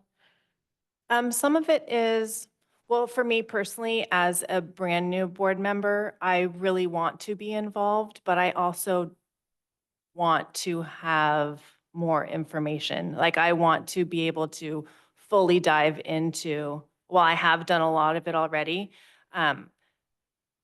to better understand like what I'd be getting into. So a discussion of kind of what the subcommittees would look like. And I know it was kind of discussed that we would come to that after, after selecting the subcommittees, but having an idea of what we want these to look like prior to selecting, of who's on what. Are you concerned about like time commitment? I'm just trying to understand what. Maybe a little bit the time commitment, but more so, like I want to be as involved as humanly possible, but I also want to come into it with as much knowledge as possible as a new board member. Mm-hmm. If I could, my understanding for board subcommittees, which is a different board policy than district representation committees, is that the process for appointments is a recommendation from the superintendent and appointment by the president instead of an action by the board. So if we establish them, then the superintendent and president could meet with all of us and talk to us exactly about those things prior to making those appointments. Thank you for that clarification. That's helpful. Is that correct? So we just need to establish the committees and then I can either receive your interest now, or there is a Google form where you can tell me which committees you're interested in serving on. Trustee Kirby? Well, that was kind of my question. That form that was sent out with the extra committees, I mean, so we're only doing 2 of those tonight? Is that what is? 2 of those already exist. These are the 2 that we need to establish. Oh, And the other ones are 2 that the board already exist. The other ones are district committees that are handled by the district. And in my recommendations, I think there's only 1 that I would say recommended for a trustee to sit on. So the focus would be on the subcommittees and establishing these 2 new ones. We could come back to the timeline and who's gonna, when it will be meeting, because it'll be 3 board members. It won't be bound by the Brown Act. So we can establish what those will look like. okay, thanks. Thanks for clarifying. And for that Google Doc of the additional subcommittees, that's something that will be looked at later. Yes, and you can just let us know which ones you're interested in, and the president can make the assignments. Or which ones we may suggest of committees that wouldn't work. Okay. So it sounds like right now we just need a motion to establish these. Trustee Caston? I'd like to make a motion to establish 2 board standing committees, one on fiscal analysis and one on board policy as described in the item. A second. Okay, moved by Trustee Caston, seconded by Trustee Manieri. Roll call vote. Like, well, there's discussion on the motion. I would just ask, from a staffing perspective, will these be staffed? In terms of staff resources, who will be directed to facilitate the board in terms of running these, posting the agendas, all that stuff? I think that's a. So yes, it would be myself helping whatever committee members are part of that. And the committee will decide how to report out. Sorry, excuse me. Normally these are not open to the public, but I know that we've heard from the community in terms of being open to the public, so we can kind of delineate what that will look like. We could definitely put on the website the meeting agendas and the minutes to make sure that everybody's aware of what's being discussed. It will be up to the committee to kind of make that decision.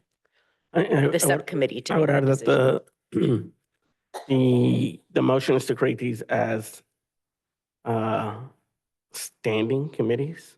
Coming into this, I don't know, assume that they'd be ad hoc specifically, especially the board policy update subcommittee. So I'm just thinking, just clarifying, standing committees have to be agendized and noticed 72 hours in advance, right?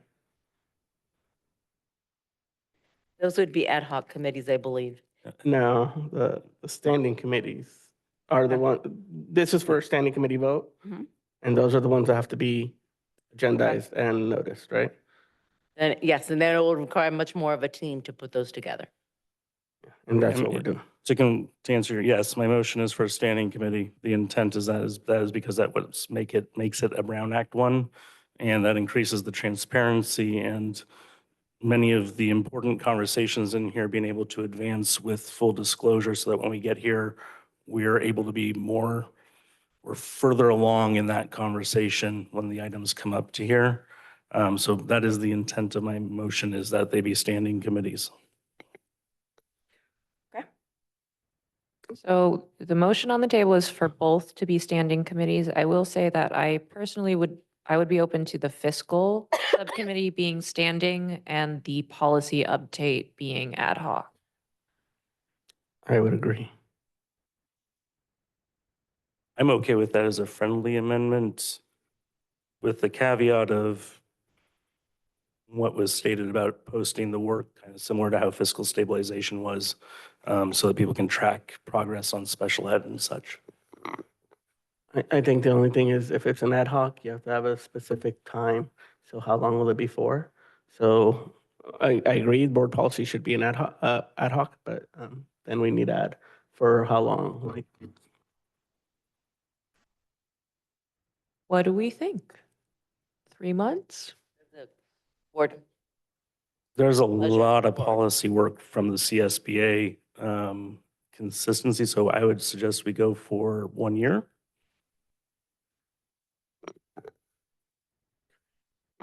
Right, I agree. so is that That's a friendly amendment. amendment to a standing committee for fiscal analysis and a 1-year ad hoc committee for board policy update? Yes. so whoever seconded the motion has to okay the friendly as well. I accept the friendly amendment as well. All right, roll call vote. Trustee Caston, Aye. trustee Manieri, Aye. trustee Kirby, Aye. trustee Medina, Aye. trustee Jenkins, Aye. trustee De La Torre, Aye. President McNally. Aye. Right, motion passes unanimously. Let's move on to our consent items. Can I request that G8 also be pulled in light of the comments that were made during public comment? Yes. Sorry, can someone remind me which items have been pulled? G8, G9, G13. So we need, And I Do we need a also need to separate do motion on three? G3. yeah, so we need seeking a motion on items G 1 and 2, 4 through 7, and 10 through 12. So moved. Second. Roll call vote. Who made the first motion? That was trustee Caston, seconded by trustee Medina. Trustee Caston, Aye. trustee Medina, Aye. trustee Kirby, Aye. trustee Jenkins, Aye. trustee De La Torre, Aye. trustee Manieri, Aye. President McNally. Aye. Motion passes. All right, seeking a motion on G3. So moved. It's moved by trustee Medina, Second. seconded by trustee Manieri. Roll call vote. Trustee Medina, Aye.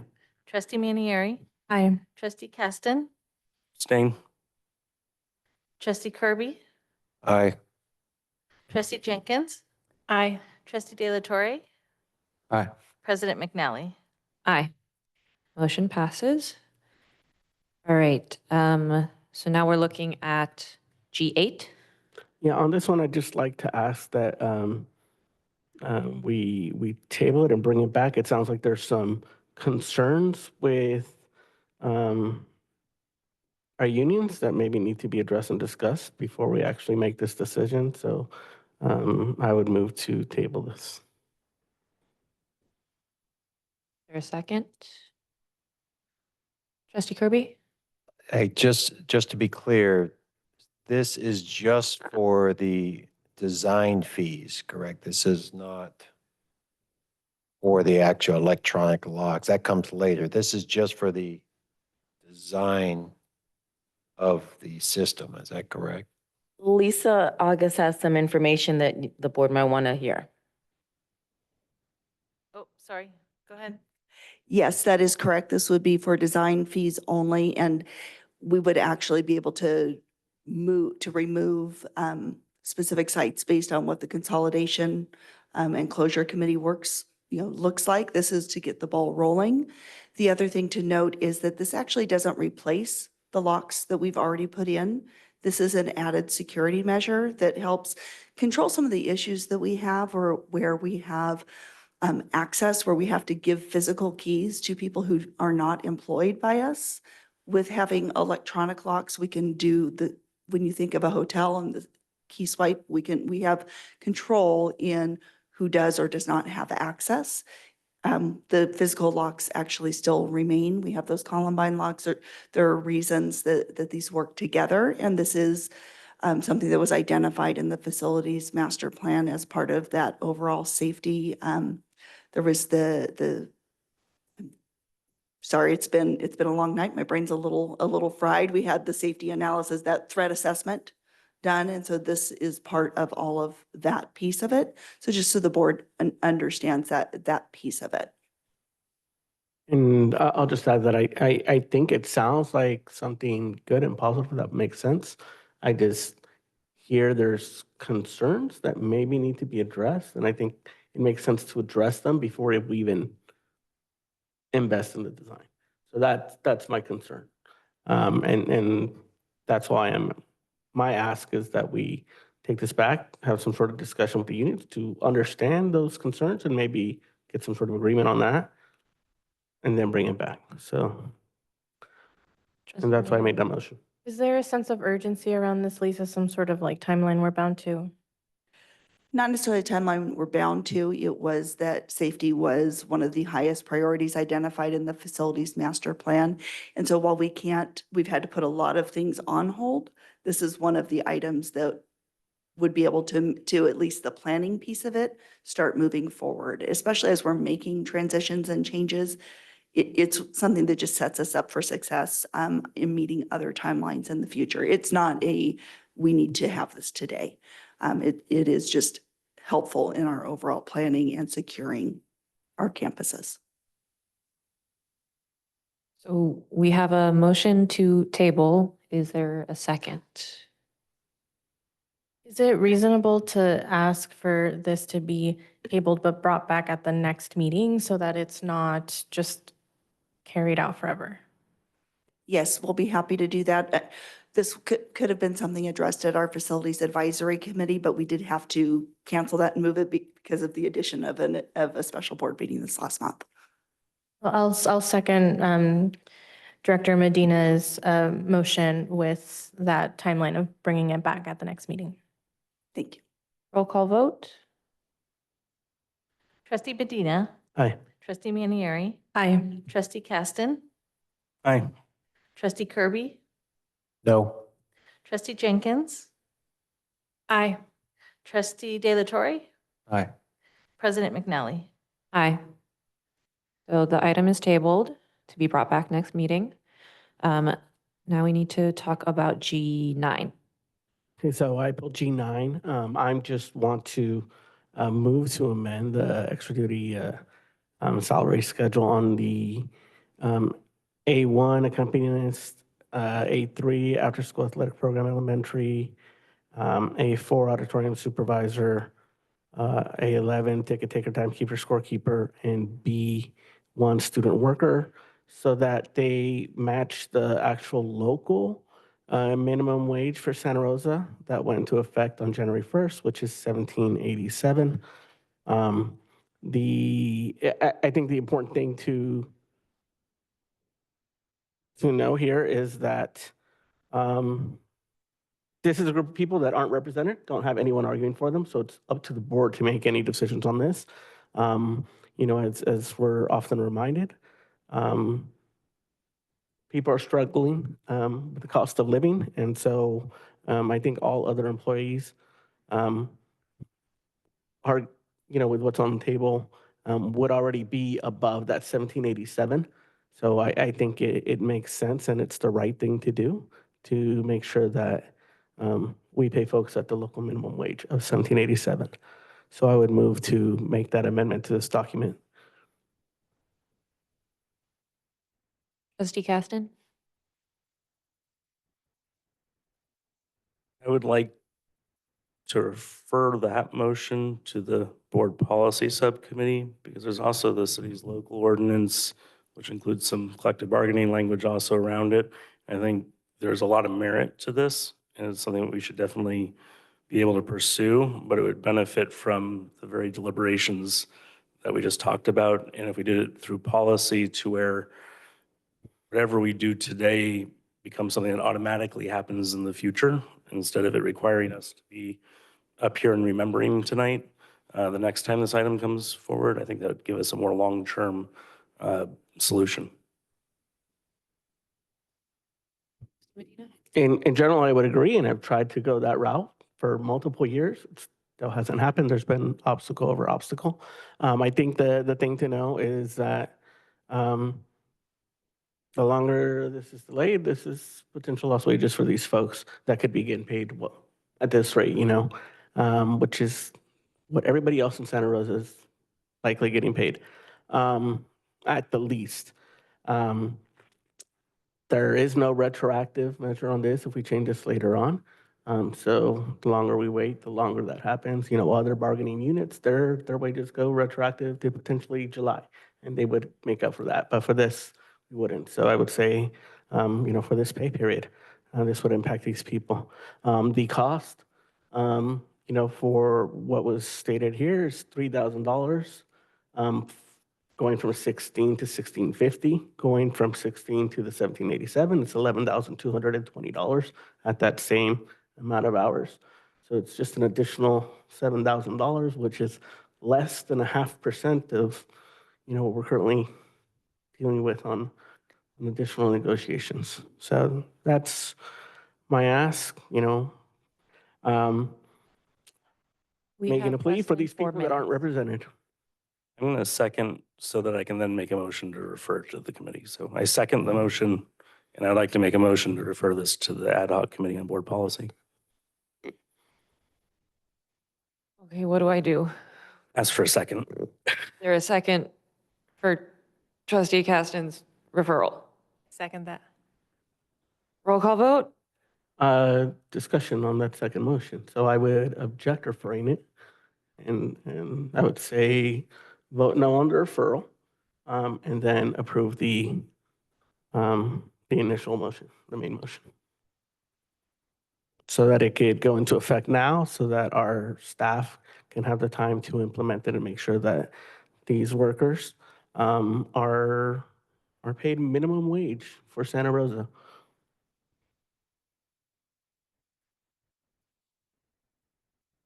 Okay, so a roll call vote on Trustee Caston's referral. Okay, so that was Trustee Caston made the motion, and was there a second, or was it Medina and then Caston?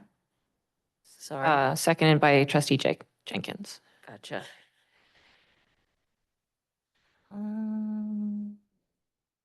Trustee Caston. Aye. Trustee Jenkins. Aye. Trustee Kirby. Aye. Trustee Medina. No. Trustee De La Torre. No. Trustee Manieri. No. President McNally. Aye. Motion passes. Right, and then Finale, I make a motion to extend the meeting to 11:15. we can only extend once. We would just ask clarity. So we referred to a committee that doesn't yet exist, right? Well, we've established the committee, we just need to appoint trustees to it. Okay.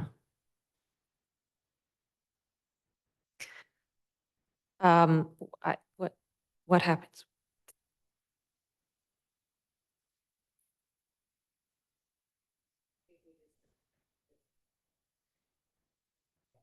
So those items get moved to next. meeting. All right. Meeting adjourned. Have a good night, everyone.